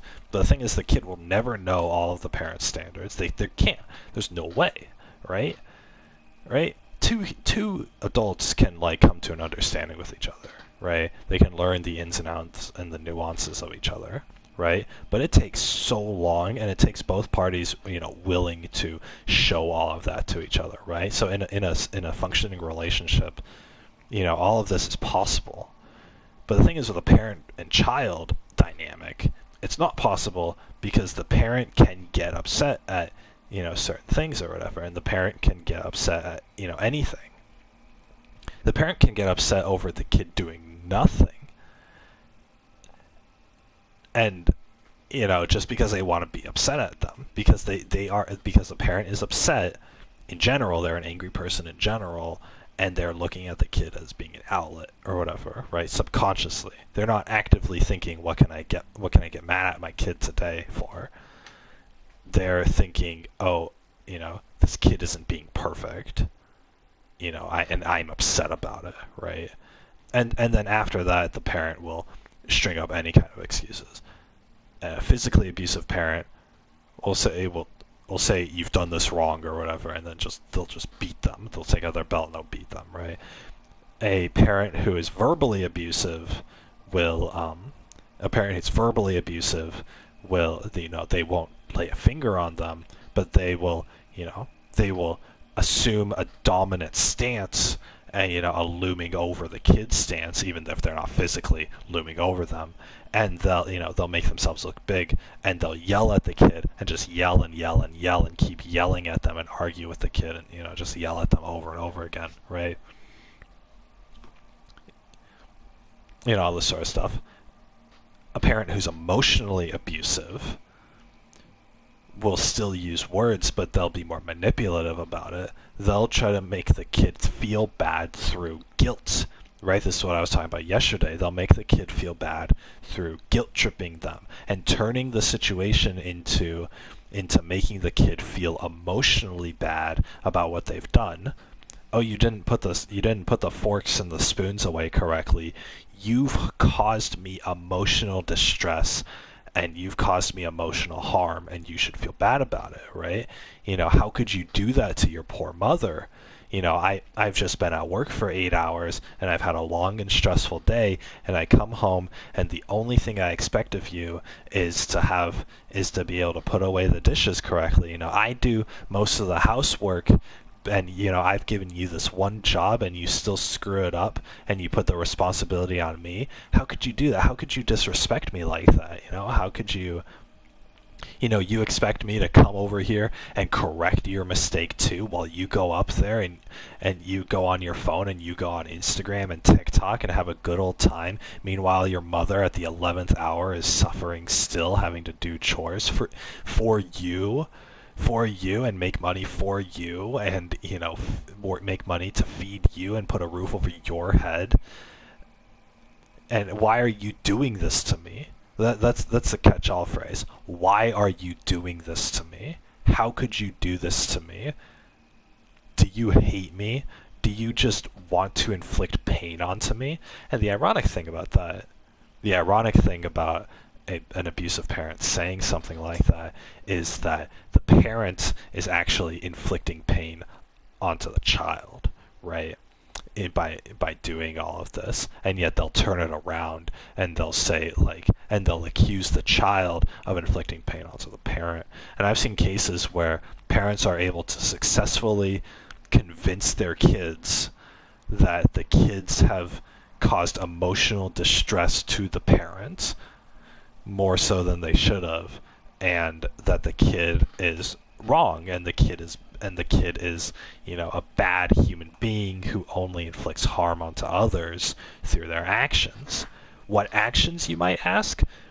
Things that were cherry picked, and things that things that the kid could never have known. The kid could never have known where to put the silverware. The kid could never have known to not overfill the laundry machine. The kid could have never known that they need to take their clothes out of the dryer right away, otherwise they'll get wrinkles. The kid could have never known that it's more efficient to tuck in the corners of your bed when you make your bed, or that it's better to shake the water off of your toothbrush so it doesn't get moldy. The kid could have never known because they're 8 years old. They're 8 years old, and you're 42, and the parent doesn't have any empathy, and yet the parent is able to use their adult life experience against the kid and be able to manipulate the kid emotionally, in order to do that or whatever. So that's where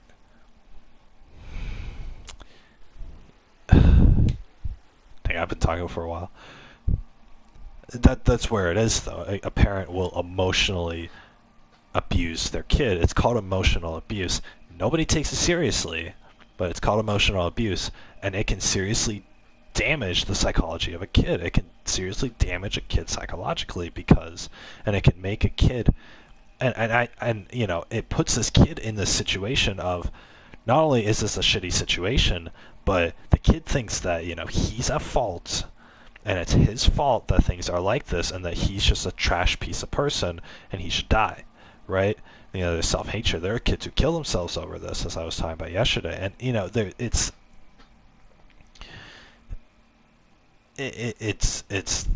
no matter what kind of abuse it is still abuse, because the parent is over-punishing their kids. And that's what it originates to. And the kid becomes fearful, whether they're fearful of getting a beating, or getting, blasted in an argument, or, if they're fearful of themselves through self-hatred, through emotional manipulation by the parent. No matter what it is, the kid thinks that they have created a negative situation for themselves. And if there's enough punishment, then the kid will think that they've created a negative life circumstance for themselves. They've created a hostile environment. The kid will think that they're at fault for their punishment. It's their fault for being grounded every week. It's their fault that their parents got a divorce. It's their fault that, their dad slept with it. His dad slept with his secretary at work. It's the kid's fault, obviously, right? What are you guys talking about, right? It's so fucked up. And the thing is, you can spin this any way, and you guys understand how easily I've done it in this example, right? It's like it's easy for the parent to do it. But the parent has that power over their kid. It is up to the parent to not use that power against their kid. It is up to the parent to not be an asshole towards their kid and screw them up. Because the kid, not only is the kid, not aware of any of this, obviously, because this is the household they've grown up under, and this is what's normal to them. The kid doesn't have, the kid isn't aware of this, first of all. But second of all, they're completely defenseless against this. There's no way a kid can win an argument against a manipulative parent. There's no way a kid can convince his parent that, she was in the wrong. Even if they know 100% that their parent was in the wrong. There's no way they can convince them of it. Because the parent can use what's called circular logic and just keep going around in circles and circles. And that's going to cause is, when they're in a shouting match with their parent, the parent's going to get angrier and angrier that the argument is going on. And is going on for longer and longer. And, that's... It just... And, the kid will get exhausted from it, and he can't think of anything else to say, and then the kid will start questioning reality. Now you get into things like gaslighting. You guys know what gaslighting is? It's an abusive tactic. Every abuser's used it at one point or another, but gaslighting is the abuser will make the victim the victim will know how things went, will know how things went or whatever, right? This happened and this was the cause of it or whatever, right? The victim will have a picture in their head of what the situation is. The abuser, when they gaslight the victim, the abuser will make the victim think differently, and the abuser will make the victim think. They'll change the information, and they'll make the victim question what has really happened, or what reality actually is, or whatever, right? Like, are you sure this actually happened? You weren't there. Maybe you were looking at it incorrectly because I saw this, right? And yada yada. And the fact that the abuser is saying these things that are different from what the victim believes, but the abuser is saying it with such confidence, and he's able to argue for his side, or for their side, that that the victim starts questioning reality. This person, my parent is so convinced that things happen differently, that maybe I'm the crazy one. Maybe things didn't happen exactly how I remembered it. Maybe it happened how they remember it instead. And they can turn, and the parent can use gaslighting to spin a situation to alter the reality of it, or whatever, change the events of what has happened, into their favor, and therefore the parents can make the kid look like the bad guy by changing the situation and gaslighting them, right? They can do it without gaslighting in a lot of situations, but in some situations they would need to gaslight, because in some situations the kid was never in the wrong, but it doesn't matter what's right or wrong anymore. What ends up dominating over the situation is the parents, the abusers, right? That's what dominates over the situation, because you're not arguing with a judge. You're arguing with an abusive person who has to be right. And that's, and so right and wrong can be changed, but an abusive person tries to convince the victim that the abuser is correct and the victim is wrong, in order to win, in order to feel good about themselves, right? Because if an abusive person can't convince their victim of what they're saying, then they can't feel justified. And when they're not justified in their actions, then they have to start questioning that maybe I am just being an asshole towards my kid. Maybe I am just being an asshole towards my kid, and maybe I'm evil. No, I can't be evil. I'll just use circular logic and gaslighting to make sure my kid feels guilty about existing, right? And that's typically how it goes. So, and again, this is all subconscious, right? This is all subconscious. The abuser will instinctively do all of this stuff that I've described in order to win. Because at the end of the day, when somebody's angry, they just want to win. They don't want to be humiliated. An abusive person's worst fear is that they're humiliated and their pride is hurt. It's a very prideful thing, right? And if somebody's been arguing for an hour, and if they've been shouting for an hour, if they've punished their kid for doing something, and then it turns out that the parent was wrong, then the parent is going to be embarrassed and they have to apologize. God forbid. And so instead of doing that, instead of showing any kind of humility, they're going to double down. They're going to double down on it. And even if the parent knows that they're wrong, they're not going to look bad in front of their kid, right? Which is why the best strategy when you parent is to never get mad at your kid from the onset. Understand the situation first, and then enact punishment, right? If it warrants punishment. Misplacing the dishes when you put them away doesn't warrant punishment. That doesn't warrant punishment. Filling up the laundry machine all the way and it breaks or whatever, that doesn't warrant punishment. Right? The kid made a mistake, whatever, right? What does warrant punishment is if the kid, like, you know, does something bad intentionally. It has to be intentional. Either that or the kid causes actual damage through carelessness, right? Those are really the only things that need to be punished. There's no, like, oh, they're having a behavior. There's none of this, like, you know, oh, this or that or whatever, right? Who cares? Like, who cares? If my kid is getting bad grades in school, we're going to figure out the cause of it, and we're going to work through it. Because if they need their hand held a little bit, then fine. Whatever, right? Let's try to make them a little self-sufficient. You don't punish them. You don't wait until they get Fs and then take away their Xbox for over the summer. Because what are they going to do? You're going to give them their Xbox back in September anyway. Or they're going to find something else to do. Maybe they'll go hang out with their friends instead and they'll start doing drugs. Yeah, good job, parent. Maybe, you know, maybe they'll sit in their room and they'll go insane. Good job. Really showed that kid, huh? You fucking idiot. Like,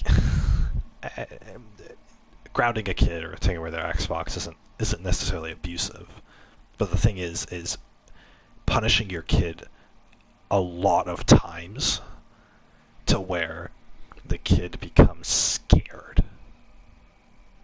You know, the kid becomes scared of, like, screwing up. That is abusive. And it's abusive because you're taking your anger out on the kid, and you feel justified. You feel like, you know, oh, my child is suffering now. I have won. If you feel like that, you're abusive. It doesn't even matter what you've done at that point. If you feel a sense of satisfaction for getting back at your kid, then you've lost. You have lost as a human being. You have no moral values. You have no compassion for anything. All you care about is yourself and your self-centeredness. And you are using that very mindset means that you are using your kid as a tool to feel satisfaction. Your kid is not a tool. They are a human being, and you need to treat them as such. But no, these parents will never. God forbid. My kid is a human being? No, they're a kid. My son or daughter will take any punishment that I dish out on them, and they will accept it, and they will respect me for it. You're abusive. That's the cut and dry of it. If that's your line of thinking, you're abusive because you're focused on the punishment and the getting back at your kid. That makes you emotional, and that means that you have an emotional attachment towards whatever it is, which means that whatever your kid has done wrong, the only reason that it is wrong is because you got angry at it, is because you felt an emotion because of it.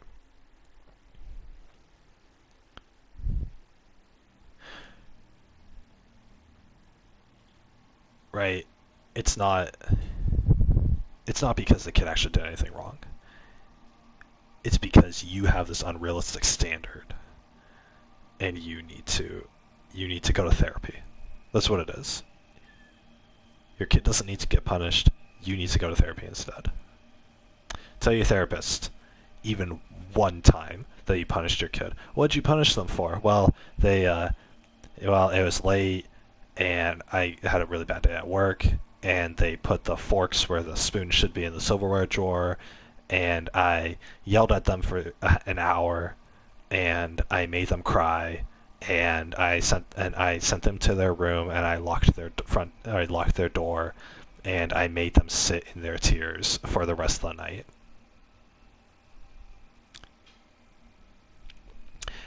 the therapist will call child services. That's what's going to happen. The parent will go to anger management, and the kid will be placed in a different home that is more loving towards them. Parent didn't have to beat them for that to happen. Again, that's ideal, right? Is that child services would be called. For some reason nowadays, we don't do that anymore. Child services doesn't actually help people anymore, so. But especially if you're older, God forbid you're a teenager, right? The only thing that child services will do is if you're like sexually abused. That's all they care about, which does happen. But that's a whole nother thing. Sexual abuse has nothing to do with any of the stuff that I'm talking about. Physical, verbal, and emotional abuse are all because of over-discipline and wanting to scare your child and wanting to be satisfied over having served them right. For what? For upsetting you. For upsetting the parent. That's it. The only thing the kid has done is upset their parent. They didn't do anything bad. They didn't steal a candy bar from the store. They didn't get in a car accident. They didn't punch a kid at the playground. They didn't do any of this. They just upset their parent a bit. That's on the parent. That's not on the kid. If the kid has actively like disrespected their parent, being like,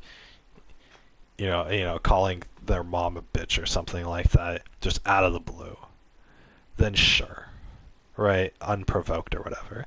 But if it's like years of this, if it's years of physical or of verbal and emotional abuse, and the kid is living in fear every single day, and the kid gets upset at it, and says a few mean words back at his mom, then that obviously doesn't deserve punishment. That's the kid telling the truth. You are a bitch for that. You are an evil person, and the kid has every right to point that out. But obviously, in today's society, if a kid is under the age of 18, then their parent has all the power over them, and their parent can lock them in a room with a straitjacket on, and psychologically torture them to death, or close to death. And no one's going to do anything about it. That's how our society operates today. Which is why it upsets me so much, because there's a lot of kids who would turn out to be good and normal and functional and happy. Most importantly, happy. You'd have all these kids who would be happy if their parents weren't shitty people. But they are. A spoiled kid isn't going to be satisfied with anything, and so therefore can't be happy.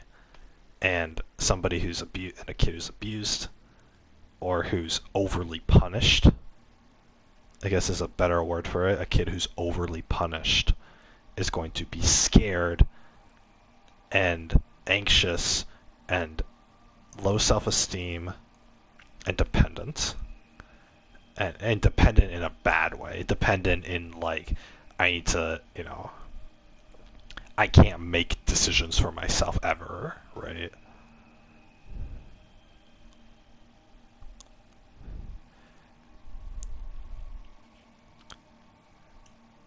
And and that kid's not gonna be happy either, so. That kid's a little closer to running away and being homeless and getting stabbed or whatever, getting himself killed, than the spoiled brat is. But both situations are bad, right? And it's because of bad parenting. But the thing is, this is a problem that's never going to go away because there's too many people, right? If the Earth had 10 families on it, and one family was abusive to their kid, then the other 9 could step in and help alleviate that situation. But there's 7 billion people on this planet. 500 million people in America alone. 500 million. That's 8 zeros on that number. You can't. There's just too many people. There's too many people, there's too many families, and there's too much that goes unchecked.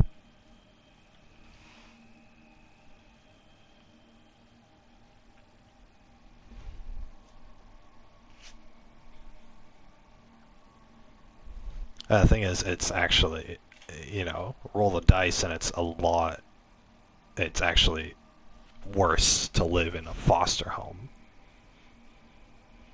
than it is just to live with abusive parents. So you go from bad to worse with that. So it's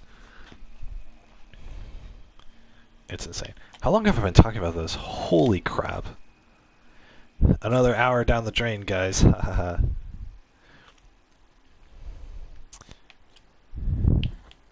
20 minutes to beat this boss.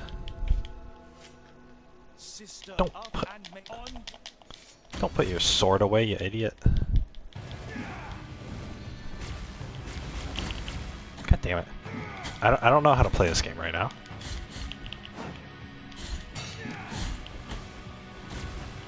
I can't go through him.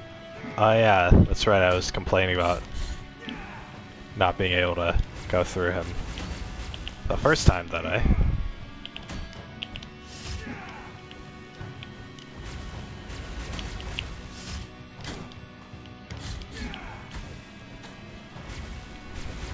beat this guy without using any health potions.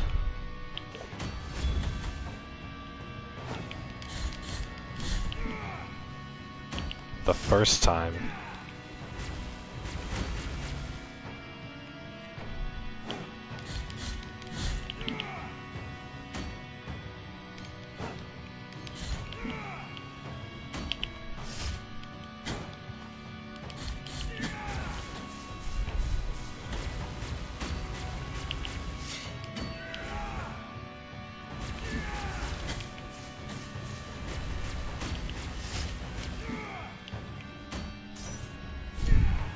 Guy, he's not even at the halfway point.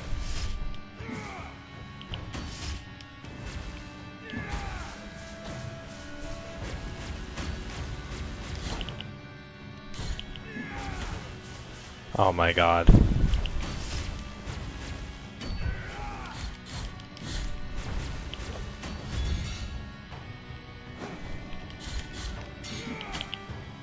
How did that hit me?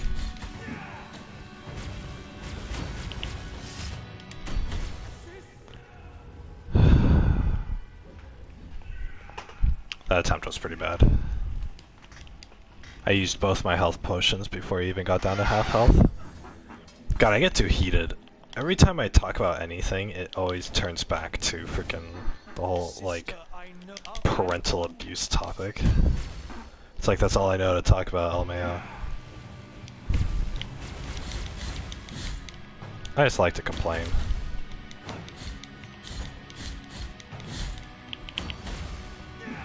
Dang it.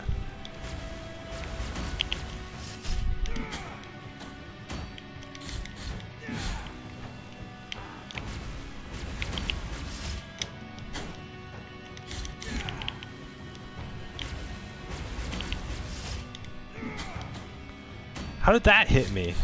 He attacked the wall.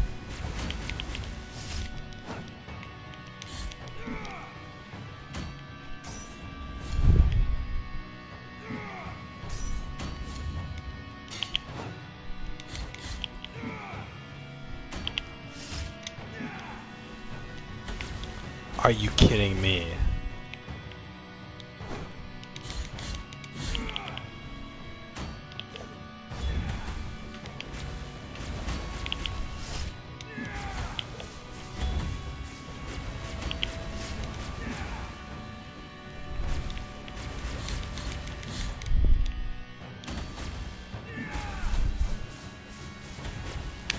Oh my god.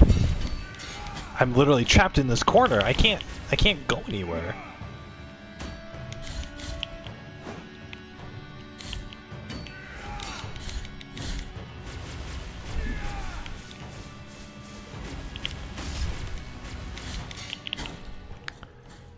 There's no way I was gonna win that. How am I supposed to beat this? Holy shit.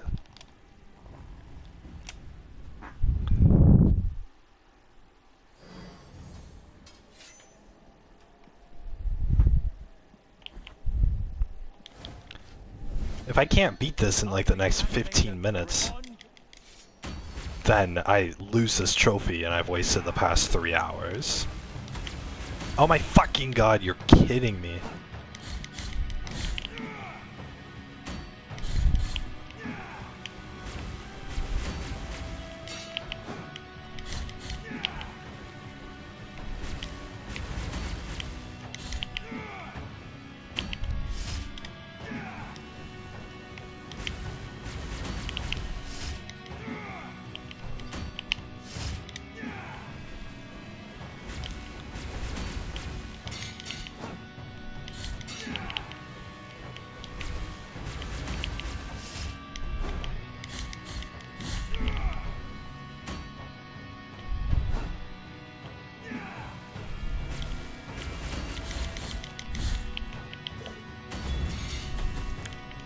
Gotta get rid of this.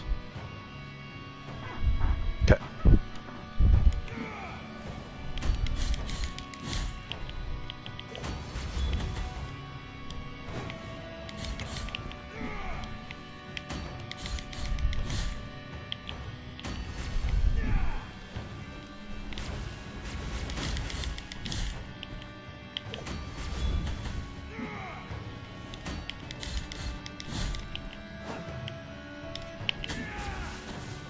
Dang it.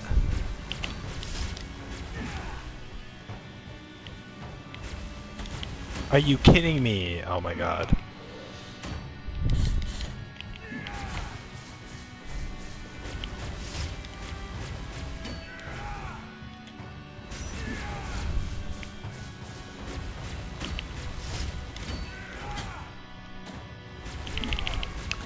Dang it.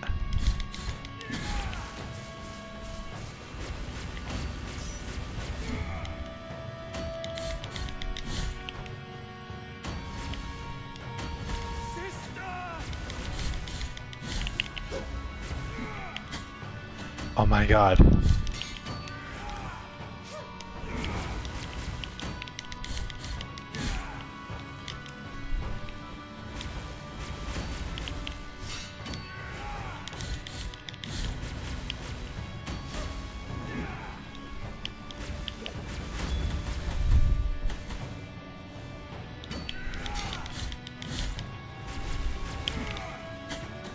Damn it.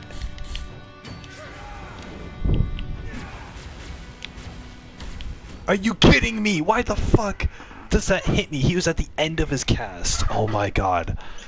I was patient for that whole battle.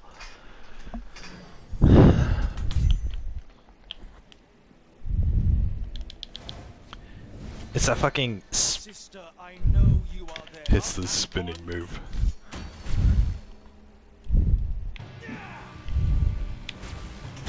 Why? Every fucking time.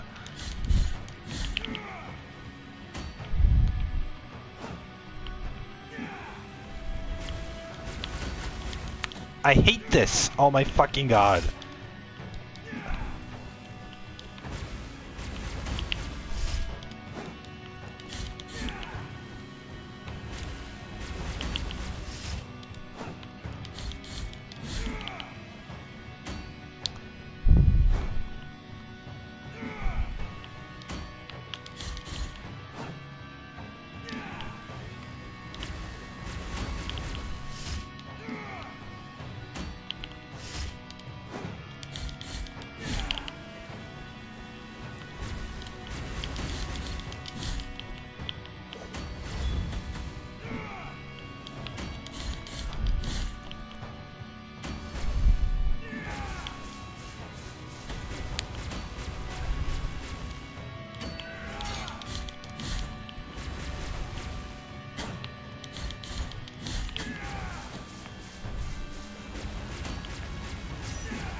Are you kidding me?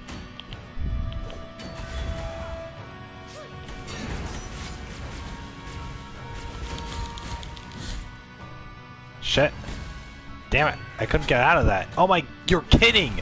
You're kidding! I lost all my health to that.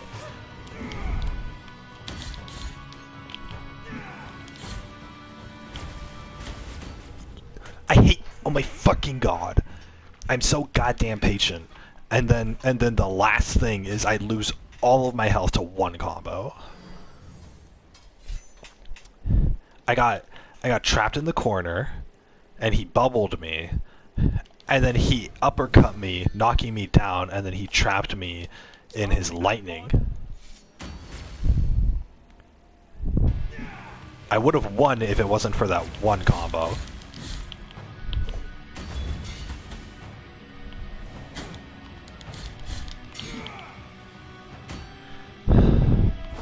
I'm on a time limit, so I'm a little stressed out.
Damn it.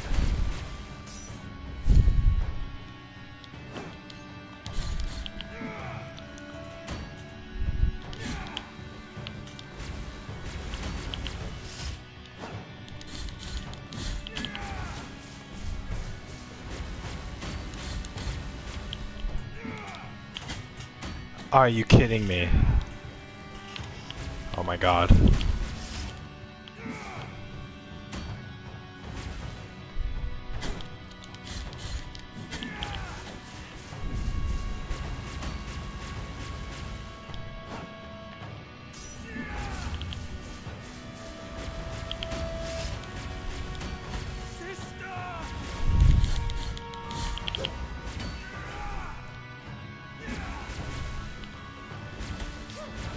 I can't.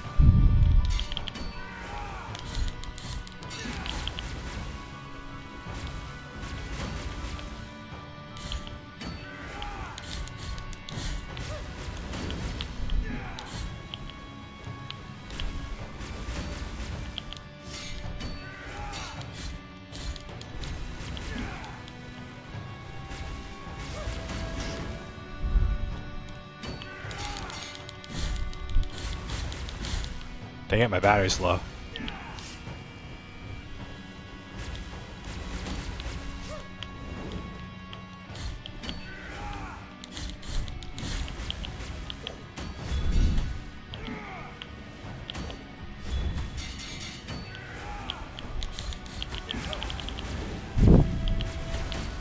Shit. No! I was one hit away! I was one fucking hit away! You're fucking kidding me!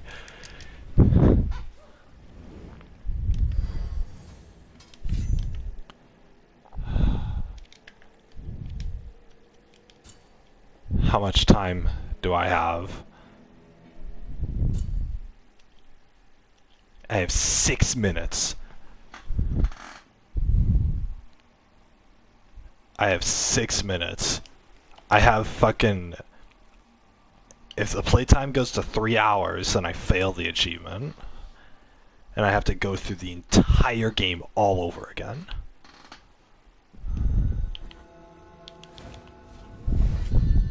Sister, I know after your departure, and may the on your...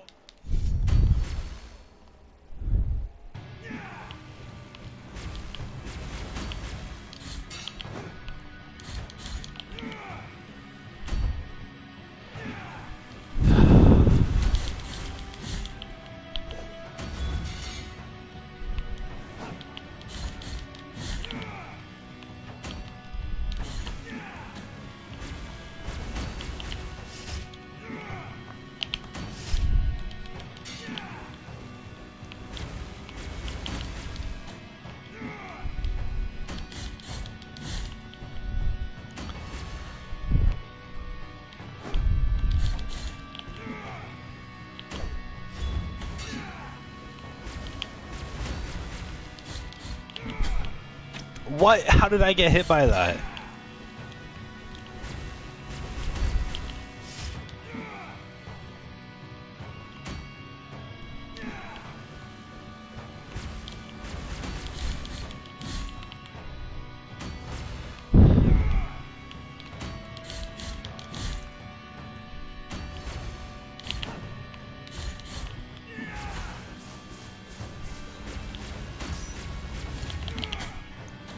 Unbelievable.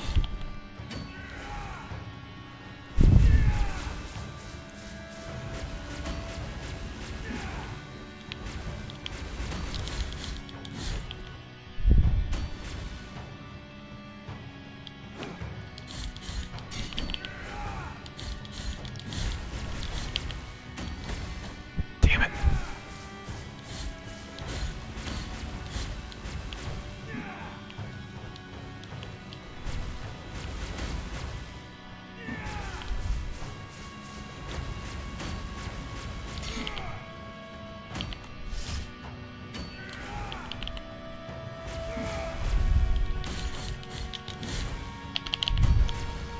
Oh my god, okay.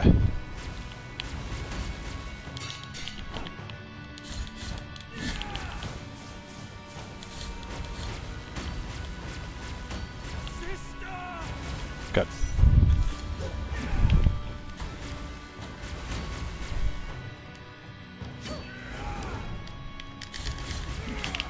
I dodged through that.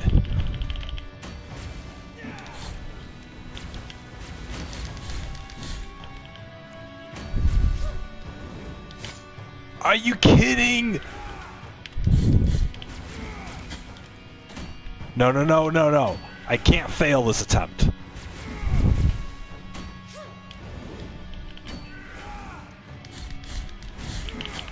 No, are you fucking serious? Are you fucking serious? You're fucking kidding me.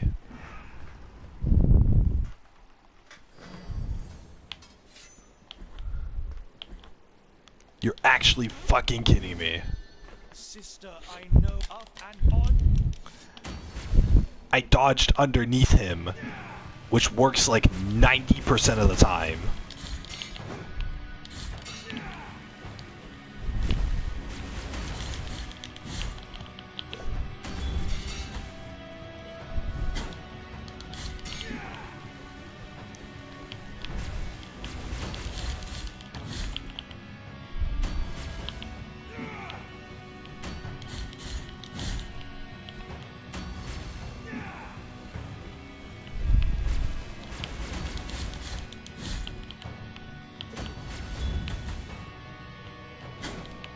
Uh-huh.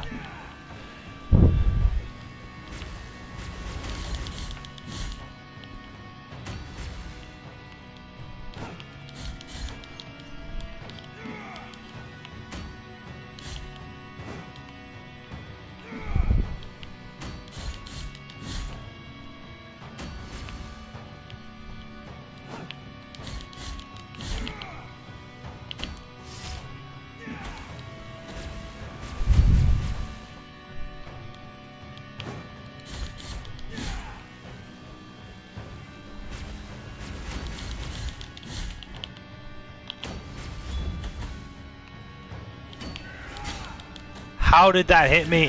How did that hit me? The fact that that hit me when it shouldn't have means I lost half my health.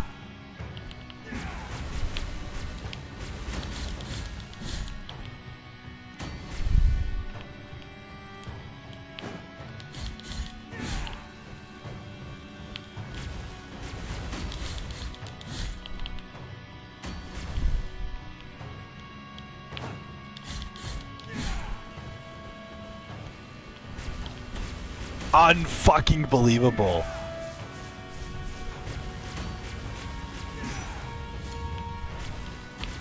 You're kidding me. It works every single other time.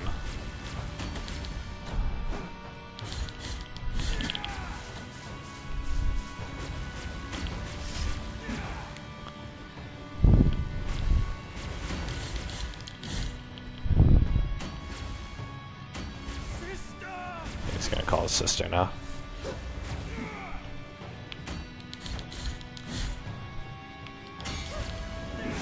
Damn it!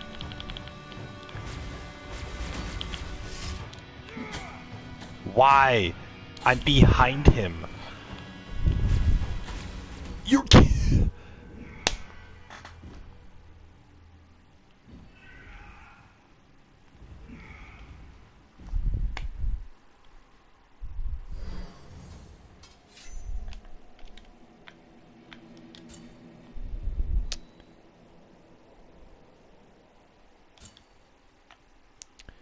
Three hours and 1 minute. Even if I won the fight, I wouldn't have made it. The achievement is to reach the end of the bridge, which is right past him. Literally, I kill him, and I walk a few steps, and the achievement pops. But I need to do it under 3 hours. It's 3 hours and 1 minute. The entire playthrough that I did today, the second file, from the time my character respawned, and me going through the map again, and getting the items again, and upgrading my abilities, and going to each individual boss and killing them, and looking up where their locations were, and killing them. All of that's down the drain. In fact, since I used health potions during this one, I can't use this file for anything else.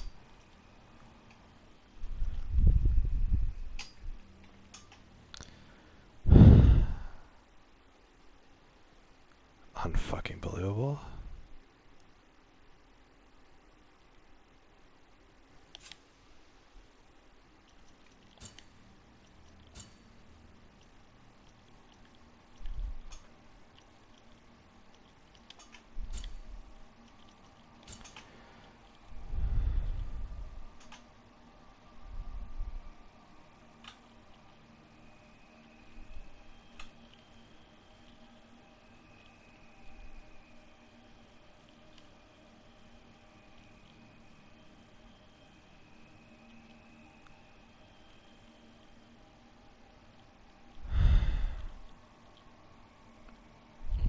Three hours gone. There we go. I'm done with this game, guys. There's I'm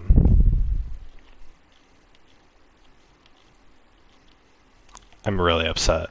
Not that last attempt, but the attempt before that. I was extremely close, and that would have made it under the 3 hour mark. I was extremely close, and he was at like 2 hits left, and he trapped me under that combo. He had gotten me in that combo where I was trapped in the corner, and he bubbled, which pushed me back, and then the instant my character got up, he uppercut me. And so then I was knocked down again, and then he summoned lightning, so the instant my character got up again, the lightning hit. So that did half my health, and I was already at low ropes anyway. And then he managed to get it, and then he managed to, when I tried to dodge behind him, in the middle of his move, he still manages to hit me. Because when he does an uppercut attack, his hitbox extends a little behind him as well. So if I'm within melee range, I still can't do any damage. But with his Valkyrie sister up there, I can't really afford to, like, wait. I mean, I could have played it smarter. I had been very passive the entire game, and it was, or I had been turtling it, right? Slow and steady. Wins the race, I'd been doing that the entire match, and then I got a little anxious once his Valkyrie sister showed up, which is when I lost most of my health. So I could have played that second to last attempt a lot better. Even if I did play better, even if I was a little more patient, would I still want it? I don't know. There's too much stuff, at the end of the battle with the Valkyrie sister there, and every single attack he puts out summons like lightning on half the map. It's really hard to see anything. like he'll cast an attack and it'll summon lightning, and then he'll do another attack that'll summon more lightning, and so you'll have like the double lightning effects over the entire area. Like he'll do the uppercut, which summons lightning, you know, behind him, or I mean in front of him, and then he'll do the spinning move across the map, which will summon lightning across the map.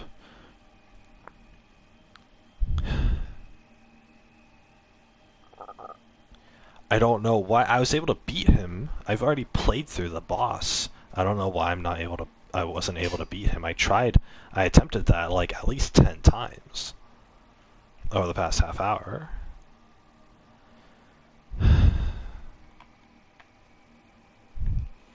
I don't know, I'm not really shiggy diggy right now. I'm done with this game. I can't. This game, I mean, the only things left in this game are,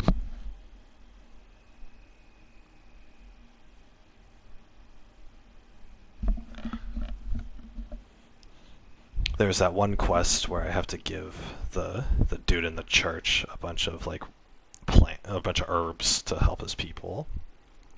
That achievement didn't pop for me the first time I played the game, so I just have to pay attention to that. But then, and then what's left? It's just get to the bridge, so beat that last boss. Get to that last boss and beat him under 3 hours, which obviously I can't do. And then go through the whole game and kill every boss without using a health potion, which is going to be insanely difficult because I'm already having a hard time with this game. So if this was like 5 years ago, I would be able to play through this, and if this was 5 years ago, I would have been able to play through this and like tolerate you know, working through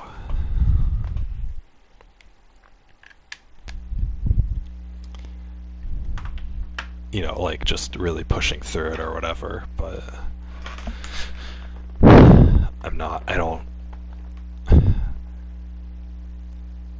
don't have, like, I'm patient, but I'm not patient enough to wait for me to get better at the game, because I don't think my skill level's really gonna improve, like, the more that I play this game or whatever. It's just, whereas if I was 20, then, you know, if I was like 18 to 20 years old, then I would get better and I would be able to finish it, but I'm not gonna be able to, so it's just those two achievements, the beat it under 3 hours and then beat every boss without a potion. There were some shortcuts I could have taken, but the fact that I had over half an hour to beat this one boss, I had plenty of time. It's a 3-minute boss fight.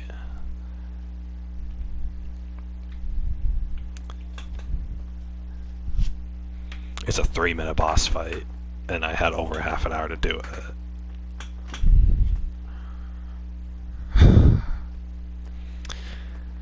In a boss that I've done before, I was pretty confident that I'd be able to do it, but I'm like really disappointed. Oh well, I'm not gonna get the platinum in this. That's okay, whatever.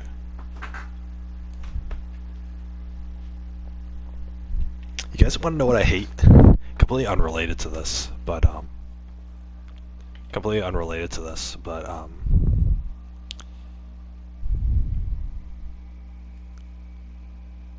there's this thing that people have been saying recently, and it's not like a statement or anything, but it's a phrase, and I've been noticing it more, and for some reason it kind of bugs me, like, not the phrase itself, but just, like, I guess the intention behind it is what bugs me, and so that's why I think whenever I hear the phrase it's cringe, but I've used it a couple times instinctually, and I just, like, you know, on stream, I don't know if you guys will have remembered, but it's very, like, sort of very obscure moments or whatever. But yeah, just I guess it's the intention behind it that makes the statement kind of cringe. And the more that I hear it, the more that I think like, oh, this is a thing now, right? And people are using this is a thing that people are doing as they're saying this. It's the phrase, and that's okay.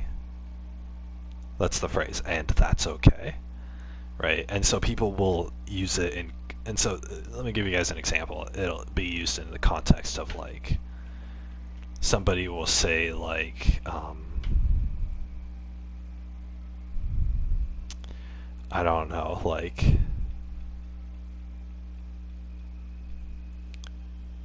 okay, they'll say it in like, oh, you know, the new movie that's coming out has a lot of black people and has a lot of black actors in it, and that's okay, or something like that, or you know,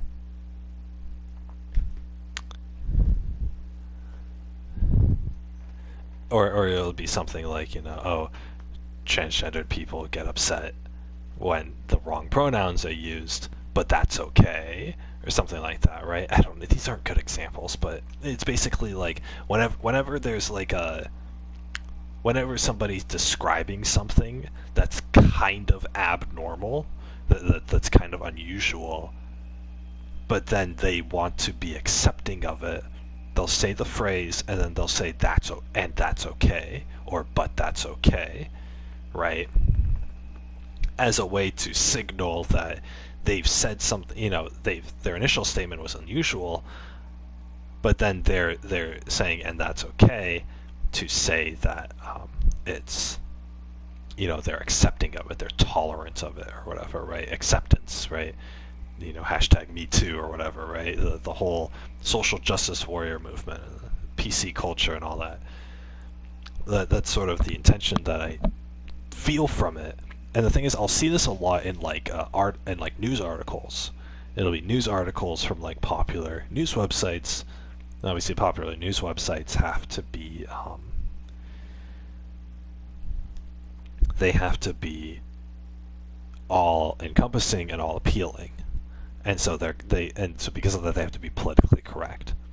And so when they say, you know, they'll have an article that says something unusual, like, you know, like, oh, there's a lot of lesbians moving to downtown San Francisco, but that's okay, and that's okay, or whatever. Or like, oh, the main demographic for Steven's universe is trans people, and that's okay. Like, you know, it's like some nonsense like that, right? Like it's a kind of interesting fact that they're saying, but then they're saying and that's okay at the end of it, and it makes me think, like, it makes me lose interest in it, not because whatever, but because now I think that, okay, whatever this person is talking about, whatever the article is about or whatever, they're going to be saying, or they're going to be speaking about it in like, I already know their opinion about it, right? I already know their opinion, and I already know the kind of article that's going to be because of that opinion, or, you know, based off that opinion or whatever, right? It's going to be this very safe, this very doesn't offend anybody, you know, tiptoes around the issue sort of thing. And so all the information that I wanted from the article, I got from the title. They said the thing, lesbians are moving to downtown San Francisco. I got that piece of information. If I click on the article, it's going to be that.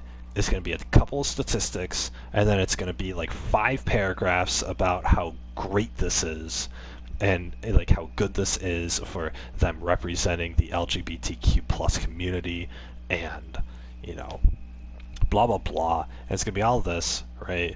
And it's like, and the thing is, it's like,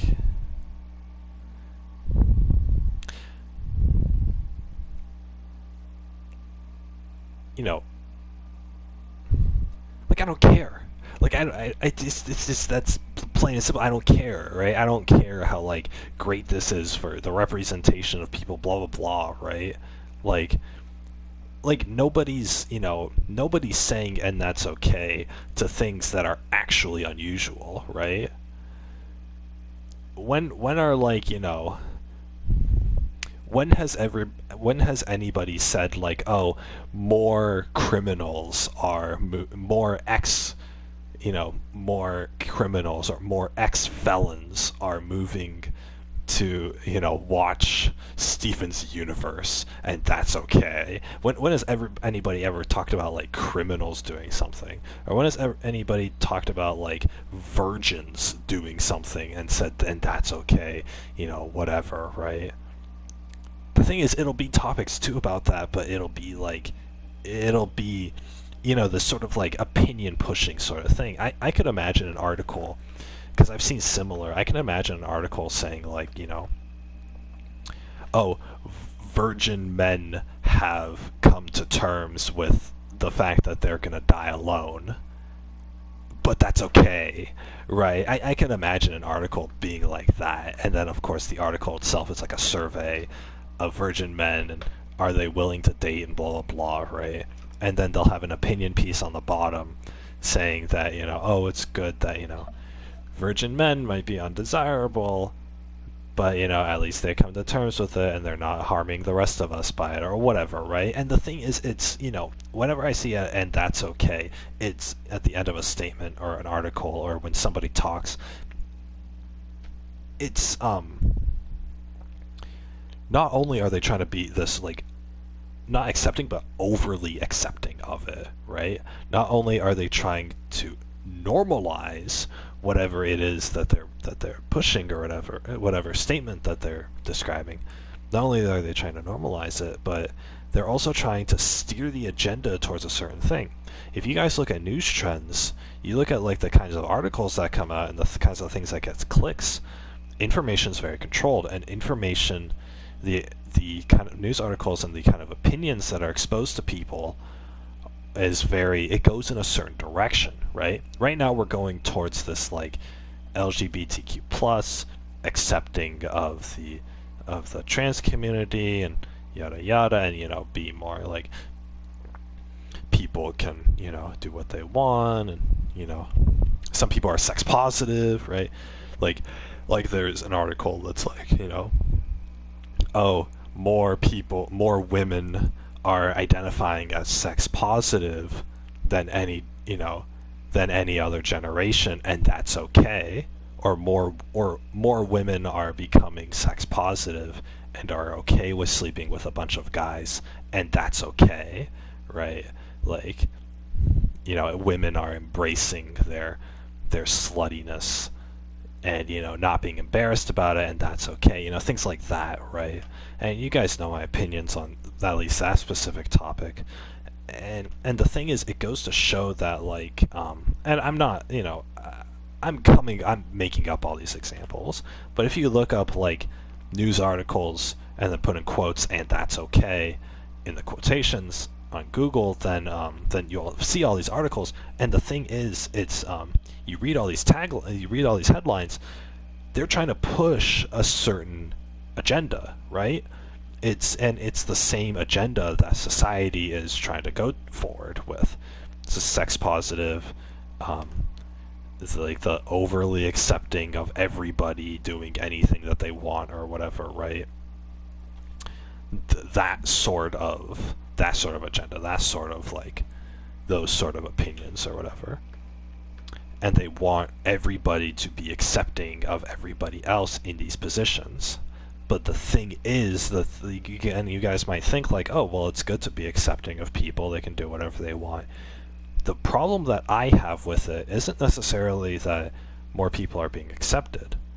The problem I have with it is that only specific people are being accepted. If I go online and I start talking about how cisgendered white men should be more accepted, if I say like, like white men are, in general, still still hopeful that they can get, they're still going out there and trying to date, and that's okay. If I said something like that about white men, then everybody would go, everything would go up in flames. So everybody would get like really heated. They'd be like, "Oh, who cares about white men? White men they're oppressing everybody, and they've always been doing this. Why do they get special attention? Blah blah blah, right? And oh, they're evil. They should, the headline should be white men are blah blah, and that's not okay. It's gonna be a bunch of comments like that, right? Like, it's gonna be a bunch of comments like that. And the thing is that, and it's not just for white men. It's for like virgins. It's for ugly people. It's for just any kind of demographic, any group of people who doesn't get represented, right? Who's like kind of in the shadows. Virgin men, right? They're classified as incels, and people make fun of them. Where's my acceptance group for guys who are 30-year-old virgins? Where's my acceptance group for that? It doesn't exist. Why? Because society doesn't care about them, right? What does society care about? It cares about whatever the news articles are telling you to care about. And that's not white guys, and that's not virgin guys, and that's not guys in general. Is kind of my thing. Unless you're gay or trans, then it's not even that. And even like trans guys are kind of getting hit hard with some of this stuff, where it's like, oh, I thought if I turn into a girl, then people would start caring about me, but it turns out everybody hates me instead, right? Whatever, right? Like that happens to some people. Some people get hurt, some people don't get hurt, right? But it's like there's certain demographics of people who aren't getting recognized and who are still being discriminated against and being pushed to the sidelines, right? Every time you see something that's like pro LGBT or whatever it's called, pro gay or pro trans or things like that, or Black Lives Matter or whatever, right? You have to look at that and you have to say like, okay, this group of people is being put in the spotlight, right? And they're being accepted, whatever, right? When have I heard from the other groups of people? When have I heard from the virgins? When have I heard from the 30-year-old virgins, the guys who are involuntary celibate, which means like they can't get a girl? Where have I heard from the ugly people, right? Like somebody like if like a girl, for example, right? Like, I'm sure this has happened with girls before. I'm sure a girl can go online and she'll, and this is a problem with like ugly people, right? I'm sure a girl can go online and she can like say, hey, I'm a girl, blah blah blah, I think this, whatever, right? And there'll be a bunch of simps at her beck and call, and everyone's gonna be simping for her, and everyone's gonna be saying like, oh, yeah, people should treat you right, they shouldn't call you ugly, I'm sure you're beautiful, blah blah blah. And then she's like, oh, thanks guys, and she'll get a lot of support. And then she'll say, oh, thanks guys, by the way, here's a picture of me, this is what I look like. And she's like butt ugly, she like literally looks like a horse or whatever, right? And then all of a sudden nobody's interested in her problems anymore. Nobody's interested. Then she tries to complain again, she tries to continue what she was doing, being like, oh yeah, I'm so glad you guys are there, I hate when people call me ugly, I'm a 30-year-old virgin, blah blah, right? And all of a sudden it's a ghost town. Nobody cares. Maybe some like guy out there, some bitter simp out there is gonna say like, oh, stop complaining, you ugly bitch, you deserve it, or something like that, right? Like they'll turn completely 180 on them. Because why do they do that? It's because they're ugly. It's because they're ugly, and it's not just because they're ugly, but being ugly means that you don't have any value as a person, right? Because nobody wants to date an ugly girl, right? The only value that all of these simps saw in this girl is that she's a girl and that they could potentially date, right? And so they instinctually think like, oh, here's this girl, better go after her, right? Better, better try to win her over, stuff like that. That's how simps form. But then the instant the girl posts a picture and then it turns out she's ugly, now all of a sudden all these simps, all these guys who were supporting her before, now they don't have, they don't see her as dateable. They don't see her as dateable, and so now they don't have a reason to be supportive of her anymore. And yes, they were thinking with their cocks. That's a pretty common analysis to make. But what it comes down to is, I mean, you could be crude like that, or you could look at it like from an outside perspective. What it comes down to is that ugly people don't have any value in society because other people don't value them, right? What value does the LGBTQ plus community have? What value do they have? Why does everybody pay attention to them? It's because everybody else sympathizes with them because they're human beings and they look okay, and people sympathize with them. And a lot of the people who are complaining are girls. And girls sort of have like this sort of support each other mentality and boost everybody up, right? In general, right? As long as it's in general and it's not like a one-on-one competition. Girls can get nasty when it comes to one-on-one competitions, but as long as it's in general, girls have a tendency to like sympathize with other girls and boost each other up and stuff like that, right? Whereas guys, with girls are nicer to total strangers than they are with their friends. But with guys, it's the opposite, where guys don't give a shit about other guys who they don't know, but guys at the same time, with their close friends, they're brothers, right? They're like locked arms, and they're gonna be bros for life and all this sort of stuff, right? Guys have the camaraderie with other guys who are close to them. They form this in-group, whereas girls sympathize in general, and they sympathize with other girls in general, right, on a population aspect.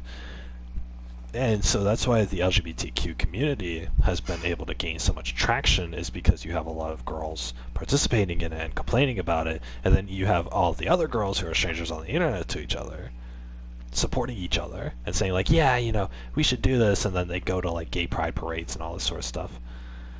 It's like, fine, whatever, right? But the thing is, the whole point of me mentioning all of this is that yes, there is a support group for these people, right? They're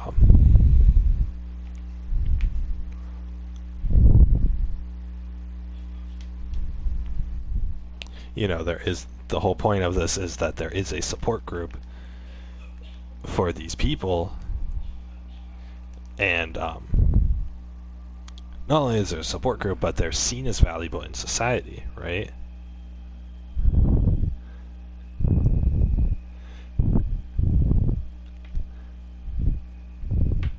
But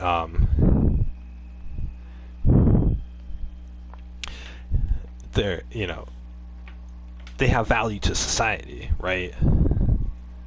Virgin men don't have value to society. Nobody needs to nobody feels the need to cater towards these people or whatever, right? The very fact that somebody's a virgin, for some reason, virginity is a stigma, right? And it's also being white is, but in general, virginity is a stigma, and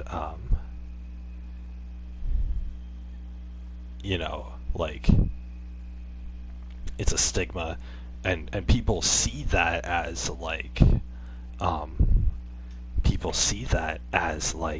nobody desires you, so why should we, sort of thing, right? You guys know the concept the rich get richer. It's the same with it's the same in romance, right? In the dating scene, people are generally attracted to those who other people are attracted to. More often than not. I mean, this doesn't apply to everybody. I don't even think this applies to the majority, but it does happen, right? And so you have this mentality now of like, you know, oh, these virgin guys, yeah, that sucks, but you know, like, I'm not a virgin. I don't understand what it's like to spend 30 years of my life alone and be unloved. So I don't really like, yeah, oh, poor you, haha. Yeah. You know, it's something like that. It's because they can't relate to it, right? You know, most of these supporters in society are normal people with a few quirks. Virgins are unloved, and they're like, you know, people who are incel are like unloved, and they're like, they never got to have a normal life. They never got to develop normally psychologically, because nobody has desired them as you do as a human being, and so naturally they're filtered out. So of course there's no representation for them. But the thing is, that's what makes me upset. That's what makes me upset is that, you know, we're you know, these people are, you know, quote unquote all accepting, but they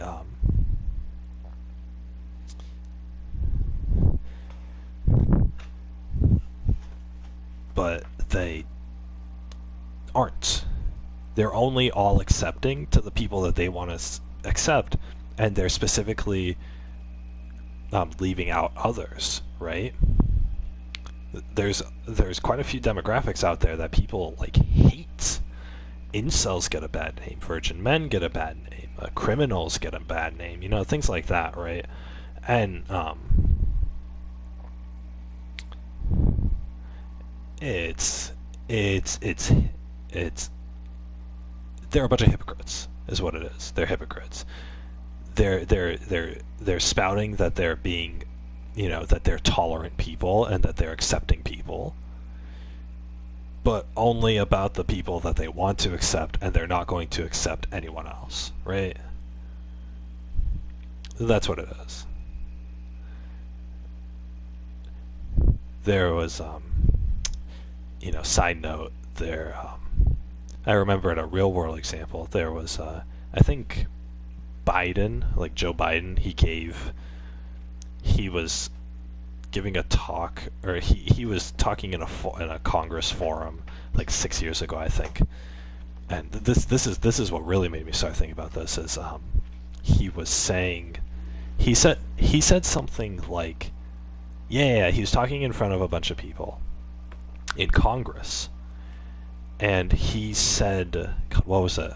Okay, he said in a few years white people will officially be a minority in the country, and that's okay. Like, those were his words. Yeah, there's a YouTube video about it, but and then people expanded on it, and they're like, oh, aren't you concerned, you know, because you're white, aren't you concerned that, you know, your race is going to be a minority? And then he started talking about like ethnic diversity and all this sort of stuff, right?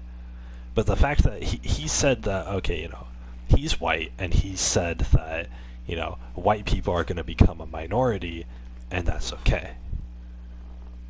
The fact that he, you know, that he said such a thing, and he said it in the statement of, and that's okay, means that he's pushing a certain agenda. He's trying to push a certain idea with this statement.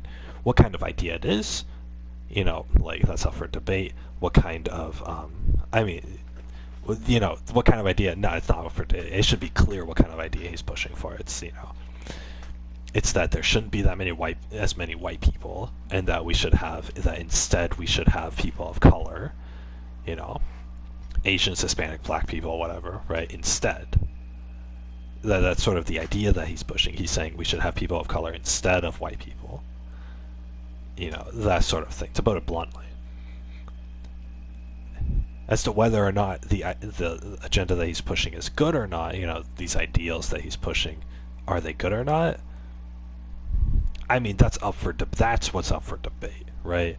A lot of people would say, yeah, you know, ethnic diversity is good, and, you know, if there are more people of color, then that means that, you know, that means that different ethnicities, different races, they're being treated well and all this sort of stuff, right? That's the good side of the coin. the bad side of the coin is that you look at like PC culture and everything. If you say anything good about white people, then you'll get flamed to hell. You'll get insulted and bashed and canceled and all this sort of stuff.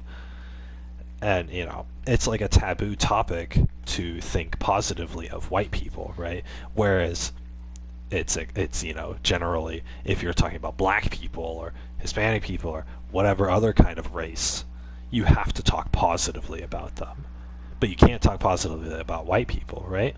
And it's like I think I've talked about it on stream. It's reverse racism, right? It's instead of the white people being racist towards black people and everyone else, now it's the reverse. It's everybody else is being racist towards white people, including other white people, right? Joe Biden is, if you look at his message and you construe it a certain way and you interpret it in a certain way, I mean, and you think like, oh, he's saying that it's good that there are less white people, then he is being racist against white people, right? Because he's saying that, he's implying that white people are inherently a negative aspect. Whereas if you said something like that, if you said like, oh, there's in a few years there's going to be less black people in this country, and that's okay. If he said something like that, then that would kill his career. Like if he says something like that about black people. But if he says that about white people, then it's totally fine, right? Because for some reason in our society it's now okay to be racist, as long as it's racism against white people, right? And some people will agree with that statement, and other people will say it's not racist if it's against white people. And then all of a sudden, now with all the news articles, and politicians saying this sort of thing against white people specifically, right? I'm going to use this as an example. If they're doing all that, if they're pushing this opinion, if they're pushing these ideas in this agenda, right, saying it's okay that there are more ethnic people and there are less white people or whatever, then eventually, and they're kind of implying this very subtly racist idea against white people, then what's going to happen is that white people are, they're going to become the minority, which they already are, right? But I don't know if they will be pretty soon, but I mean, there's no avoiding that. But the ideas that are being spouted, if they're pushing towards that, then eventually what's going to happen, 100 years down the line, is there's going to be like 5% of the population is going to be white, right? Whatever, right? A small number. But people are going to have this idea in their head that it's still okay to be racist to white people. And then they're going to be racist to white people. And the white people, who are a very small group of people, are going to be insulted.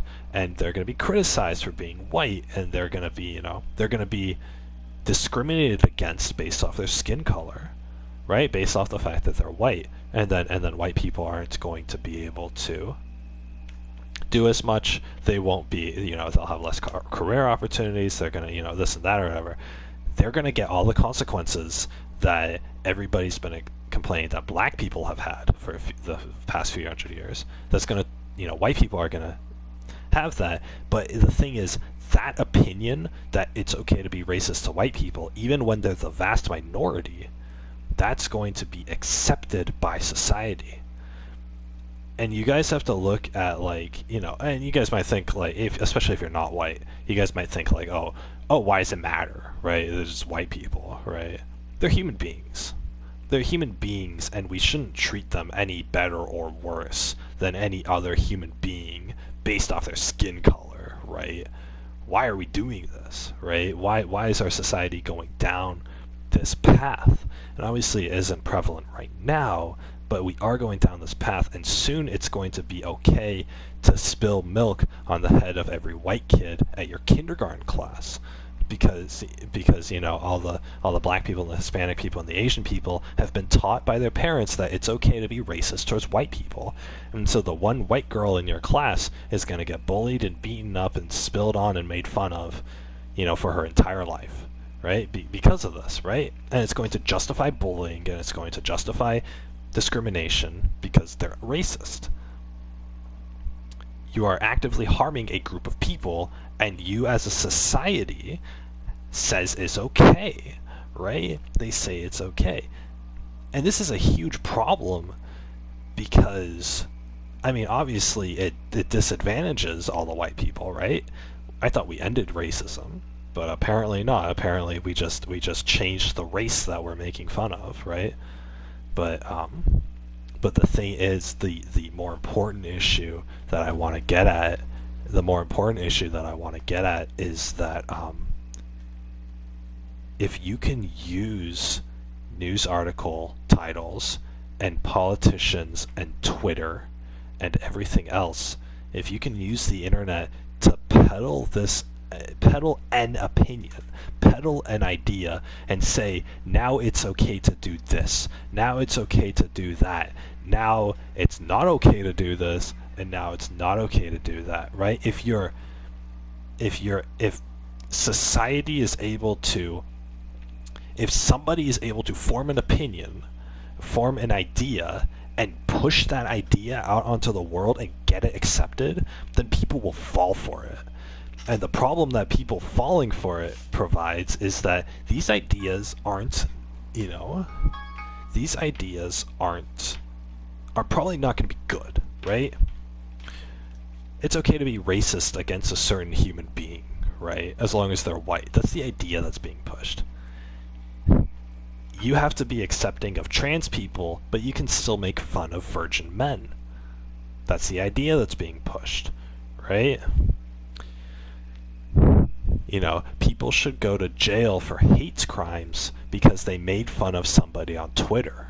That's the idea that's being pushed, right? And if you have an entire society whose very moral values are being twisted and persuaded by the internet, then you're gonna have a pretty fucked up population, right? There's gonna be an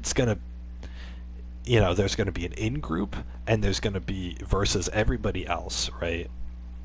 And it's gonna be this huge clash, right? Because if I go on Twitter and I make fun of the trans community, then I'm gonna get banned. But if somebody goes on Twitter and makes fun of all the stupid, ugly virgins out in America, then they're probably going to become Twitter famous. Aren't both of those groups of people human beings? I'm sorry, I must have missed the memo. Aren't they both human beings? Shouldn't we be treating them the same as each other and being nice or mean unanimously to them because they were born as the same species as us? I didn't know that the virgin men and that white people and whatever else, I didn't know that they deserved.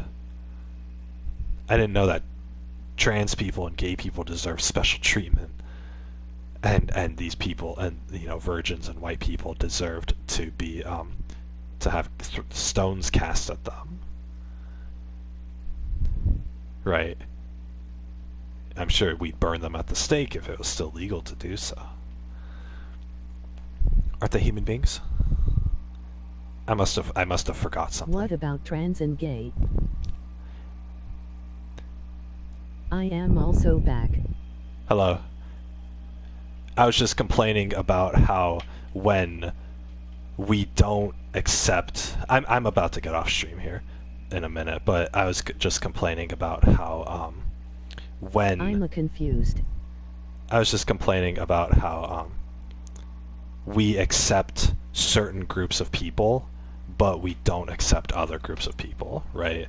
When we push acceptance, it's not all inclusive, right? Because there are still groups of people out there who are being discriminated against and who are being whatchamacallit? They're being discriminated against and insulted and whatnot. And so I don't like seeing, it feels like favoritism to me, at the very least. So, because there are other groups of people out there who aren't being accepted, and I was using gay and trans people as an example of, you know, this is a community that does push for acceptance, which is totally fine, but on the flip side of that, there are other groups of people who aren't being accepted and that nobody really talks about or care, it's or so care weird. about. Yeah. I just want to accept everyone. Yeah. Just a big group hug. I can't understand how you could hate someone for such trivial th. Yeah, exactly. So, it's like, you know, acceptance is a two-way street, right? You can't say that you accept one group of people, but then you deny another group of people, right? That's really all that I'm trying to get at with what I was saying. So, I'm sorry if it sounded a little I'm sorry if it sounded a little like off-putting, the way that I described it. So I understand. yeah, perfect. All right, I am going to get off for now. It is pretty late here, so Don't worry, I was just confused. Yeah, no worries. No worries. I talk about some of these issues on stream from time to time, so just whenever it's on my mind. But yeah. Anyway, guys, I'm gonna get off. Hope you all had a good day. Hope you all enjoyed the stream for what it was. I'll see you all tomorrow. Have a good night. Yeah. Catch you on the flip side. Good night, man. Have a good one.